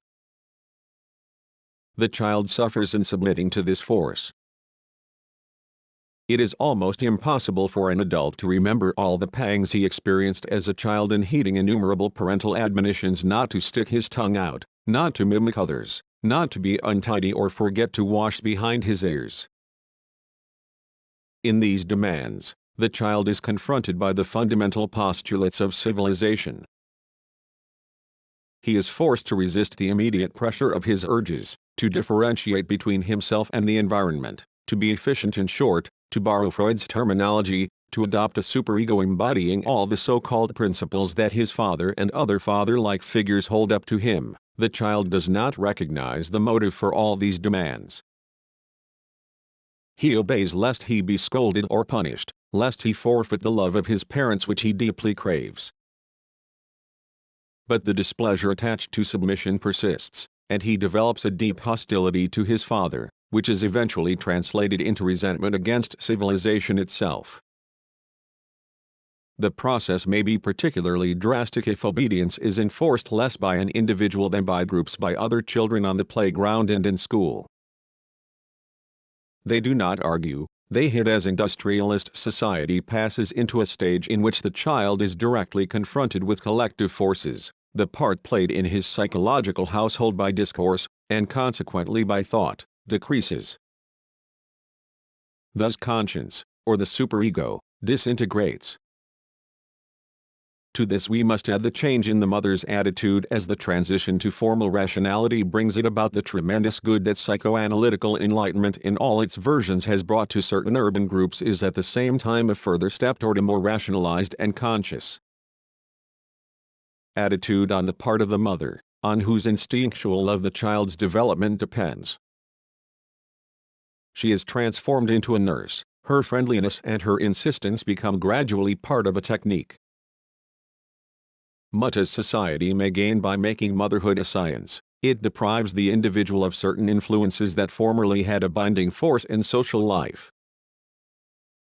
Hatred of civilization is not only an irrational projection of personal psychological difficulties into the world, as it is interpreted in some psychoanalytical writing. The adolescent learns that the renunciations of instinctual urges expected from him are not adequately compensated, that, for instance, the sublimation of sexual goals required by civilization fails to obtain for him the material security in the name of which it is preached. Industrialism tends more and more to subject sex relations to social domination. The Church mediated between nature and civilization by making marriage a sacrament, still tolerating saturnalia, minor erotic excesses, and even prostitution. In the present era, marriage becomes increasingly the cachet of a social sanction, a payment of dues for membership in a club of male prerogative for which the women make the rails. For the women, it is also a cachet in the sense of a prize to be striven for, a prize of sanctioned security. The girl who violates the conventions is no longer pitied or condemned for the reason that she is losing her stake in this and the other life. She simply does not realize her opportunities. She is foolish, not tragic. The emphasis shifts completely to the expediency of marriage as an instrument of conformity in the social machinery. Powerful agencies supervise its functioning, and the amusement industry is enlisted as its advertising agency. While society is busily engaged in abolishing the small rackets of prostitution, which make a commerce of love, instinctual life in all its branches is increasingly adapted to the spirit of commercial culture. The frustrations produced by this tendency are profoundly rooted in the civilizing process. They must be understood phylogenetically, not only ontogenetically, for to some extent the psychological complexes reproduce the primitive history of civilization. It is true that in the current phase of civilization these primitive processes are being relived. On this higher level, the conflict centers about the ideals for the sake of which the renunciation is enforced. What fills the adolescent with distress is, above all, his dim and confused realization of the close connection or near identity of reason, self, domination, and nature. He feels the gap between the ideals taught to him and the expectations that they arouse in him on the one hand, and the reality principle to which he is compelled to submit on the other. His ensuing rebellion is directed against the circumstance that the air of godliness, of aloofness from nature, of infinite superiority, conceals the rule of the stronger or of the smarter. This discovery may add either one of two important elements to the character of the individual who makes it, resistance or submission. The resistant individual will oppose any pragmatic attempt to reconcile the demands of truth and the irrationalities of existence. Rather than to sacrifice truth by conforming to prevailing standards, he will insist on expressing in his life as much truth as he can, both in theory and in practice. His will be a life of conflict. He must be ready to run the risk of utter loneliness. The irrational hostility that would incline him to project his inner difficulties upon the world is overcome by a passion to realize what his father represented in his childish imagination, namely, truth. This type of youth, if it is a type, takes seriously what he has been taught. He at least is successful in the process of internalization to the extent of turning against outside authority and the blind cult of so-called reality. He does not shrink from persistently confronting reality with truth, from unveiling the antagonism between ideals and actualities. His criticism itself, theoretical and practical, is a negative reassertion of the positive faith he had as a child. The other element, submission, is the one the majority is driven to take on. Although most people never overcome the habit of berating the world for their difficulties, those who are too weak to make a stand against reality have no choice but to obliterate themselves by identifying with it. They are never rationally reconciled to civilization. Instead, they bow to it, secretly accepting the identity of reason and domination, of civilization and the ideal, however much they may shrug their shoulders. Well-informed cynicism is only another mode of conformity. These people willingly embrace or force themselves to accept the rule of the stronger as the eternal norm. Their whole life is a continuous effort to suppress and abase nature, inwardly or outwardly, and to identify themselves with its more powerful surrogates: the race, fatherland, leader, cliques, and tradition. For them, all these words mean the same thing: the irresistible reality that must be honored and obeyed. However, their own natural impulses, those antagonistic to the various demands of civilization, lead a devious undercover life within them. In psychoanalytic terms, one might say that the submissive individual is one whose unconscious has become fixed at the level of repressed rebellion against his real parents.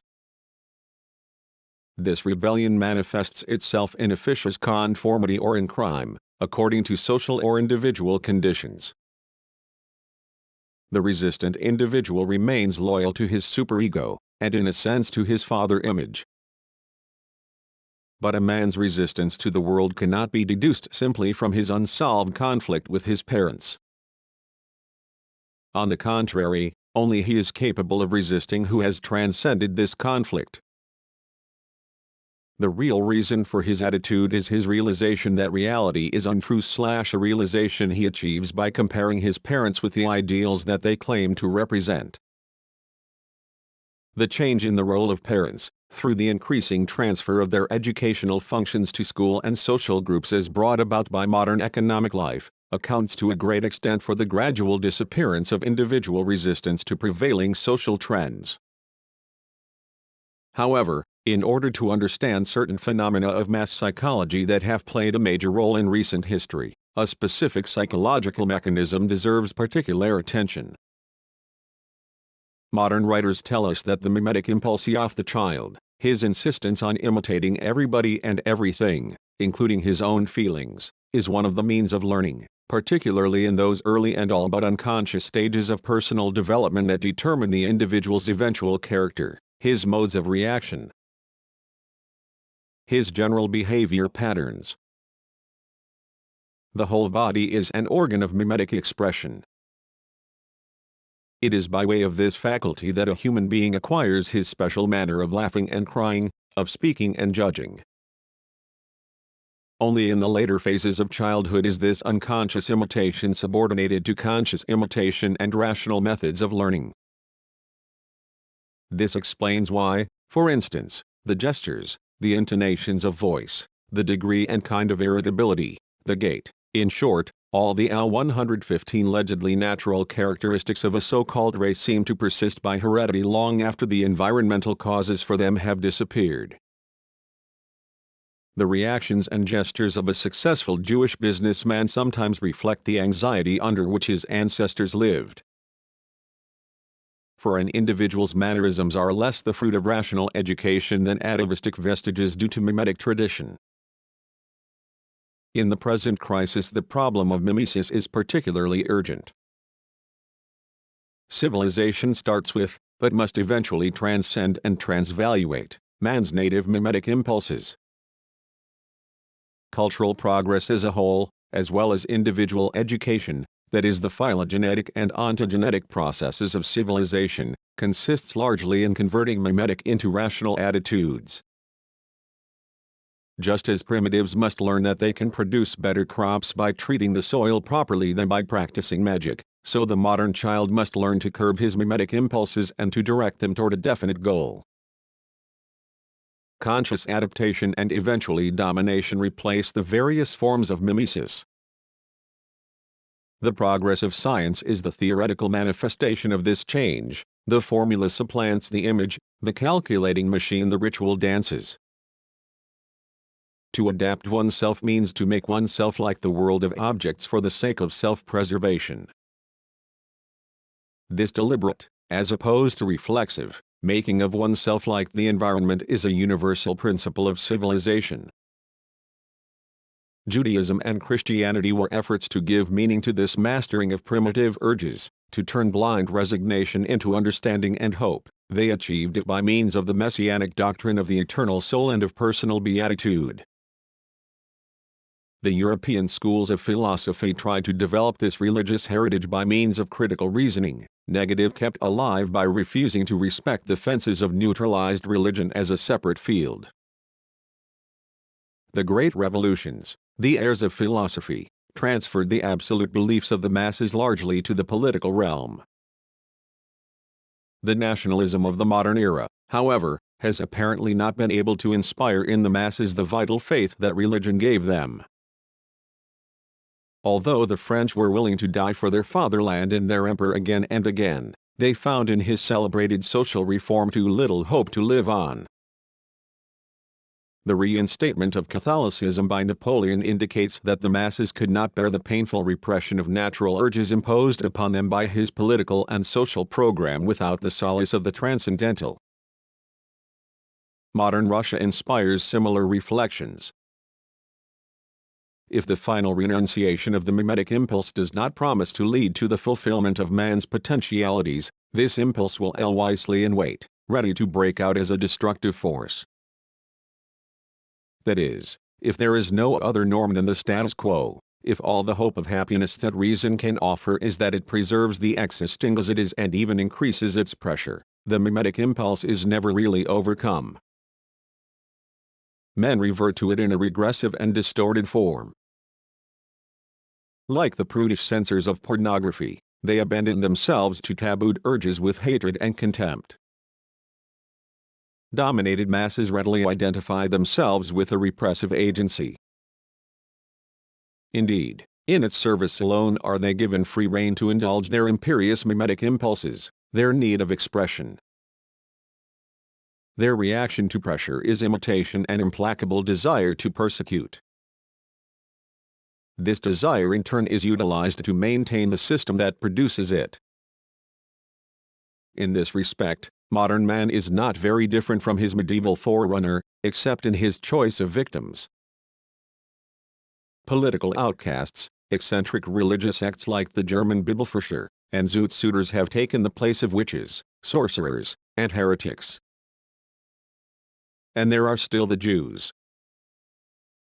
Anyone who ever attended a National Socialist meeting in Germany knows that speakers and audience got their chief thrill in acting out socially repressed mimetic drives, even if only in ridiculing and attacking racial enemies accused of impudently flaunting their own mimetic habits. The high spot of such a meeting was the moment when the speaker impersonated a Jew. He imitated those he would see destroyed. His impersonations aroused raucous hilarity, because a forbidden natural urge was permitted to assert itself without fear of reprimand. No one has more ingeniously portrayed the deep anthropological affinity between hilarity, fury, and imitation than Victor Hugo in I Honkarit. The scene in the British House of Lords in which laughter triumphs over truth is a masterful lecture on social psychology. The passages entitled Human Storms are more malign than storms of the sea. According to Hugo, laughter always contains an element of cruelty, and the laughter of crowds is the hilarity of madness. In our days of strength through joy 7 there are writers who leave those lords far behind. Max Eastman defends hilarity as a principle. Speaking of the concept of absolute, he declares, "One of our chief virtues is that when we hear people say things like that, the absolute we feel inclined to laugh." Laughter actually plays among us the role pkyed in Germany by the same absolutes. In the 18th century, philosophy's laughter at big words sounded a rousing and courageous note that had an emancipating force. Such words were the symbols of actual tyranny. Scoffing at them involved the risk of torture and death. In the 20th century the object of laughter is not the conforming multitude but rather the eccentric who still ventures to think autonomously. 10. That this intellectual sidling up to anti-intellectualism expresses a literary tendency of today, is evidenced by Charles Beard's quoting Eastman's views with assent. 11. However, the tendency is far from being typical of the national spirit, as these authors seem to intimate. Opening the very first volume of Emerson, we find something that Eastman would call an intrusion from the absolute. Whilst we behold unveiled the nature of justice and truth, we learn the difference between the absolute and the conditional or relative. We apprehend the absolute. As it were, for the first time, we exist. This motive remained a guiding idea of Emerson's whole work. The spiteful use of the mimetic urge explains certain traits of modern demagogues. They are often described as hem actors. One might think of Goebbels. In appearance he was a caricature of the Jewish salesman whose liquidation he advocated. Mussolini reminded one of a provincial prima donna or a comic opera corporal of the guard. Hitler's bag of tricks seems almost to have been stolen from Charlie Chaplin. His abrupt and exaggerated gestures were reminiscent of Chaplin's caricatures of strong men in the early slapstick comedies. Modern demagogues usually behave on the different functions of skepticism in history. Cf. Max Horkheimer, Montaigne und die Funktion der Skepsis, English Abstract, Montaigne and the Changing Role of Skepticism, Zeitschrift für Sozialforschung, Vienna, 1938, IFL 11. The American Spirit, New York, 1942. Pages 664. 0 P City, p. 57 Like unruly boys, who normally are reprimanded or repressed by their parents, teachers, or some other civilizing agency. Their effect on an audience seems due partly to the fact that by acting out repressed urges they seem to be flying in the face of civilization and sponsoring the revolt of nature. But their protest is by no means genuine or naive. They never forget the purpose of their clowning. Their constant aim is to tempt nature to join the forces of repression by which nature itself is to be crushed. Western civilization has never had a strong hold on the oppressed masses. Indeed, recent events demonstrate that when a crisis occurs, culture can count on few of its self-proclaimed devotees to stand out for its ideals. For one man who is able to differentiate between truth and reality, as the chief religions and philosophical systems have always done, there are thousands who have never been able to overcome the tendency to regress to their mimetic and other atavistic urges. This is not simply the fault of the masses. For the majority of mankind, civilization has meant the pressure to grow up to an adult state and responsibility, and still means poverty. Even rulers have not escaped the mutilating effects by which humanity pays for its technocratic triumphs. In other words, the overwhelming majority of people have no personality / appeals to their inner dignity or latent potentialities would arouse their distrust, and rightly so, because such words have become mere phrases by means of which they are supposedly kept in subservience. But their justified skepticism is accompanied by a deep-rooted tendency to treat their own inner nature brutally and spitefully, to dominate it as they have been dominated by ruthless masters. When they give it rein, their actions are as warped, arousing and courageous note that had an emancipating force. Such words were the symbols of actual tyranny. Scoffing at them involved the risk of torture and death. In the 20th century the object of laughter is not the conforming multitude but rather the eccentric who still ventures to think autonomously. 10. That this intellectual sidling up to anti-intellectualism expresses a literary tendency of today, is evidenced by Charles Beard's quoting Eastman's views with assent. 11. However, the tendency is far from being typical of the national spirit, as these authors seem to intimate. Opening the very first volume of Emerson, we find something that Eastman would call an intrusion from the absolute. Whilst we behold unveiled the nature of justice and truth, we learn the difference between the absolute and the conditional or relative. We apprehend the absolute. As it were, for the first time, we exist / am. This motive remained a guiding idea of Emerson's whole work.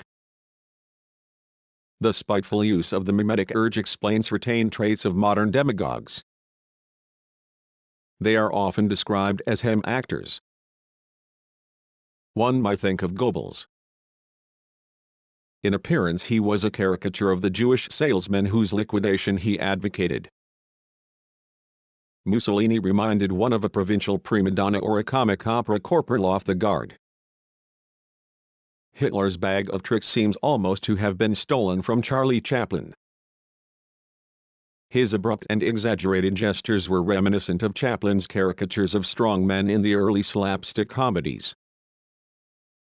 Modern demagogues usually behave on the different functions of skepticism in history. Cf. Max Horkheimer, Montaigne und die Funktion der Skepsis, English abstract, Montaigne and the changing role of skepticism, Zeitschrift für Sozialforschung, Vienna, 1938, IFT.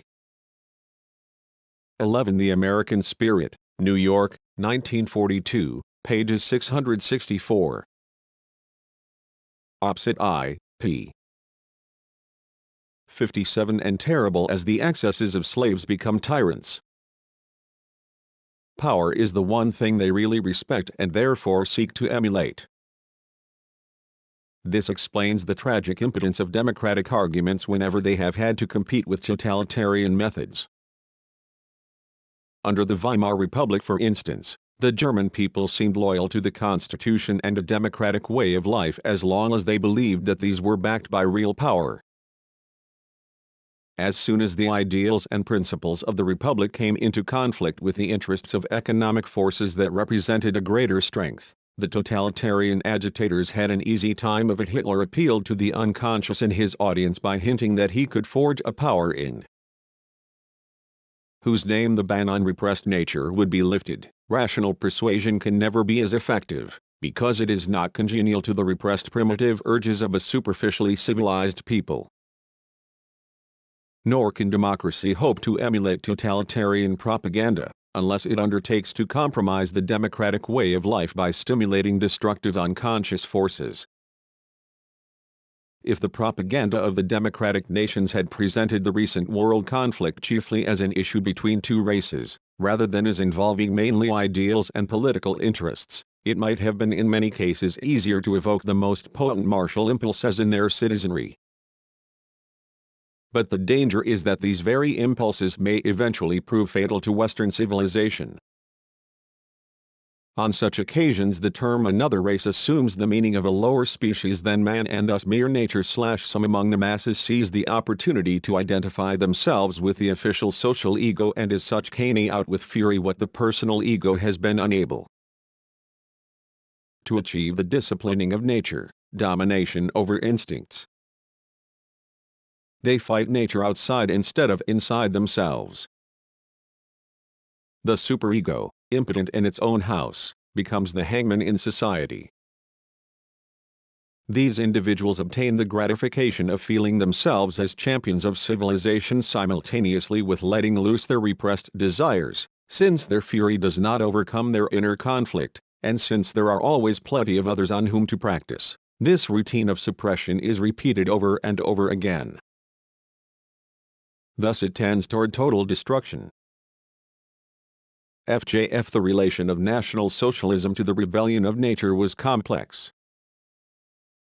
Since such rebellion, though genuine / always involves a regressive element, it is from the outset suitable for use as an instrument of reactionary ends. But today reactionary ends are accompanied by strict organization and ruthless rationalization, by progress in a certain sense.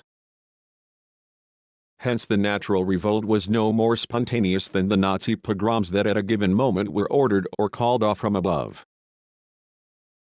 Though the ruling cliques were not exclusively responsible for the occurrences, since a great part of the population condoned even when it did not actively participate in them, these atrocities, however natural / were switched on and directed according to a highly rational plan. In modern fascism, rationality has reached a point at which it is no longer satisfied with simply repressing nature. Rationality now exploits nature by incorporating into its own system the rebellious potentialities of nature. The Nazis manipulated the suppressed desires of the German people. When the Nazis and their industrial and military backers launched their movement, they had to enlist the masses, whose material interests were not theirs. They appealed to the backward strata doomed by industrial development, that is, squeezed out by the techniques of mass production. Here, among the peasants, middle-class artisans, retailers, housewives, and small manufacturers, were to be found the protagonists of repressed nature, the victims of instrumentalized reason. Without the active support of these groups, the Nazis could never have gained power. Repressed natural drives were harnessed to the needs of Nazi rationalism. and their very assertion led to their denial. The small producers and merchants who rallied to the Nazis lost all remnants of independence and were reduced to functionaries of the regime. Not only was their specific psychological nature abolished, but in the process of their being rationally coordinated their material interest suffered. Their standard of living was lowered. In the same way, the rebellion against institutionalized law changed into lawlessness and release of brute force in the service of the powers that be. The moral is plain. The apotheosis of the ego and the principle of self-preservation as such culminate in the utter insecurity of the individual, in his complete negation. Clearly, the Nazi rebellion of nature against civilization was more than an ideological facade. Individuality cracked under the impact of the Nazi system, yielding something that is close to the atomized, anarchic human being, what Spengler once called the new raw man / the revolt of natural man, in the sense of the backward strata of the population against the growth of rationality, has actually furthered the formalization of reason, and has served to fetter rather than to free nature. In this light, we might describe fascism as a satanic synthesis of reason and nature, the very opposite of that reconciliation of the two poles that philosophy has always dreamed of. Such is the pattern of every so-called revolt of nature throughout history.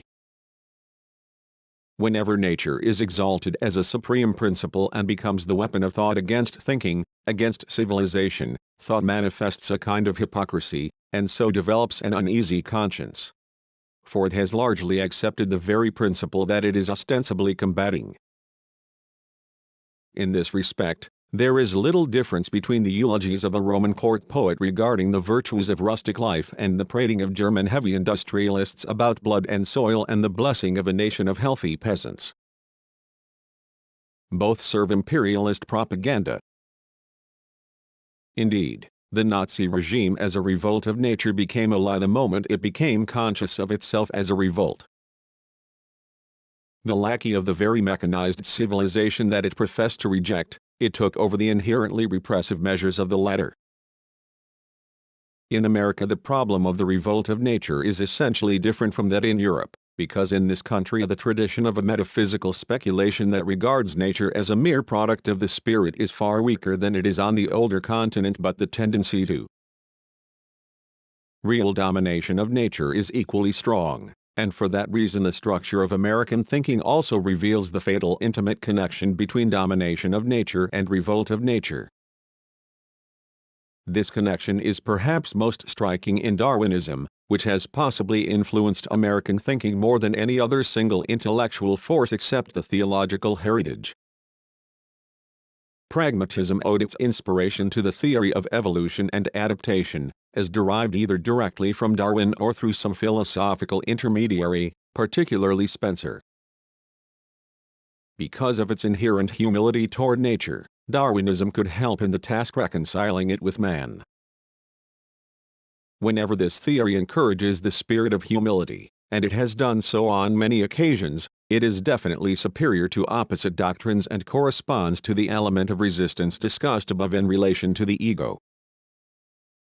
However, popular Darwinism, which permeates many aspects of the mass culture and public of our time, does not exhibit this humility. The doctrine of survival of the fittest is no longer a theory of organic evolution, making no pretense of imposing ethical imperatives upon society. No matter how expressed, the idea has become the prime axiom of conduct and ethics. To have Darwinism counted among the philosophies that reflect the revolt of nature against reason may be surprising, as this revolt is usually associated with romanticism, sentimental discontent with civilization, and the desire to recall primitive stages of society or human nature. Darwin's doctrine is certainly devoid of such sentimentality. Not at all romantic, it belongs to the main growth of enlightenment. Darwin broke with the fundamental dogma of Christianity that God created man in his own image. At the same time he struck at metaphysical concepts of evolution, as they had prevailed from Aristotle to Hegel. He conceived of evolution as a blind sequence of events, in which survival depends upon adaptation to the conditions of life, rather than as the unfolding of organic entities in accordance with their entelechies. Darwin was essentially a physical scientist, not a philosopher. Despite his own personal religious feeling, the philosophy underlying his ideas was plainly positivist. His name has come to represent the idea of man's domination of nature in terms of common sense. One may even go so far as to say that the concept of the survival of the fittest is merely the translation of the concepts of formalized reason into the vernacular of natural history. In popular Darwinism, reason is purely an organ. Spirit or mind, a thing of nature. According to a current interpretation of Darwin, the struggle for life must necessarily, step by step, through natural selection, produce the reasonable out of the unreasonable. In other words, reason, while serving the function of dominating nature, is whittled down to being a part of nature. It is not an independent faculty but something organic, tentacles or hands, developed through adaptation to natural conditions and surviving because it proves to be an adequate means of mastering them, especially in relation to acquiring food and averting danger. As a part of nature, reason is at the same time set against nature, the competitor and enemy of all life that is not its own. The idea inherent in all idealistic metaphysics that the world is in some sense a product of the mind is thus turned into its opposite: the mind is a product of the world, of the processes of nature. Hence, according to popular Darwinism, nature does not need philosophy to speak for her. Nature, a powerful and venerable deity, is ruler rather than ruled. Darwinism comes ultimately to the aid of rebellious nature in undermining any doctrine, theological or philosophical, that regards nature itself as expressing a truth that reason must try to recognize. The equating of reason and nature, by which reason is debased and raw nature exalted, is a typical fallacy of the era of rationalization. Instrumentalized subjective reason either eulogizes nature as pure vitality or disparages it as brute force, instead of treating it as a text to be interpreted by philosophy that, if rightly read, will unfold a tale of infinite suffering. Without committing the fallacy of equating nature and reason, mankind must try to reconcile the two. In traditional theology and metaphysics, the natural was largely conceived as the evil, and the spiritual or supernatural as the good. In popular Darwinism, the good is the well-adapted, and the value of that to which the organism adapts itself is unquestioned or is measured only in terms of further adaptation. However, being well adapted to one's surroundings is tantamount to being capable of coping successfully with them, of mastering the forces that beset one.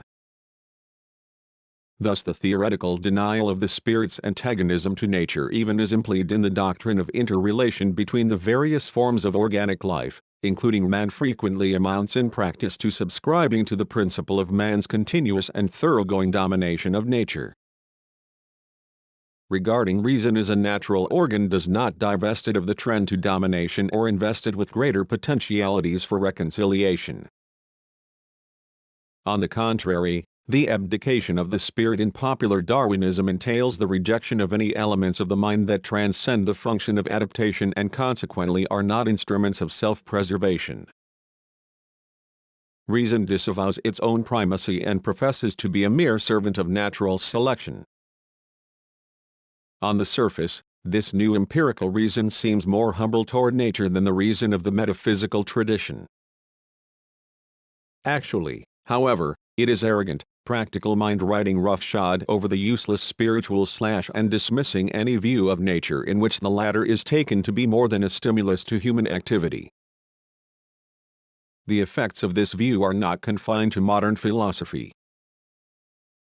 The doctrines that exalt nature or pernnativism at the expense of spirit do not favor reconciliation with nature. On the contrary, they emphasize coldness and blindness toward nature.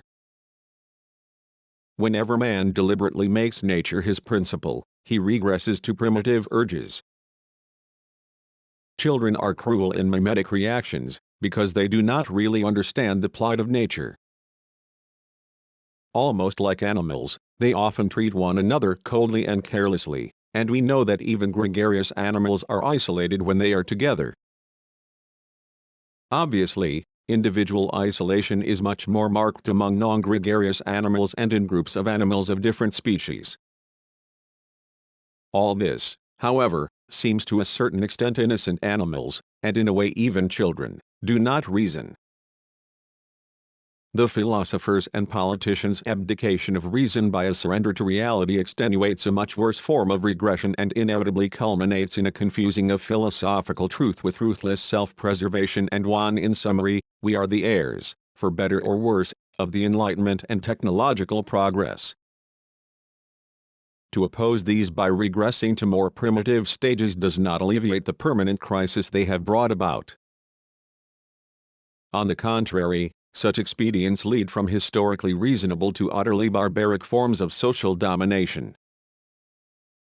The sole way of assisting nature is to unshackle its seeming opposite, independent thought for rise and decline of the individual. RRIHE crisis of reason is manifested in the crisis of the individual, as whose agency it has developed. The illusion that traditional philosophy has cherished about the individual and about reason, the illusion of their eternity, is being dispelled. The individual once conceived of reason exclusively as an instrument of the self.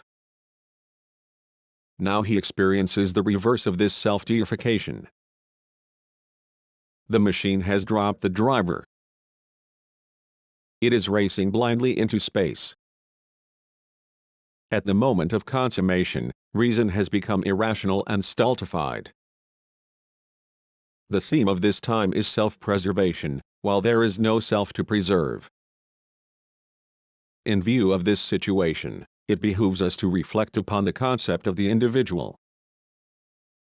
When we speak of the individual as a historical entity, we mean not merely the space-time and the sense existence of a particular member of the human race, but, in addition, his awareness of his own individuality as a conscious human being, including recognition of his own identity.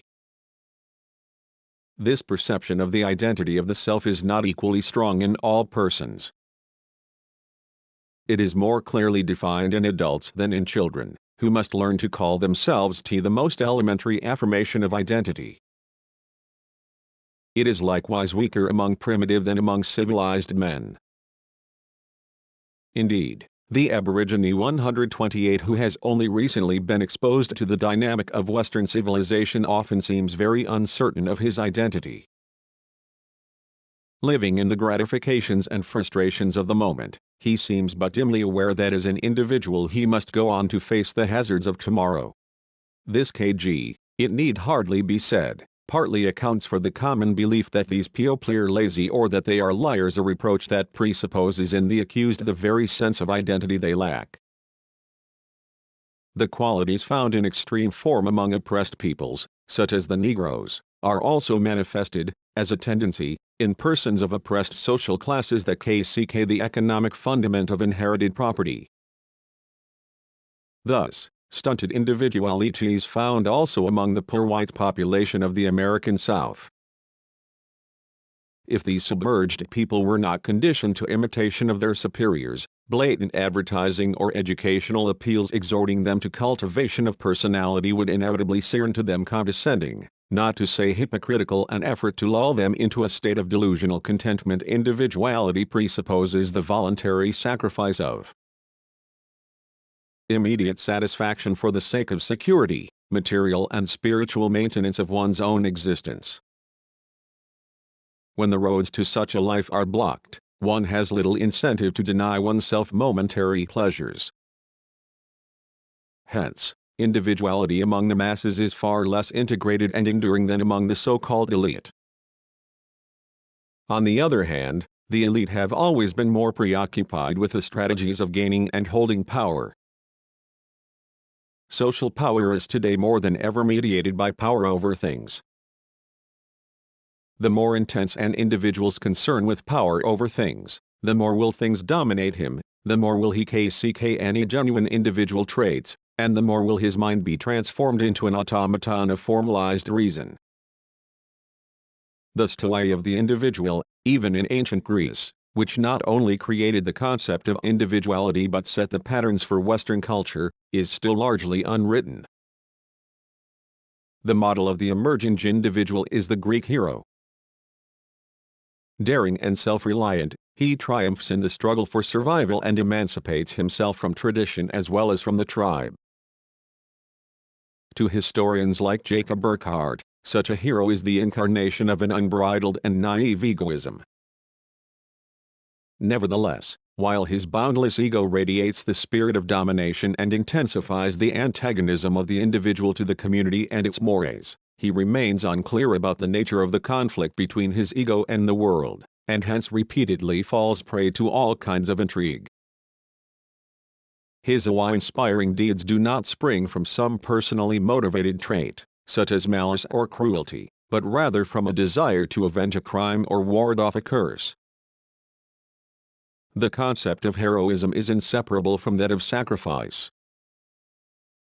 The tragic hero originates in the conflict between the tribe and its members, a conflict in which the individual is always defeated.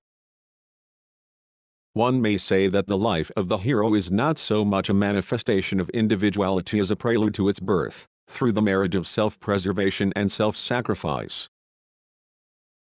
The only one of Homer's heroes who strikes us as having individuality, a mind of his own, is Ulysses, and he is too wily to seem truly heroic. The typical Greek individual came to flower in the age of the polis, or city-state, with the crystallization of a burgher class. In Athenian ideology, the state was both superior and antecedent to its citizens.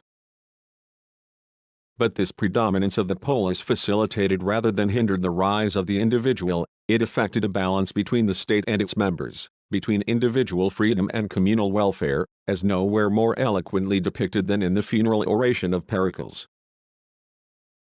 In a famous passage of the Politics, Aristotle describes the Greek burgher as a type of individual who, in possessing both the courage of the European and the intelligence of the Asiatic, that is, combining the capacity for self-preservation with reflection, acquired the ability to dominate others without losing his freedom. The Hellenic race, he says, if it could be formed into one state, would be able to rule the world to time and again when urban culture was at its peak. For instance, in Florence during the 15th century, a similar balance of psychological forces was achieved. The fortunes of the individual have always been bound up with the development of urban society. The city dweller is the individual par excellence. The great individualists who were critical of city life, such as Rousseau and Tolstoy, had their intellectual roots in urban traditions. Thoreau's escape to the woods was conceived by a student of the Greek polis rather than by a peasant. In these men the individualistic dread of civilization was nourished by its fruits. The antagonism between individuality and the economic and social conditions of its existence, as expressed by these authors, is an essential element in individuality itself. Today, this antagonism is supplanted in the conscious minds of individuals by the desire to adapt themselves to reality. This process is symptomatic. Politska, VN, 7, 1327b. 2 Transl by Benjamin Jowett, in the Works of Aristotle, ed. by W.D. Ross, Oxford, 1921, v. X of the present crisis of the individual, which in turn reflects the breakdown of the traditional idea of the city that has prevailed in Occidental history for 25 centuries. Plato made the first systematic attempt to forge a philosophy of individuality in accordance with the ideals of the polis. He conceived of man and the state as harmonious and interdependent structures of intelligence, desire, and courage, best organized when the division of labor corresponded to the respective aspects of the tripartite psyche of man. His republic projects an equilibrium between individual liberty and group control in the interests of the community. At every turn Plato tries to show the harmony within the practical and the theoretical realm, and between the two. In the practical realm, harmony is achieved by assigning to each estate its function and its rights, and by correlating the structure of society with the nature of its members. In the theoretical realm, it is achieved through a system that gives adequate scope to each form in the universal hierarchy and assures the participation of each individual in the ideal archetypes. Since this great chain of being is eternal, the individual is predetermined. The value of each being is assessed in the light of a pre-existing teleology. Much in Plato's ontology savors of archaic cosmogonies in which all life and existence are ruled by irresistible and inflexible forces. It is as senseless for a man to resist fate as it is for any other organism in nature to resist the rhythm of the seasons or the cycle of life and death. In admiring the sweeping vistas of the Platonic universe, we must not forget that they stem from and presuppose a society based upon slave labor. On the one hand, Plato points the way to individualism, when he postulates that man makes himself, at least to this extent, that he fulfills his innate potentialities. On the other hand, Aristotle did not deviate from Plato's doctrine when he taught that some are born slaves and others free, and that the virtue of the slave, like that of women and children, consists in obedience. According to this philosophy, only free men can aspire to the kind of harmony that comes from competition and agreement. Inherent in Plato's system is the idea of objective rather than subjective or formalized reason. This orientation helps to explain its concreteness and at the same time its distance from human nature.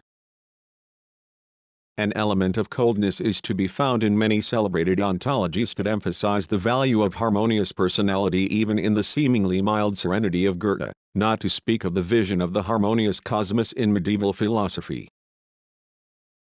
The personality is the microcosm corresponding to an immutable social and natural hierarchy.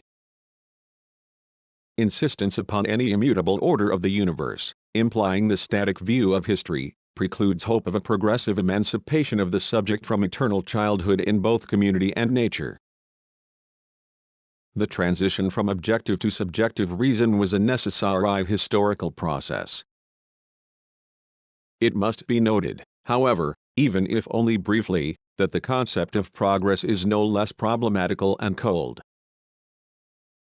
If the ontologies hypostatize the forces of nature indirectly by means of objectivized concepts, and thus favor man's domination of nature, the doctrine of progress directly hypostatizes the ideal of the domination of nature and finally itself degenerates into a static, derivative mythology. Motion as such, abstracted from its social context and its human goal, becomes merely an illusion of motion, the bad infinity of mechanical repetition. The elevation of progress to the status of a supreme ideal disregards the contradictory character of any progress, even that in a dynamic society. It is not accident that in the basic text of Western philosophy, Aristotle's Metaphysics, the idea of universal dynamism could be directly related to an immovable first mover. The circumstance that the blind development of technology strengthens social oppression and exploitation threatens at every stage to transform progress into its opposite, complete barbarism. Both static ontology and the doctrine of progress, both objectivistic and subjectivistic forms of philosophy, forge at man. Socrates, who is less formal, more negative than his disciples, Plato and Aristotle, was the true herald of the abstract idea of individuality, the first to affirm explicitly the autonomy of the individual. Socrates' affirmation of conscience raised the relation between the individual and the universal to a new level. The balance was no longer inferred from the established harmony within the polis. On the contrary, the universal was now conceived as an inner, almost self-authenticating truth, lodged in man's spirit. For Socrates, following in the line of the speculations of the great sophists, to desire or even to do the right thing without reflection was not enough. Conscious choice was a prerequisite of the ethical way of life. Thus he clashed with the Athenian judges, who represented hallowed custom and cult. His trial 3 seems to mark the point in cultural history at which the individual conscience and the state, the ideal and the real, begin to be separated as by a gulf. The subject 3 cf. Analysis of the trial of Socrates in Hegel's History of Philosophy 135 begins to think of himself as opposed to outward reality as the highest of all ideas. Gradually, as his importance in the ancient world continued to wax, interest in the existent waned. More and more, philosophy tended to take on the character of a quest for consolation through inner harmonies. Hellenistic society is permeated with post-Socratic philosophies of resignation, such as the Stoa, that assure man that his highest good lies in self-sufficiency, autarky, attainable by desiring nothing, not by possessing everything essential to an independent life. Such counsel of apathy and avoidance of pain led to dissociating the individual from the community, and the concomitant dissociation of the ideal from the real. In relinquishing his prerogative of shaping reality in the image of truth, the individual submits himself to tyranny. There is a moral in all this. Individuality is impaired when each man decides to shift for himself. As the ordinary man withdraws from participation in political affairs, society tends to revert to the law of the jungle, which crushes all vestiges of individuality. The absolutely isolated individual has always been in fusion. The most esteemed personal qualities, such as independence, will to freedom, sympathy, and the sense of justice, are social as well as individual virtues. The fully developed individual is the consummation of a fully developed society. The emancipation of the individual is not an emancipation from society, but the deliverance of society from atomization, an atomization that may reach its peak in periods of collectivization and mass culture. The Christian individual emerged from the ruins of Hellenistic society. It might be thought that in the face of an 136 infinite and transcendent God, the Christian individual is infinitely small and helpless, that he is a contradiction in terms, since the price of eternal salvation is complete self-renunciation. In actual fact, the aspiration to individuality was strengthened immeasurably by the doctrine that life on earth is a mere interlude in the eternal story of the soul. The value of the soul was enhanced by the idea of equality implied in God's creation of man in his own image and in Christ's atonement for all mankind. The very concept of the soul as the inner light, the dwelling place of God, came into being only with Christianity, and all antiquity has an element of emptiness and aloofness by contrast. Some of the gospel teachings and stories about the simple fishermen and carpenters of Galilee seem to make Greek masterpieces mute and soulless, lacking that very inner light, and the leading figures of antiquity rugged and barbaric. In Christianity, the human ego and finite nature are not at odds as they were in rigorous Hebraic monotheism. Because Christ is the mediator between infinite truth and finite /human existence, traditional Augustinianism, which exalts the soul and condemns nature, ultimately lost to Thomistic Aristotelianism, which is a grand design for reconciling the ideal and the empirical worlds. Christianity, in sharp contrast with competing world religions and Hellenistic ethical philosophies, associates renunciation, the mastering of natural drives, with universal love, which suffuses every act. The idea of self-preservation is transformed into a metaphysical principle that guarantees the eternal life of the soul. By the very devaluation of his empirical ego, the individual acquires a new depth and complexity. Just as the mind is nothing but an element of nature so long as it perseveres in its opposition to nature, so the individual is nothing but a biological specimen so long as he is merely the incarnation of an ego defined by the coordination of his functions in the service of self-preservation. Man emerged as an individual when society began to lose its cohesiveness, and he became aware of the difference between his life and that of the seemingly eternal collectivity. death took on a stark and implacable aspect, and the life of the individual became an irreplaceable absolute value. Hamlet, often called the first truly modern individual, is the embodiment of the idea of individuality for the very reason that he fears the finality of death, the terror of the abyss. The profundity of his metaphysical reflections, the subtle shadings of his mind, presuppose the conditioning of Christianity. Although Hamlet, a good disciple of Montaigne, lost his Christian faith, he retained his Christian soul, and in a way this marks the actual origin of the modern individual. Christianism created the principle of individuality through its doctrine of the immortal soul, an image of God. But at the same time Christianism relativized the concrete mortal individuality. Renaissance humanism preserves the infinite value of the individual as conceived by Christianism but absolutizes it, thus fully crystallizing it but also preparing its destruction. To Hamlet, the individual is both the absolute entity and completely futile.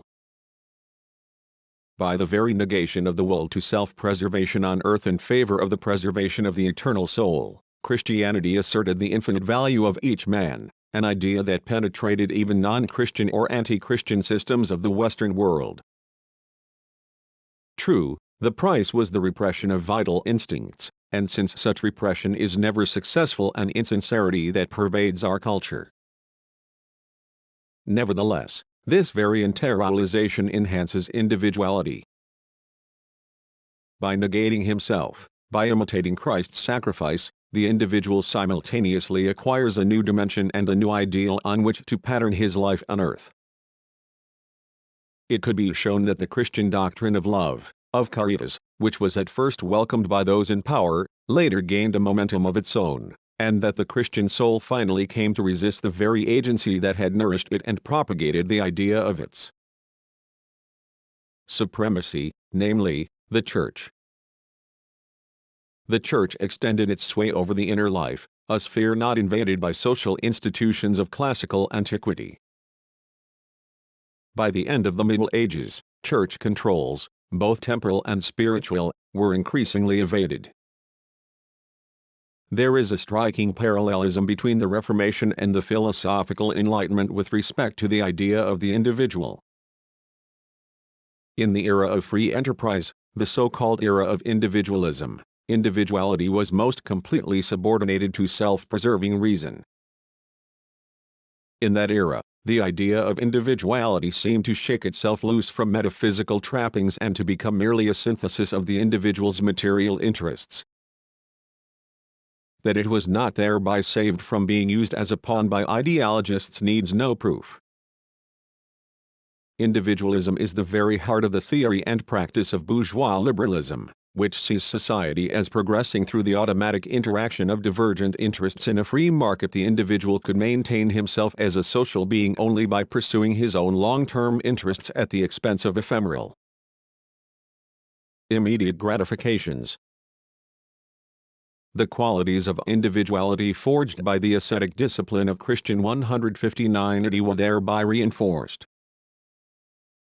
The bourgeois individual did not necessarily see himself as opposed to the collectivity, but believed or was prevailed upon to believe himself to be a member of a society that could achieve the highest degree of harmony only through the unrestricted competition of individual interests.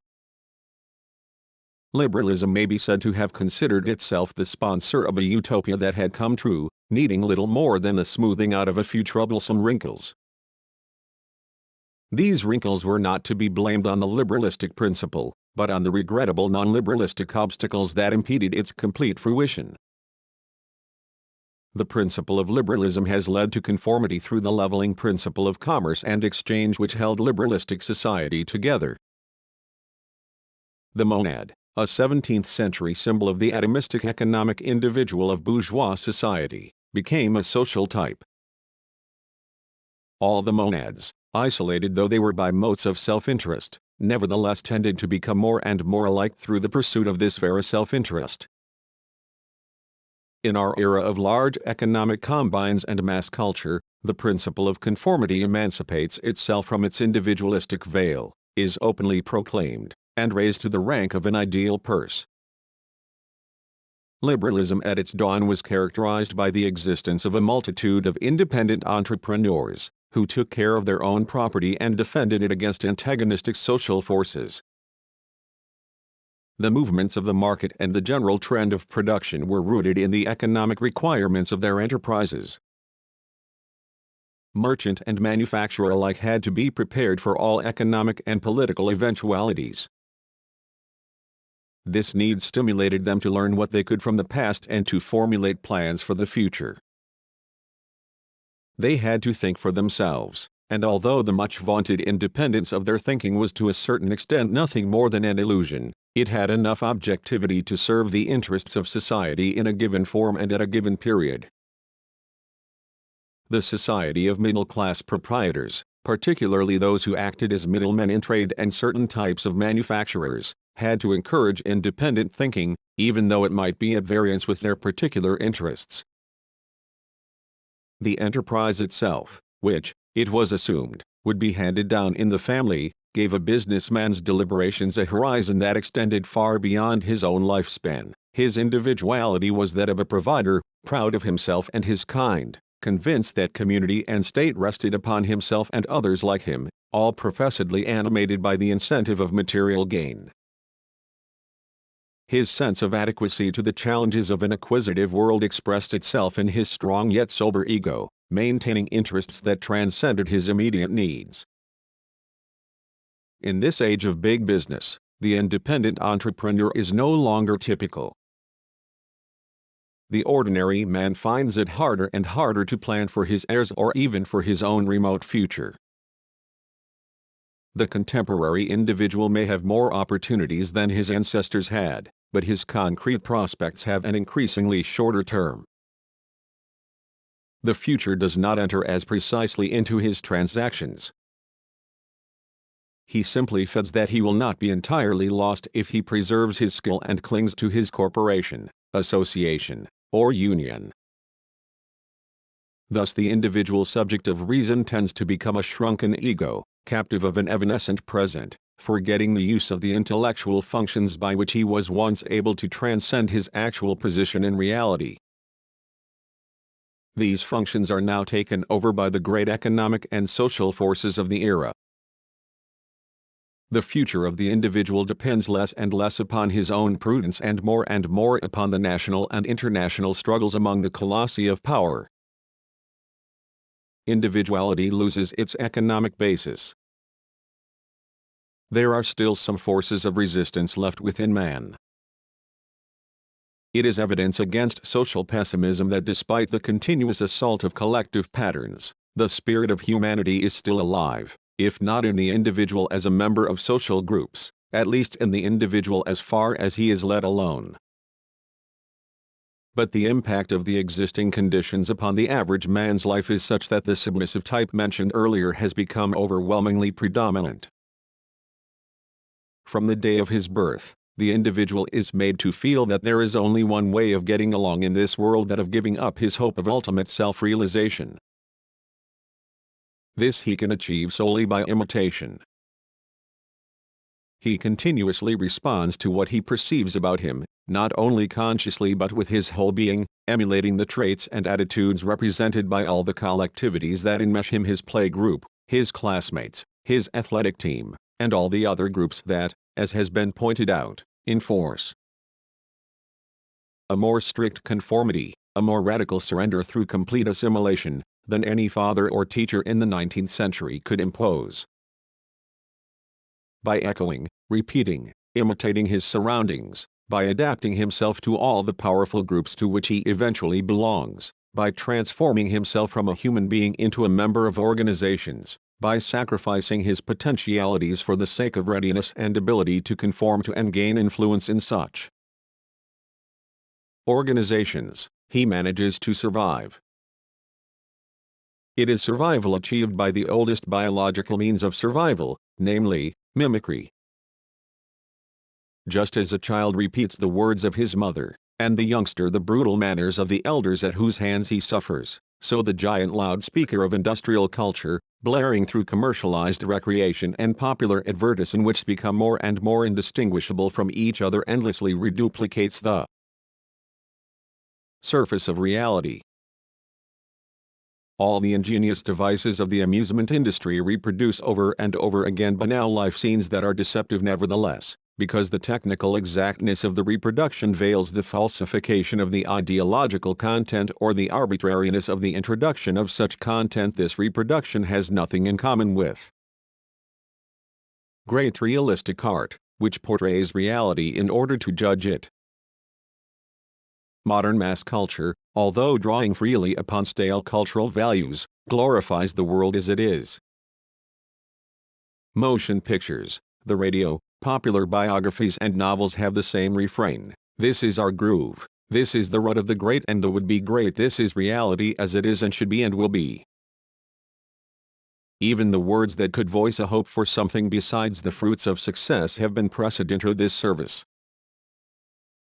The idea of eternal bliss and everything relating to the absolute have been reduced to the function of religious edification, conceived as a leisure time activity. They have been made part of the Sunday school vernacular. The idea of happiness has similarly been reduced to a banality to coincide with leading the kind of normal life that serious religious thought has often criticized. The very idea of truth has been reduced to the purpose of a useful tool in the control of nature, and the realization of the infinite potentialities inherent in man has been relegated to the status of a luxury. Thought that does not serve the interests of any established group or is not pertinent to the business of any industry has no place, is considered vain or superfluous. Paradoxically, a society that, in the face of starvation in great areas of the world, allows a large part of its machinery to stand idle, that shelves many important inventions, and that devotes innumerable working hours to moronic advertising and to the production of instruments of destruction, a society in which these luxuries are inherent has made usefulness its gospel. Because modern society is a totality, the decline of individuality affects the lower as well as the higher social groups, the worker no less than the businessman. One of the most important attributes of individuality, that of spontaneous action, which began to decline in capitalism as a result of the partial elimination of competition, played an integral part in socialist theory. But today the spontaneity of the working class has been impaired by the general dissolution of individuality. Labor is increasingly divorced from critical theories as they were formulated by the great political and social thinkers of the 19th century. Influential labor leaders who are known as champions of progress attribute the victory of fascism in Germany to the emphasis laid upon theoretical thinking by the German working class. As a matter of fact, not theory but its decline further surrender to the powers that be, whether they are represented by the controlling agencies of capital or those of labor. However, the masses, despite their pliability, have not capitulated completely to collectivization. Although, under the pressure of the pragmatic reality of today, man's self-expression has become identical with his function in the prevailing system, although he desperately represses any other impulse within himself as well as in others, the rage that seizes him whenever he becomes aware of an unintegrated longing that does not fit into the existing pattern is a sign of his smoldering resentment. This resentment, if repression were abolished, would be turned against the whole social order, which has an intrinsic tendency to prevent its members from gaining insight into the mechanisms of their own repression. Throughout history, physical, organizational, and cultural pressures have always had their role in the integration of the individual into a just or unjust order. Today, the labor organizations, in their very effort to improve the status of labor, are inevitably led to contribute to that pressure. There is a crucial difference between the social units of the modern industrial era and those of earlier epochs. The units of the older societies were totalities, in the sense that they had grown into hierarchically organized entities. The life of the totemistic tribe, the clan, the church of the Middle Ages, the nation in the era of the bourgeois revolutions, followed ideological patterns shaped through historical developments. Such patterns, magical, religious, or philosophical, reflected current forms of social domination. They constituted a cultural cement even after their role in production had become obsolete. Thus they also fostered the idea of a common truth. This they did by the very fact that they had become objectified. Any system of ideas, religious, artistic, or logical, so far as it is articulated in meaningful language, attains a general connotation and necessarily claims to be true in a universal sense. The objective and universal validity claimed for the ideologies of the older collective units constituted an essential condition of their existence in the body of society. But the patterns of organization, such as that of the medieval church, did not point for point coincide with the forms of material life. Only the hierarchical structure and the ritual functions of both clergy and laity were strictly regulated. Apart from that, neither life itself nor its intellectual framework was completely integrated. The basic spiritual concepts were not entirely amalgamated with pragmatic considerations. Thus they maintained a certain autonomous character. There was still a cleavage between culture and production. This cleavage left more loopholes than modern superorganization, which virtually reduces the individual to a mere cell of functional response. Modern organizational units, such as the totality of labor, are organic parts of the socio-economic system. The earlier totalities, which were supposed to conform to an abstract spiritual model, contained an element that is lacking in the purely pragmatistic totalities of industrialism. The latter likewise have a hierarchical structure, but they are thoroughly and despotically integrated. For example, promotion of their functionaries to higher ranks is not based on qualifications related to any spiritual ideals. Almost exclusively it is a matter of their ability to manipulate people. Here purely administrative and technical skills determine the selection of governing personnel. Such capacities were by no means lacking in the hierarchical leadership of former societies. But the dissolution of relation between leadership capacities and an objectivized framework of spiritual ideals is what gives the modern totalities their distinct 146th character. The modern church represents a carryover of the older forms. This survival rests, however, on extensive adaptation to the purely mechanical conception which, incidentally, the inherent pragmatism of Christian theology has helped to propagate. Social theory reactionary, democratic, or revolutionary was the heir to the older systems of thought that were supposed to have set the patterns for past totalities. These older systems had vanished because the forms of solidarity postulated by them proved to be deceptive, and the ideologies related to them became hollow and apologetic. The latter-day critique of society for its part refrained from apologetics, and did not glorify its subject. Not even Marx exalted the proletariat. He looked upon capitalism as the last form of social injustice. He did not condone the established ideas and superstitions of the dominated class whom his doctrine was supposed to guide.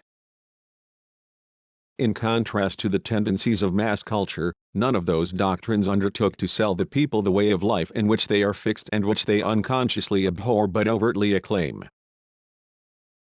Social theory offered a critical analysis of reality, including the worker's own warped thoughts. Under the conditions of modern industrialism, however, even political theory is infected with the apologetic trend of the total culture. This is not to say that a return to the older forms should be desired. The clock cannot be put back, nor can organizational development be reversed or even theoretically rejected. The task of the masses today consists not in clinging to traditional party patterns, but rather in recognizing and resisting the monopolistic pattern that is infiltrating their own organizations and infesting their minds. Individu 147 Ally. In the 19th century concept of a rational society of the future, the emphasis was on planning, organizing, and centralizing mechanisms rather than on the plight of the individual. The parliamentary workers' parties, themselves a product of liberalism, denounced liberalistic irrationality and promoted a planned socialist economy in opposition to anarchic capitalism. They promoted social organization and centralization as postulates of reason in an age of unreason. Under the present form of industrialism, however, the other side of rationality has become manifest through the increasing suppression of it, the role of non-conforming critical thought in the shaping of social life, of the spontaneity of the individual subject, of his opposition to ready-made patterns of behavior. On the one hand, the world is still divided into hostile groups and economic and political blocs. This situation calls for organization and centralization, which represent the element of the general from the standpoint of reason. On the other hand, the human being is from his early childhood so thoroughly incorporated into associations, teams, and organizations that specificity, uniqueness, the element of particularity from the standpoint of reason, is completely repressed or absorbed. This applies to the worker as well as the entrepreneur. In the 19th century, the proletariat was still fairly amorphous. This was why, despite its being split into national groups, skilled and unskilled labor, employed and unemployed, its interests could be crystallized in terms of common economic and social concepts. The amorphousness of the working population and its concomitant tendency to theoretical thinking formed a contrast to the pragmatic totalities of business leadership. The rise of the workers from a passive to an active role in the capitalistic process has been achieved at the price of integration in the general system. The same process that, both in reality and in ideology, has made labor an economic subject has transformed the laborer, who was already the object of industry, into the object of labor as well. As ideology has become more realistic, more down to earth, its inherent contradiction to reality, its absurdity, has increased. While the masses think of themselves as the creators of their own destiny, they are the objects of their leaders. Of course, anything that labor leaders achieve secures some advantages to the workers, at least temporarily. Neoliberals who oppose unionism are indulging in an obsolete romanticism, and their incursion into economics is more dangerous than their activities in the philosophical sphere. The fact that labor unions are monopolistically organized does not mean that their members aside from labor aristocracy are monopolists. It does mean that the leaders control labor supply, as the heads of great corporations control raw materials, machines, or other elements of production. Labor leaders manage labor, manipulate it, advertise it, and try to fix its price as high as possible. At the same time, their own social and economic power, their positions and incomes, all vastly superior to the power, position, and income of the individual worker, depend upon the industrialist system.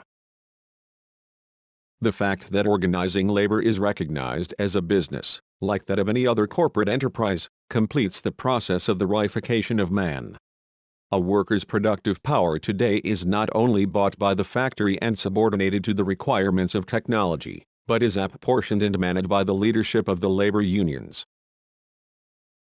As religious and moral ideologies fade, and political theory is abolished by the march of economic and political events, the ideas of the workers tend to be molded by the business ideology of their leaders. The idea of an intrinsic conflict between the laboring masses of the world and the existence of social injustice is superseded by concepts relating to the strategy of conflicts between the several power groups. It is true that workers of earlier days did not have any conceptual knowledge of the mechanisms unveiled by social theory, and their minds and bodies bore the marks of oppression. Yet their misery was still the misery of individual human beings, and therefore linked them with any miserable people in any country and in any sector of society. Their undeveloped minds were not continually being prodded by the techniques of mass culture that hammer the industrialistic behavior patterns into their eyes and ears and muscles during their leisure time as well as during working hours. Workers today, no less than the rest of the populace, for the decline of theory and its replacement by empirical research in a positivistic sense is reflected not only in political thought but also in academic sociology.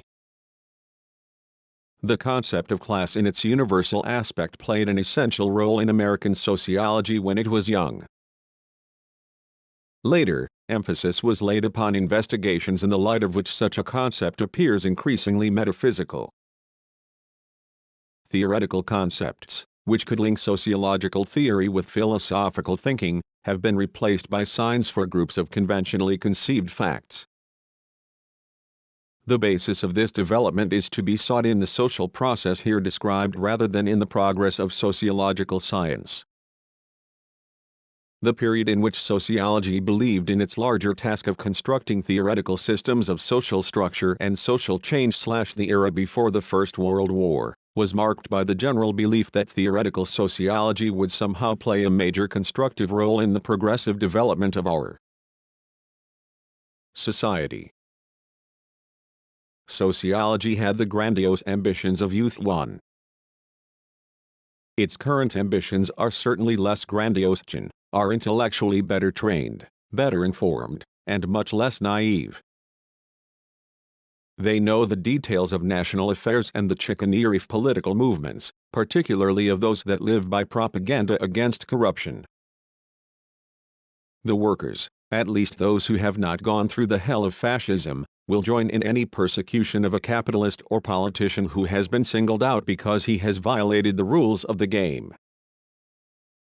But they do not question the rules in themselves. They have learned to take social injustice and inequity within their own group as a powerful fact, and to take powerful facts as the only things to be respected. Their minds are closed to dreams of a basically different world and to concepts that, instead of being mere classification of facts, are oriented toward real fulfillment of those dreams. Modern economic conditions make for a positivistic attitude in members as well as in leaders of labor unions, so that they resemble one another more and more. Such a trend, although constantly challenged by contrary tendencies, strengthens labor as a new force in social life. It is not that inequality has decreased. To the old discrepancies between the social power of single members of different social groups, further differences have been added. While unions dealing in certain categories of labor have been able to raise their prices, the whole weight of oppressive social power is felt by other categories, organized or unorganized. There is, furthermore, the cleavage between members of unions and those who for any one of various reasons are excluded from unions, between the people of privileged nations and those who, in this contracting world, are dominated not only by their own traditional elite, but also by the ruling groups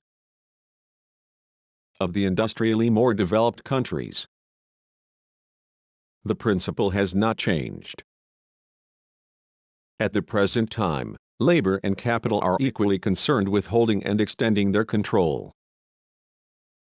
The leaders in both groups contend to an increasing extent that theoretical critique of society has become superfluous as a result of the tremendous technological progress that promises to revolutionize the conditions of human existence. The technocrats maintain that superabundance of goods produced on super-assembly lines will automatically eliminate all economic misery. Efficiency, productivity, and intelligent planning are proclaimed the gods of modern man.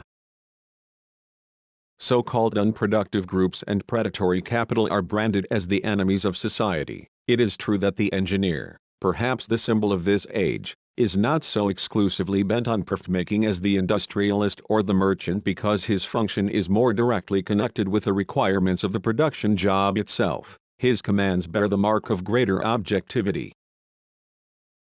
His subordinates recognize that at least some of his orders are in the nature of things and therefore rational in a universal sense.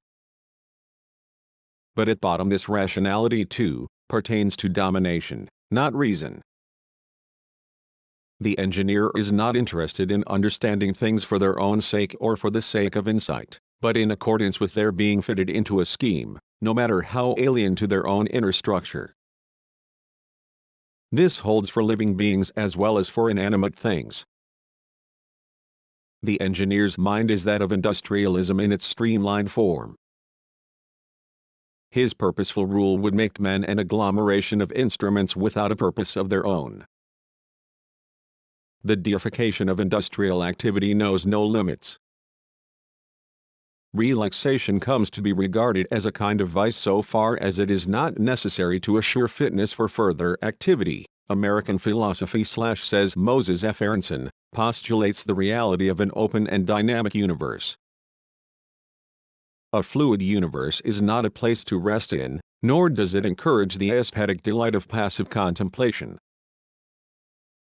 A world in constant process of unfolding stimulates the active imagination and invites the exercise of muscular intelligence. 5 He feels that pragmatism reflects the characteristics of a frontier-nurtured, athletic mentality grappling with the perplexities engendered by the rising tide of industrialism swirling against the background of a rural economy. 6 However, the difference between the frontier-nurtured mentality of the actual American pioneers and that of its modern propagators seems a glaring one. The pioneers themselves did not hypostatize means as ends.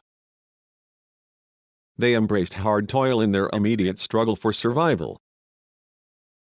In their dreams they may well have fantasied about the pleasures of a less dynamic and much more restful universe.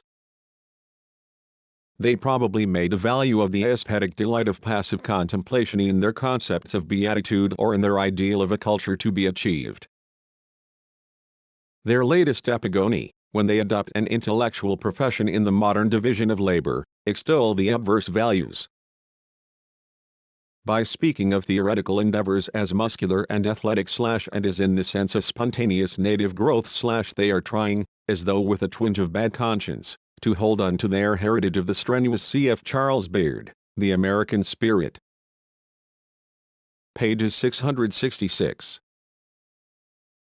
Ebed pages 665 Life from the Frontiersman and also to assimilate their language to the activistic vocabulary of manual occupations, particularly of agricultural and industrial labor. They glorify coordination and uniformity even in the realm of ideas. Into the synthesis of American philosophy, Aronson writes, there entered, to be sure, a number of European ingredients.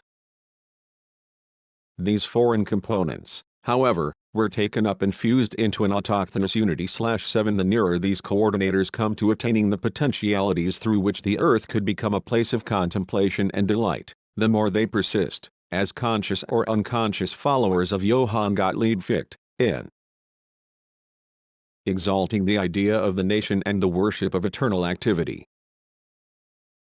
It is not technology or the motive of self-preservation that in itself accounts for the decline of the individual. It is not production per se, but the forms in which it takes place, the interrelationships of human beings within the specific framework of industrialism. Human toil and research and invention is a response to the challenge of necessity. The pattern becomes absurd only when people make toil, research, and invention into idols.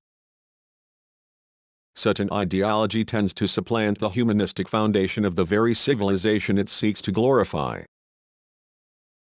While the concepts of complete fulfillment and unrestrained enjoyment fostered a hope that unshackled the forces of progress, the idolization of progress leads to the opposite of progress. Arduous labor for a meaningful end may be enjoyed and even loved. A philosophy that makes labor an end in itself leads eventually to resentment of all labor. The decline of the individual must be 7 Ibid. Charged not to the technical achievements of man or even to man himself, people are usually much better than what they think or say or do, but rather to the present structure and content of the objective mind / the spirit that pervades social life in all its branches. The patterns of thought and action that people accept ready-made from the agencies of mass culture act in their turn to influence mass culture as though they were the ideas of the people themselves. The objective mind in our era worships industry, technology, and nationality without a principle that could give sense to these categories. It mirrors the pressure of an economic system that admits of no reprieve or escape. As for the ideal of productivity, it must be observed that economic significance today is measured in terms of usefulness with respect to the structure of power, not with respect to the needs of all.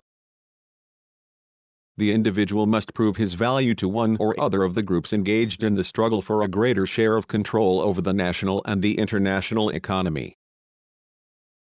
Moreover, the quantity and quality of the goods or services he contributes to society is merely one of the factors determining his success. Nor is efficiency, the modern criterion and sole justification for the very existence of any individual, to be confused with real technical or managerial skill.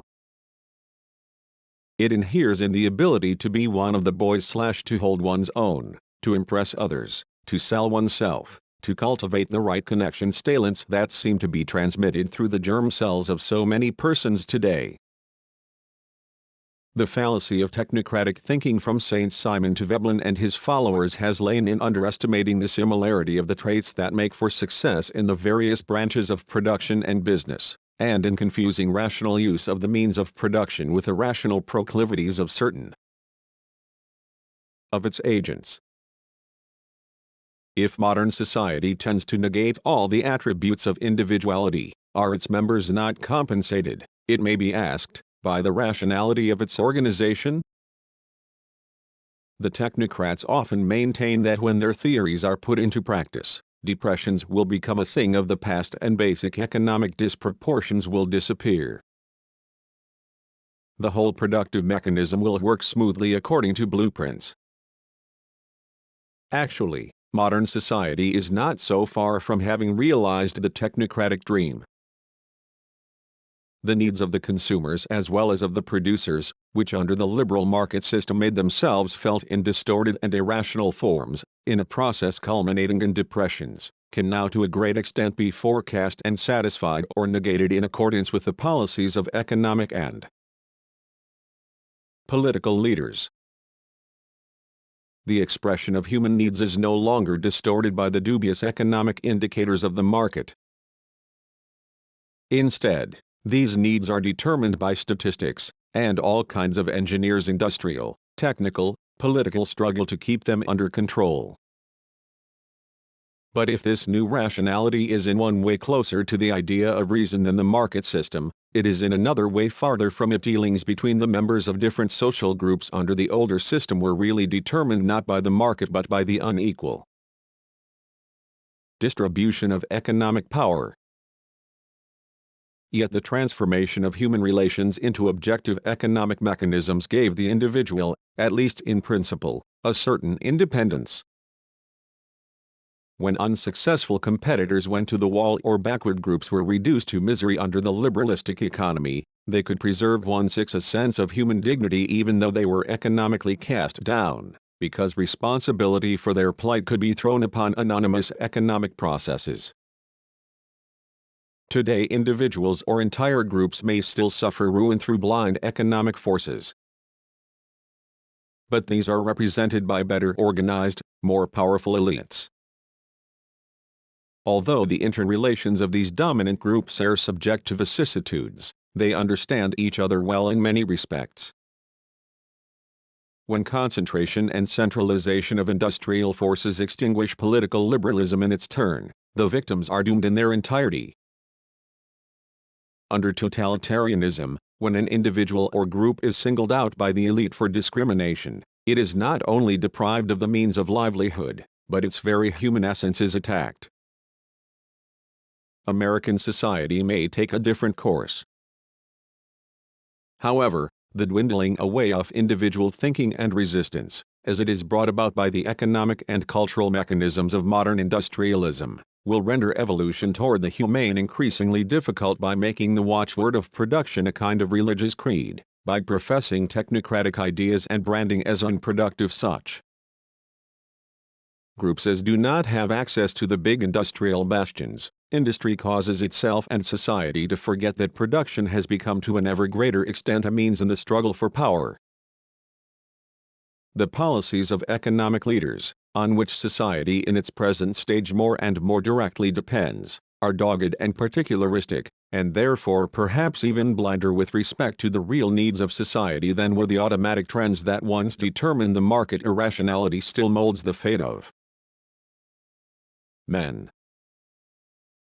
The age of vast industrial power, by eliminating the perspectives of a stable past and future that grew out of ostensibly permanent property relations, is in process of liquidating the individual.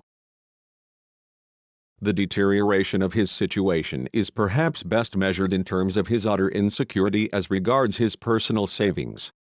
As long as currencies were rigidly tied to gold, and gold could flow freely over frontiers, its value could shift only within narrow limits.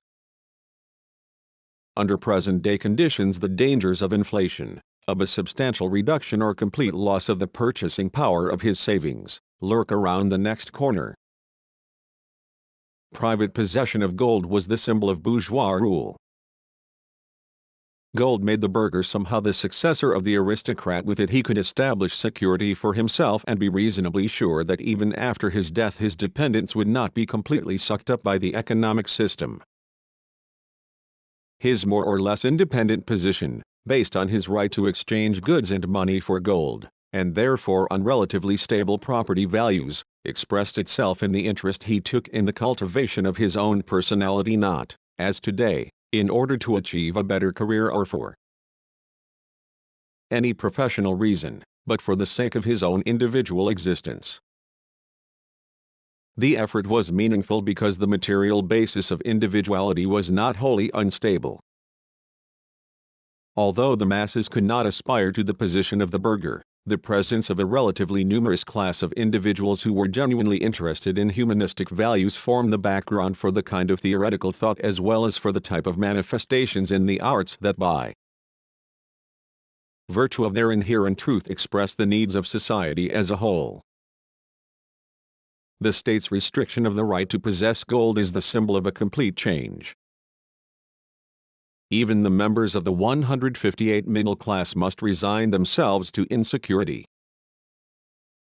The individual consoles himself with the thought that his government, corporation, association, union, or insurance company will take care of him when he becomes ill or reaches the retiring age.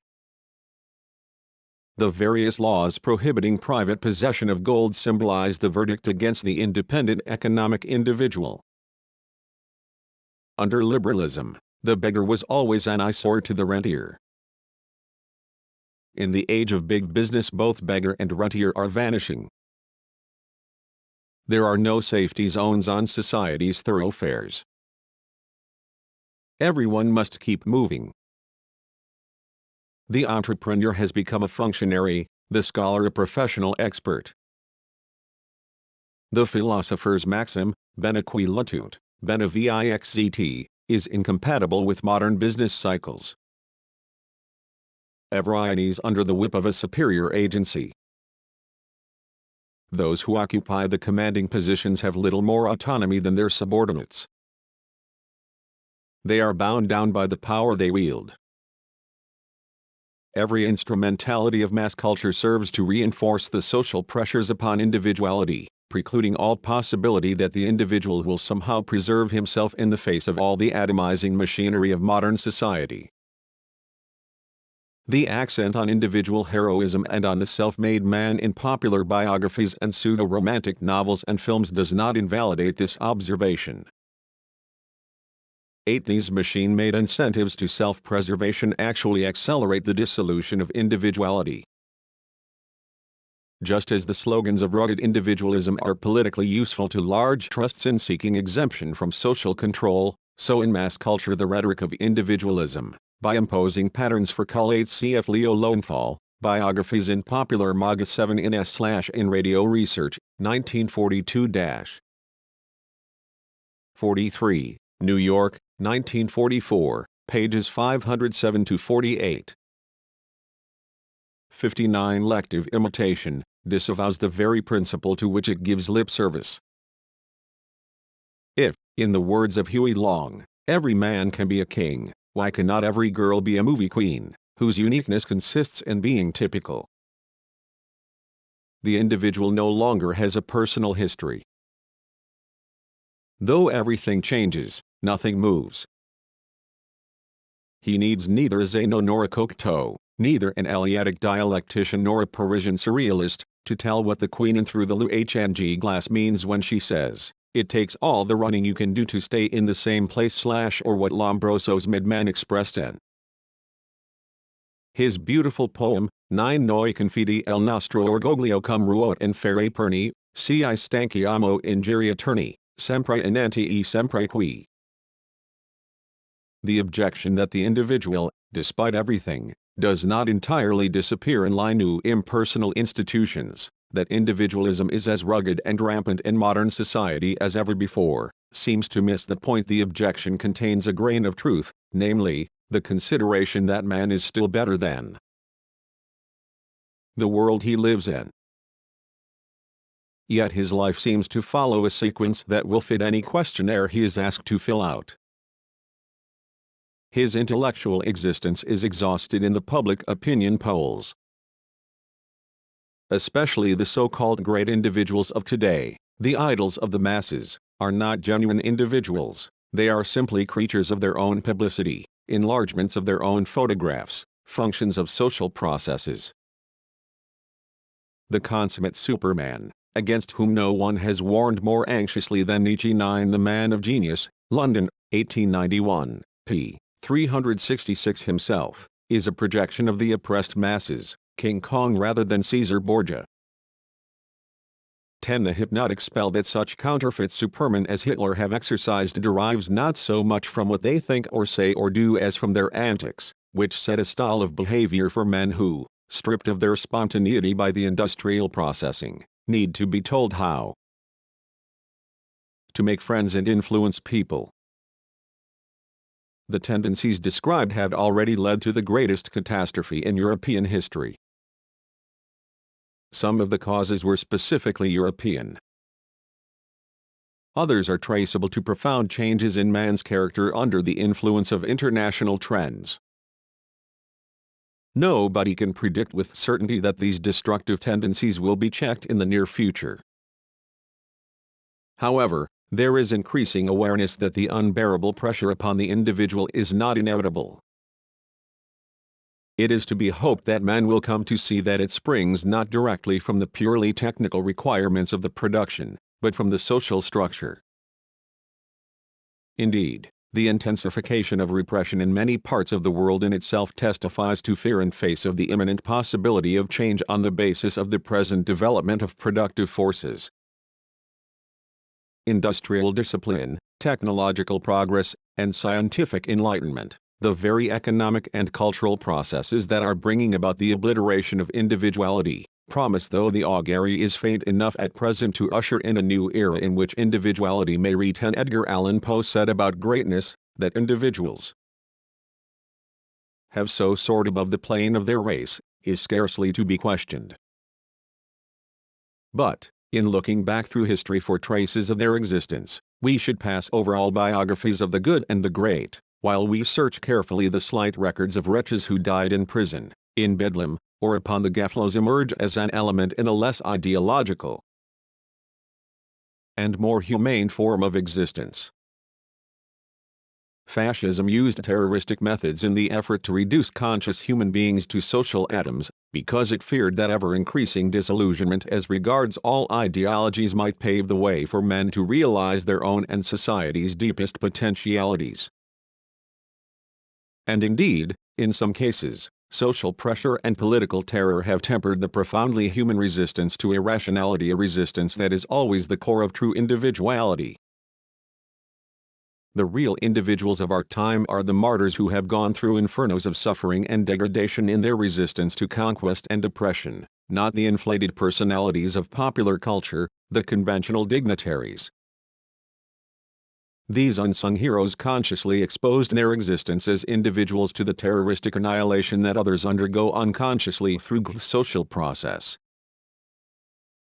The anonymous martyrs of the concentration camps are the symbols of the humanity that is striving to be born. The task of philosophy is to translate what they have done into language that will be heard, even though their finite voices have been silenced by tyranny. On the concept of philosophy, F1I formalization of reason leads to a paradoxical called J.L. situation. On the one hand, the destructive antagonism of self and nature, an antagonism epitomizing the history of our civilization, reaches its peak in this era. We have seen how the totalitarian attempt to subdue nature reduced the ego, the human subject, to a mere tool of repression. All the other functions of the self, as expressed in general concepts and ideas, have been discredited. On the other hand, philosophical thinking, whose task it is to essay a reconciliation, has come to deny or to forget the very existence of the antagonism. What is called philosophy, together with all the other branches of culture, superficially bridges the chasm and thus adds to the dangers. An underlying assumption of the present discussion has been that philosophical awareness of these processes may help to reverse them. Faith in philosophy means the refusal to permit fear to stunt in any way one's capacity to think. Until recently in Western history, society lacked sufficient cultural and technological resources for forging an understanding between individuals, groups, and nations. Today the material conditions exist. What is lacking are men who understand that 162-163 they themselves are the subjects or the functionaries of their own oppression. Because all conditions for the development of such understanding exist, it is absurd to expect that the notion of the immaturity of the masses is tenable. Moreover, the observer who views the social process even in the most backward parts of Europe will be obliged to admit that those who are led are at least as mature as the wretched, inflated little Führers whom they are asked to follow idolatrously.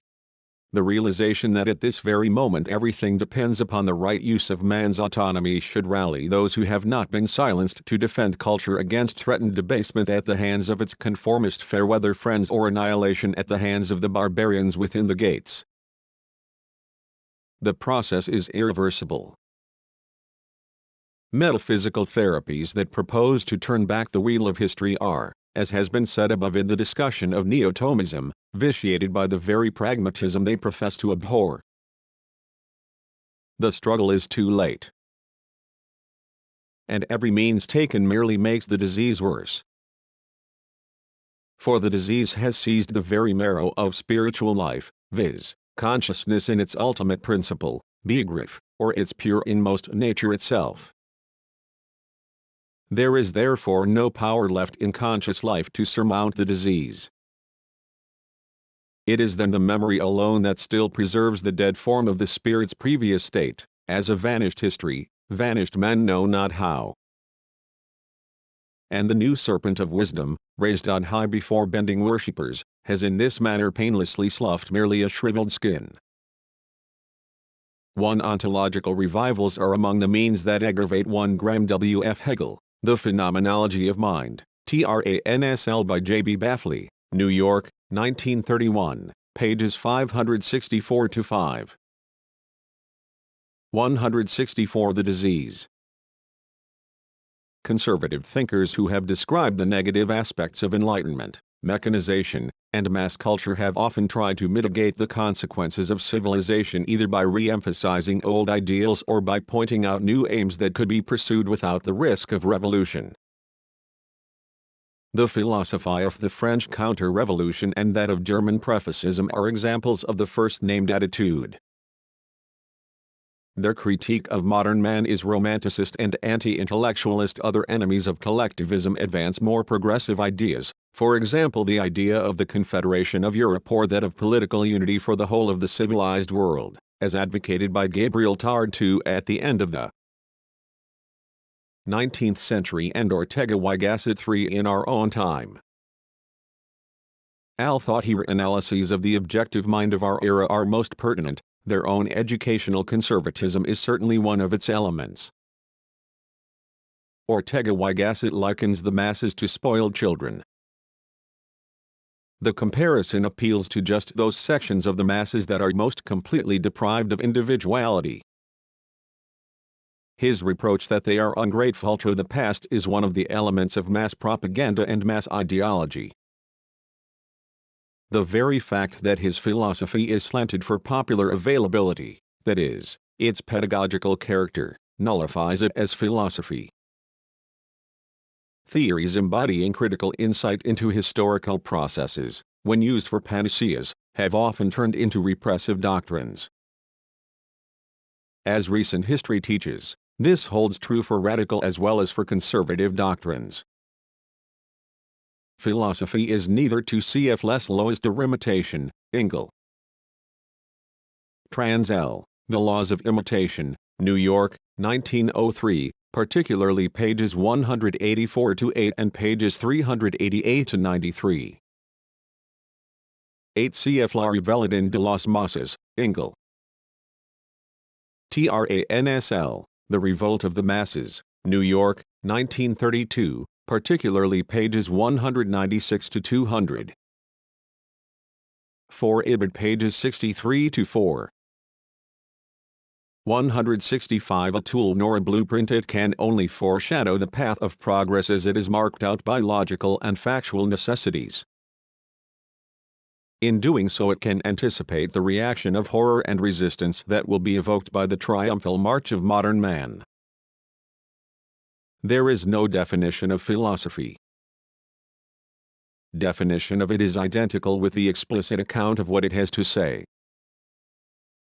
However, some remarks on both definitions and philosophy may further elucidate the role that the latter could play. They will also give opportunity to clarify further our use of such abstract terms as nature and spirit. Subject and object definitions acquire their full meanings in the course of a historical process. They cannot be used intelligently unless we humbly concede that their penumbra are not easily penetrated by linguistic shortcuts.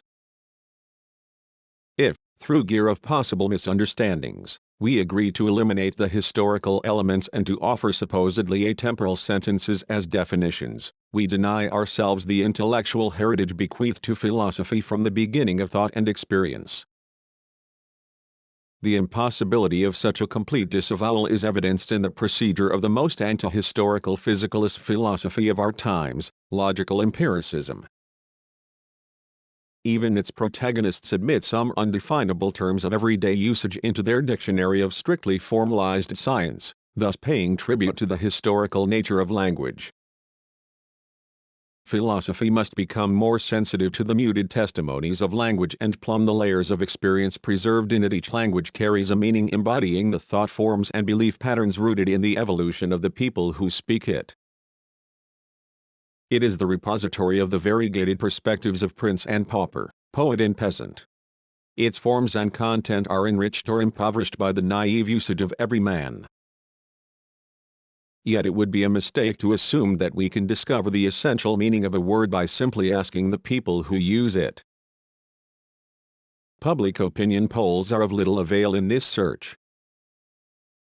In the age of formalized reason, even the masses abet the deterioration of concepts and ideas. The man in the street, or, as he is sometimes called today, the man in the fields and factories, is learning to use words almost as schematically and unhistorically as the experts. The philosopher must avoid his example. He cannot talk about man, animal, society, world, mind, thought, as a natural scientist talks about a chemical substance. The philosopher does not have the formula. There is no formula. Adequate description, unfolding the meaning of any of these concepts, with all its shades and its interconnections with other concepts, is still a main task. Here, the word with its half-forgotten layers of meaning and association is a guiding principle. These implications have to be re-experienced and preserved, as it were, in more enlightened and universal ideas. Today, one is too easily induced to evade complexity by surrendering to the illusion that the basic ideas will be clarified by the march of physics and technology. Industrialism puts pressure even upon the philosophers to conceive their work in terms of the processes of producing standardized cutlery. Some of them seem to feel that concepts and categories should leave their workshops clean-cut and looking brand new. 167. Hence definition renounces, of itself, the concept terms properly so called, which would be essentially principles of the subject matter, and contents itsdf with marfcs, that is, with determinations in which essentiality for the object itself is a matter of indifference, and which are designed merely to be distinguishing tokens for an external reflection. A single external determinateness of this land is so entirely inadequate to the concrete totality and the nature of its concept that its exclusive selection is beyond justification, nor could anyone suppose that a concrete whole had its true expression and character in it. 5. Each concept must be seen as a fragment of an inclusive truth in which it finds its meaning. It is precisely the building of truth out of such fragments that is philosophy's prime concern. There is no royal road to definition. The view that philosophical concepts must be pinned down, identified, and used only when they exactly follow the dictates of the logic of identity is a symptom of the quest for certainty, the all too human impulse to trim intellectual needs down to pocket size. It would make it impossible to convert one concept into another without impairing its identity, as we do when we speak of a man or a nation or a social class as remaining identical, although its qualities and all the aspects of its material existence are undergoing change.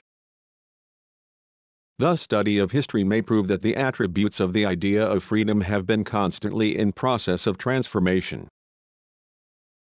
The postulates of the political parties who fought for it 5. Jeff's logic of world and idea, being a translation of the 2D and 3D parts of the subjective logic, with introduction on Idealism Limited and Absolute, by Hemi S. Macron, Oxford, 1929. Pages 153, Sect 3, Chap. N, may have been contradictory even in the same generation, and still there is the identical idea that makes all the difference in the world between these parties or individuals on the one hand and the enemies of freedom on the other. If it is true that we must know what freedom is in order to determine which parties in history have fought for it, it is no less true that we must know the character of these parties in order to determine what freedom is. The answer lies in the concrete outlines of the epochs of history. The definition of freedom is the theory of history, and vice versa. The pinning down strategy characteristic of unjustified and natural science, and wherever practical use is the goal, manipulates concepts as though they were intellectual atoms. Concepts are pieced together to form statements and propositions, and these in turn are combined to form systems. Throughout, the atomic constituents of the system remain unchanged. They are felt to attract and repel one another everywhere in the mechanism, according to the familiar principles of traditional logic, the laws of identity, contradiction, tertium non datur, etc., that we use, almost instinctively, in every act of manipulation. Philosophy pursues a different method. True, it also employs these hallowed principles, but in its procedure this schematism is transcended, not by arbitrary neglect of it, but by acts of cognition in which logical structure coincides with the essential traits of the object. Logic, according to philosophy, is the logic of the object as well as of the subject. It is a comprehensive theory of the basic categories and relations of society, nature, and history. The formalistic method of definition proves particularly inadequate when applied to the concept of nature. For to 169 define nature and its complement, spirit, is inevitably to pose either their dualism or their unity, and to pose the one or the other as an ultimate, a fact / while in truth these two fundamental philosophical categories are inextricably interconnected. A concept such as that of fact can itself be understood only as a consequence of the alienation of human consciousness from extrahuman and human nature, which is in turn a consequence of civilization. This consequence, it is true, is strictly real. The dualism of nature and spirit can no more be denied in favor of their alleged original unity than the real historical trends reflected in this dualism can be reversed. To assert the unity of nature and spirit is to attempt to break out of the present situation by an impotent coup de force, instead of transcending it intellectually in conformity with the potentialities and tendencies inherent in it. In actual fact, every philosophy that ends in assertion of the unity of nature and spirit as an allegedly ultimate datum, that is to say, every kind of philosophical monism, serves to entrench the idea of man's domination of nature, the ambivalent character of which we have tried to show. The very tendency to postulate unity represents an attempt to consolidate the daim of spirit to total domination, even when this unity is in the name of the absolute opposite of spirit, nature, for nothing is supposed to remain outside the all-embracing concept. Thus even the assertion of the primacy of nature conceals within itself the assertion of absolute sovereignty of spirit, because it is spirit that conceives this primacy of nature and subordinates everything to it. In view of this fact, it is a matter of little moment at which of the two extremes the tension between nature and spirit is resolved, whether unity is advocated in the name of absolute spirit, as in idealism, or in the name of absolute nature, as in naturalism. Historically, these two contradictory types of thinking served the same purposes. Idealism glorified the merely existent by representing it as nevertheless spiritual in essence. It veiled the basic conflicts in society behind the harmony of its conceptual constructions, and in all its forms furthered the lie that elevates the existing to the rank of God, by attributing to it a meaning that it has lost in an antagonistic world. Naturalism, as we have seen in the example of Darwinism, tends to a glorification of that blind power over nature which is supposed to have its model in the blind play of the natural forces themselves. It is almost always accompanied by an element of contempt for mankind, softened, it is true, by skeptical gentleness, the attitude of a physician shaking his head, a contempt that is at the bottom of so many forms of semi-enlightened thinking. When man is assured that he is nature and nothing but nature, he is at best pitied. Passive, like everything that is only nature, he is supposed to be an object of treatment / finally a being dependent on more or less benevolent leadership.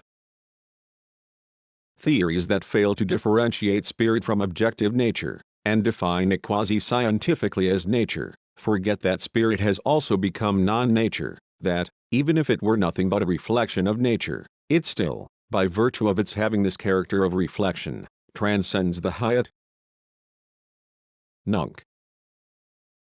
Ruling out of this quality of spirit that it is simultaneously identical with and different from nature leads directly to the view that man is essentially nothing but an element and an object of blind natural processes. As an element of nature, he is eke the earth of which he is made. As earth, he is of no consequence, by the standards of his own civilization, whose complicated, streamlined artifacts, automatons, and skyscrapers are in a sense evaluated in the circumstance that he is of no greater worth than the raw material of his feudal metropolises. The real difficulty in the problem of the relation between spirit and nature is that hypostatizing the polarity of these two entities is as impermissible as reducing one of them to the other. This difficulty expresses the predicament of all philosophical thinking. It is inevitably driven to abstractions such as nature and spirit, while every such abstraction implies a misrepresentation of concrete existence that ultimately affects the abstraction itself. For this reason, philosophical concepts become inadequate, empty, false, when they are abstracted from the process through which they have been obtained. The assumption of an ultimate duality is inadmissible not only because the traditional and highly questionable requirement of an ultimate principle is logically incompatible with a dualistic construction, but because of the content of the concepts in question. The two poles cannot be reduced to a monistic principle, yet their duality too must be largely understood as a product. Since the time of Hegel, many philosophical doctrines have gravitated toward insight into the dialectical relation of nature and spirit. Only a few important examples of speculation on this topic may be mentioned here. F.H. Bradley's one experience is supposed to indicate the harmony of the divergent conceptual elements. John Dewey's idea of experience is deeply related to Bradley's theory. Dewey, who in other passages, making the subject a part of nature, subscribes to naturalism. Calls experience something which is neither exclusive and isolated subject or object, matter or mind, nor yet one plus the other. 6 Thus he shows that he belongs to the generation that evolved the Leibniz philosophy. Bergson, whose whole teaching seems to be an effort to overcome the antinomy, has maintained the unity in such concepts as der and 61 and vital, and the separation in postulating a dualism of science and metaphysics and correspondingly of non-life and life. Georg Simmel 7 has developed the doctrine of the capacity of life to transcend itself. However, the concept of life that underlies all these philosophies denotes a realm of nature. Even when spirit is defined as the highest stage of life, as in Simmel's metaphysical theory, the philosophical problem is still decided in favor of a refined naturalism against which Simmel's philosophy is at the same time a constant protest. Naturalism is not altogether in error. Spirit is inseparably related to its object, nature. This is true not only with regard to its origin, the purpose of self-preservation, which is the principle of natural life, and not only logically, in the sense that every spiritual act implies matter of some kind, or nature. But the more recklessly spirit is posed as an absolute, the more is it in danger of retrogressing to pure myth and of modeling itself on precisely the mere nature that it claims to absorb in itself or even to create. Thus the most extreme idealistic speculations led to Philosophies of Nature, Experience and Nature, Chicago, 1925, pages 28. 7 cf. Particularly Lebensenchangung and der Konflikt tfer Modernen Kultur, Munich and Leipzig, 1918. End of mythology. The more that spirit, released from all restraint, tries to claim as its own product not only the forms of nature, as in Kantianism, but also its substance, the more does spirit lose its own specific substance, and the more do its categories become metaphors of the eternal repetition of natural sequences. The epistemologically insoluble problems of spirit make themselves felt in all forms of idealism. Although it is claimed for spirit that it is the justification or even source of all existence and of nature, its content is always referred to as something outside autonomous reason, even if only in the quite abstract form of the datum. This unavoidable aporia of all theory of knowledge testifies to the fact that the dualism of nature and spirit cannot be posed in the sense of a definition, as the classic Cartesian theory of the two substances would have it. On the one hand, each of the two poles has been torn away from the other by abstraction. On the other, their unity cannot be conceived and ascertained as a given fact. The fundamental issue discussed in this book, the relation between the subjective and objective concepts of reason, must be treated in the light of the foregoing reflections on spirit and nature, subject and object. What has been referred to in Chapter 1 as subjective reason is that attitude of consciousness that adjusts itself without reservation to the alienation between subject and object, the social process of reification, out of fear that it may otherwise fall into irresponsibility, arbitrariness, and become a mere game of ideas. The present-day systems of objective reason, on the other hand, represent attempts to avoid the surrender of existence to contingency and blind hazard. But the proponents of objective reason are in danger of lagging behind industrial and scientific developments, of asserting meaning that proves to be an illusion, and of creating reactionary ideologies. Just as subjective reason tends to vulgar materialism, so objective reason displays an inclination to romanticism, and the greatest philosophical attempt to construe objective reason, Hegel's, owes its incomparable force to its critical insight regarding this danger. As vulgar materialism, subjective reason can hardly avoid falling into cynical nihilism. The traditional affirmative doctrines of objective reason have an affinity with ideology and lies. The two concepts of reason do not represent two separate and independent ways of the mind, although their opposition expresses a real antinomy. The task of philosophy is not stubbornly to play the one against the other, but to foster a mutual critique and thus, if possible, to prepare in the intellectual realm the reconciliation of the two in reality. Kant's maxim, the critical path alone is still open / which referred to the conflict between the objective reason of rationalistic dogmatism and the subjective reasoning of English empiricism, applies even more pertinently to the present situation. Since isolated subjective reason in our time is triumphing everywhere, with fatal results, the critique must necessarily be carried on with an emphasis on objective reason rather than on the remnants of subjectivistic philosophy, whose genuine traditions, in the light of advanced subjectivization, now in themselves appear as objectivistic and romantic.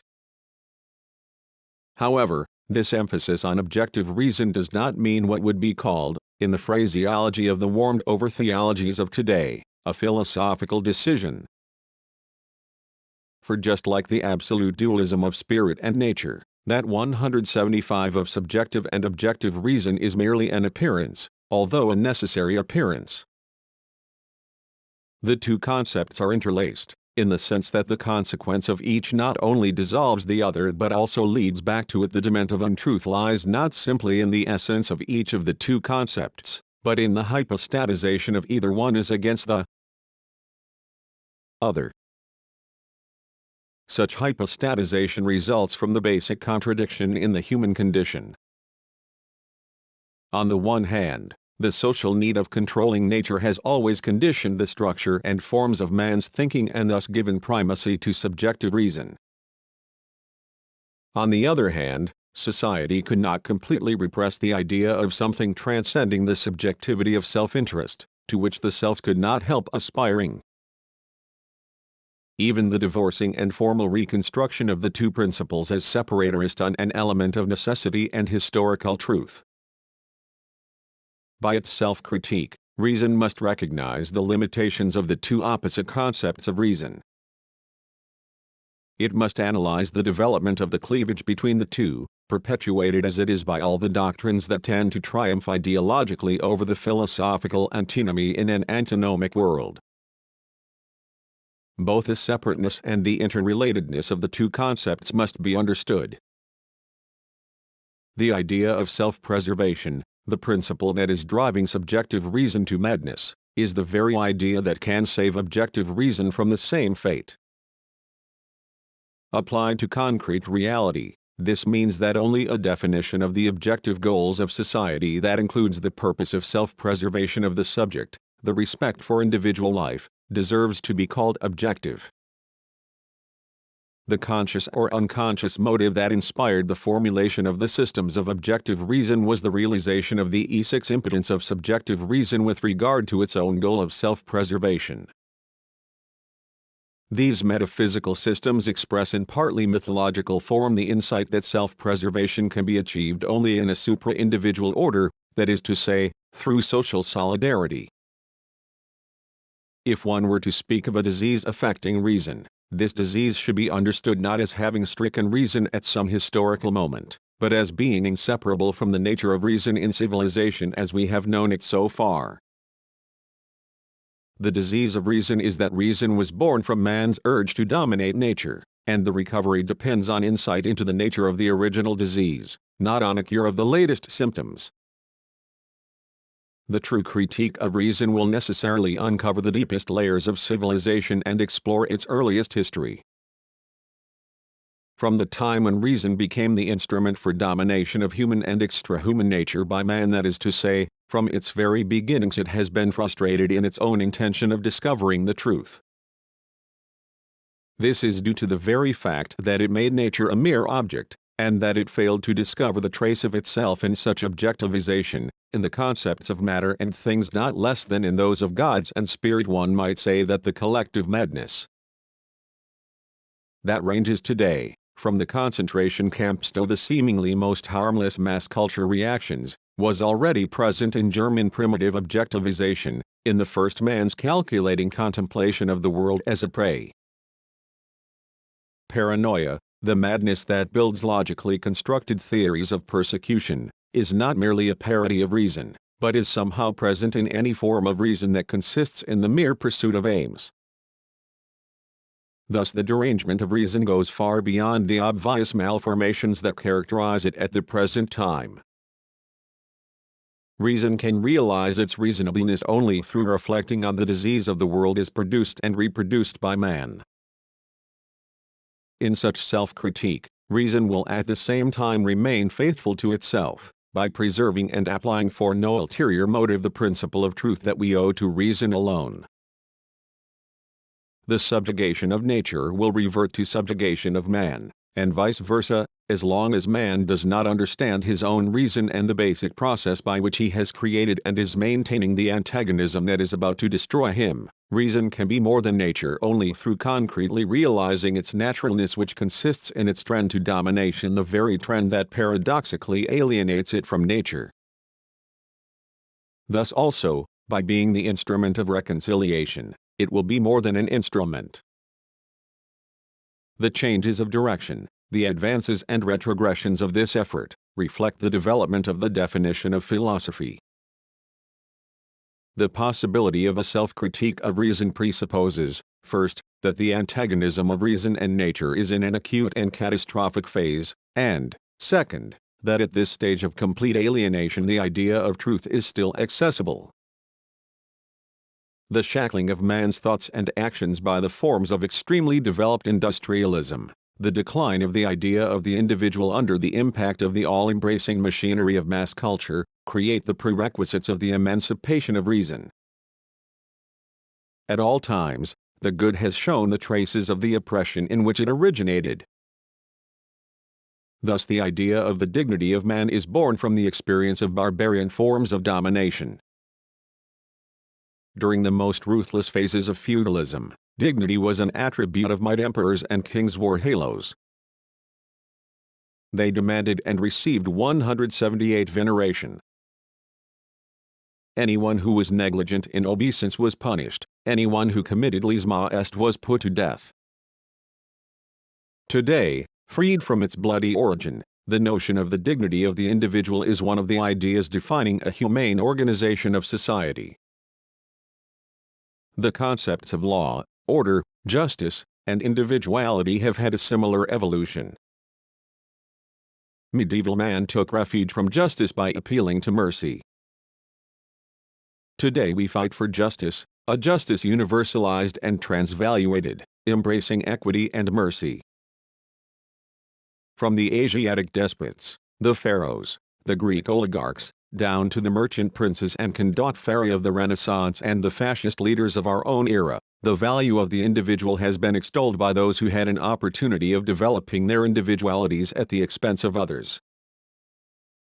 Again and again in history, ideas have cast off their swaddling clothes and struck out against the social systems that bore them.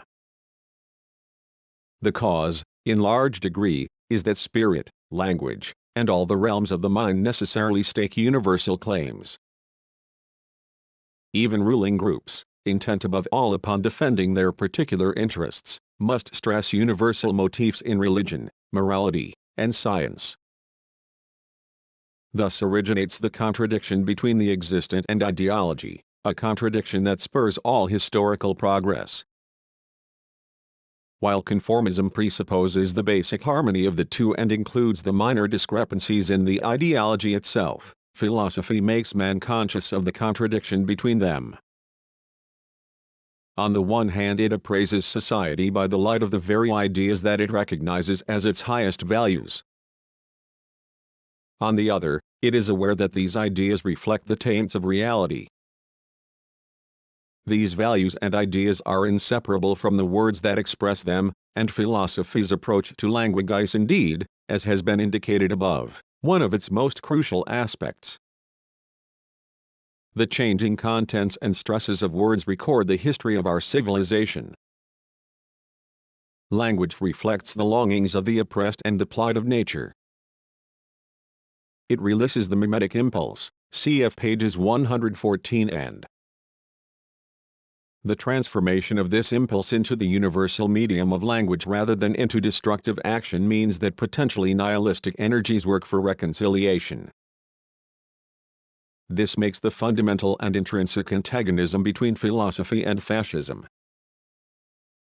Fascism treated language as a power instrument, as a means of storing knowledge for use in production and destruction in both war and peace. The repressed mimetic tendencies were cut off from adequate linguistic expression and employed as means for wiping out all opposition. Philosophy helps man to allay his fears by helping language to fulfill its genuine mimetic function, its mission of mirroring the natural tendencies. Philosophy is at one with art in reflecting passion through language and thus transferring it to the sphere of experience and memory. If nature is given the opportunity to mirror itself in the realm of spirit, it gains a certain tranquility by contemplating its own image. This process is at the heart of all culture, particularly of music and the plastic arts. Philosophy is the conscious effort to knit all our knowledge and insight into a linguistic structure in which things are called by their right names. However, it expects to find these names not in isolated words and sentences, the method intended in the doctrines of Oriental sects, and which can still be traced in the biblical stories of the baptizing of things and men, but in the continuous theoretical effort of developing philosophical truth. This concept of truth, the adequation of name and thing inherent in every genuine philosophy, enables thought to withstand if not to overcome the demoralizing and mutilating effects of formalized reason. The classical systems of objective reason, such as Platonism, seem to be untenable because they are glorifications of an inexorable order of the universe and therefore mythological. But it is to these systems rather than to positivism that we owe gratitude for preserving the idea that truth is the correspondence of language to reality. Their proponents were wrong, however, in thinking that they could achieve this correspondence in eternalistic systems, and in failing to see that the very fact that they were living amidst social injustice prevented the formulation of a true ontology. History has proved all such attempts illusory. Unlike science, ontology, the heart of traditional philosophy, attempts to derive the essences, substances, and forms of things from some universal ideas that reason imagines it finds in itself. But the structure of the universe cannot be derived from any first principles that we discover in our own minds. There are no grounds for believing that the more abstract qualities of a thing should be considered primary or essential. Perhaps more than any other philosopher, Nietzsche has realized this fundamental weakness of ontology. The other idiosyncrasy of philosophers, he says, is no less dangerous.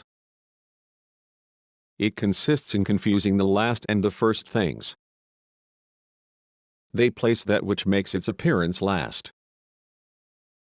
The highest concept, that is to say, the most general, the emptiest, the last cloudy streak of evaporating reality, at the beginning as the beginning. This again is only their manner of expressing their veneration. The highest thing must not have grown out of the lowest, it must not have grown at all. Thus they attain to their stupendous concept God/the last, most attenuated and emptiest thing is postulated as the first thing, as the absolute cause, as ens realissimum. Fancy humanity having to take the brain diseases of morbid cobweb spinners seriously. And it has paid dearly for having done so. 8. Why should the logically prior or the more general quality be accorded ontological precedence? Concepts ranked in the order of their generality mirror man's repression of nature rather than nature's own structure.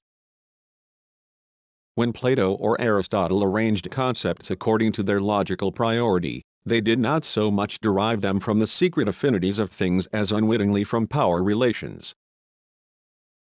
Plato's depiction of the great chain of being barely conceals its dependence on traditional notions of the Olympian polity and thus on the social reality of the city-state. The logically prior is no nearer the core of a thing than the temporally prior. To equate priority either with the essence of nature or of man means to debase humans to the crude state to which the power motive tends to reduce them in reality, to the status of mere beings. The major argument against ontology is that the principles man discovers in himself by meditation, the emancipating truths that he tries to find, cannot be those of society or of the universe, because neither of these is made in the image of man. Philosophical ontology is inevitably ideological, be it the Twilight of the Idols/Incomplete Works of Friedrich Nietzsche, ed. by Oscar Levy, New York, 1925, pages 19. Cause it tries to obscure the separation between man and nature and to uphold a theoretical harmony that is given the lie on every hand by the cries of the miserable and disinherited. Distorted though the great ideals of civilization, justice, equality, freedom may be, they are nature's protestations against her plight, the only formulated testimonies we possess. Toward them philosophy should take a dual attitude.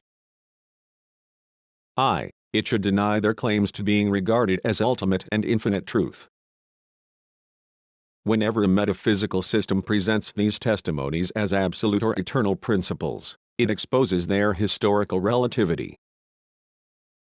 Philosophy rejects the veneration of the finite, not only of crude political or economic idols, such as the nation, the leader, success, or money, but also of ethical or aesthetic values, such as personality, happiness, beauty, or even liberty, so far as they pretend to be independent ultimates.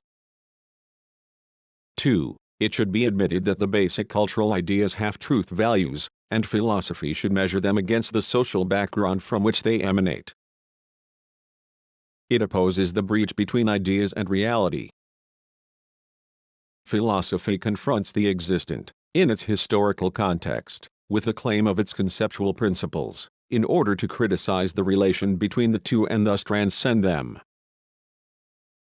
Philosophy derives its positive character precisely from the interplay of these two negative procedures. Negation plays a crucial role in philosophy. The negation is double-edged: the negation of the absolute claims of prevailing ideology and of the brash claims of reality. Philosophy in which negation is an element is not to be equated with skepticism.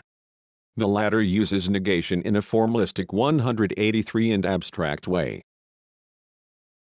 Philosophy takes existing values seriously but insists that they become parts of a theoretical whole that reveals their relativity. Inasmuch as subject and object, word and thing, cannot be integrated under present conditions, we are driven, by the principle of negation, to attempt to salvage relative truths from the wreckage of false ultimates. The skeptic and positivist schools of philosophy find no meaning in general concepts that would be worth salvaging. Oblivious to their own partiality, they fall into unresolvable contradictions. On the other hand, objective idealism and rationalism insist, above all, upon the eternal meaning of general concepts and norms, regardless of their historical derivations. Each school is equally confident of its own thesis and hostile to the method of negation, inseparably bound up with any philosophical theory that does not arbitrarily stop thinking at some point in its course. Some cautions against possible misconstruction are in order. To say that the essence or the positive side of philosophical thought consists in understanding the negativity and relativity of the existing culture does not imply that the possession of such knowledge constitutes, in itself, the overcoming of this historical situation. To assume this would be to confound true philosophy with the idealistic interpretation of history, and to lose sight of the core of dialectical theory, namely, the basic difference between the ideal and the real, between theory and practice. The idealistic identification of wisdom, however deep, with fulfillment be which is meant the reconciliation of spirit and nature, enhances the ego only to rob it of its content by isolating it from the external world. Philosophies that look 184 exclusively to an inner process for the eventual liberation end as empty ideologies.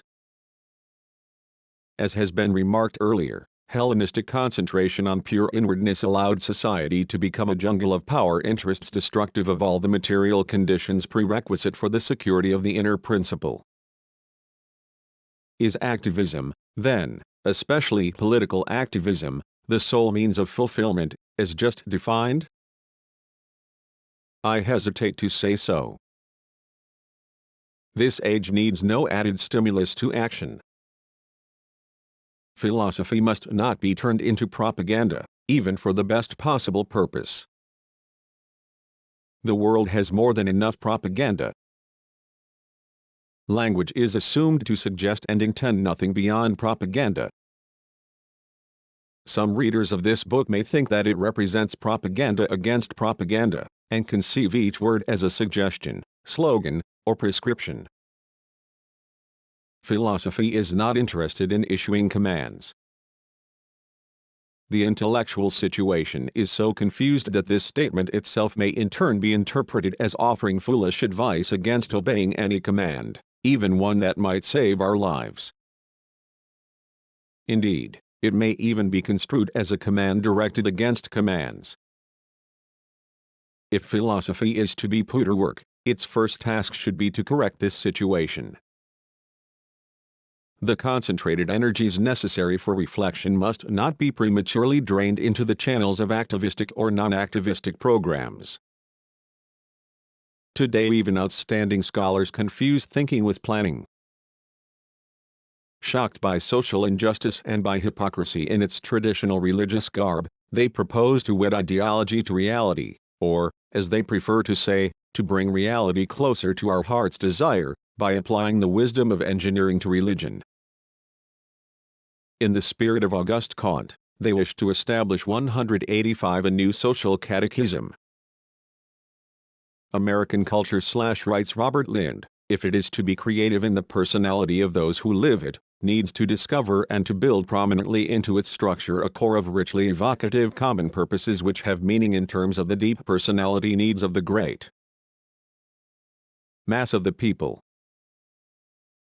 Needless to say, the theology, eschatology and other familiar aspects of traditional Christianity need not have any place in such an operating system. It is the responsibility of a science that recognizes human values as a part of its data to help to search out the content and modes of expression of such shared loyalties.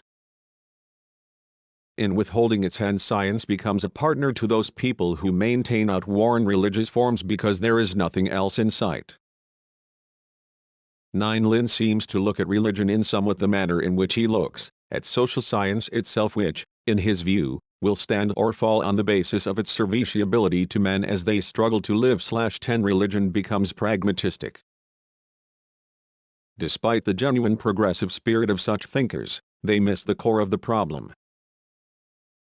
The new social catechisms are even more futile than the revivals of Christian movements.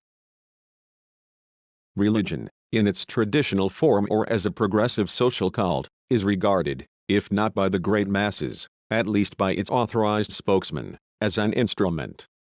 It cannot regain status by propagating new cults of the present or future community, of the state, or of the leader. The truth it seeks to convey is compromised by its pragmatic end. Once men come to speak of religious hope and despair in terms of deep personality needs/emotionally rich common knowledge for what, Princeton, 1939, pages 239. 10 Ibid. Pages 177 sentiments, or scientifically tested human values, religion is meaningless for them. Even Hobbes's prescription that religious doctrines be swallowed like pills will be of little avail. The language of the recommendation disavows what it means to recommend. Philosophical theory itself cannot bring it about that either the barbarizing tendency or the humanistic outlook should prevail in the future. However, by doing justice to those images and ideas that at given times dominated reality in the role of absolutes, for example, the idea of the individual as it dominated the bourgeois era and that have been relegated in the course of history, philosophy can function as a corrective of history, so to speak. Thus ideological stages of the past would not be equated simply with stupidity and fraud, the verdict brought against medieval thought by the philosophy of the French Enlightenment. Sociological and psychological explanation of earlier beliefs would be distinct from philosophical condemnation and suppression of them. Though divested of the power they had in their contemporary setting, they would serve to cast light upon the current course of humanity. In this function, philosophy would be mankind's memory and conscience, and thereby help to keep the course of humanity from resembling the meaningless round of the asylum inmate's recreation hour.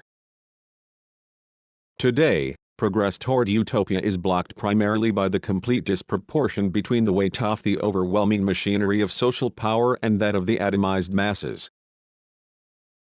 Everything else, the widespread hypocrisy, the belief in false theories, the discouragement of speculative thought, the debilitation of will, or its premature diversion into endless activities under the pressure of fear, is a symptom of this disproportion. If philosophy succeeds in helping people to recognize these factors, it will have rendered a great service to humanity.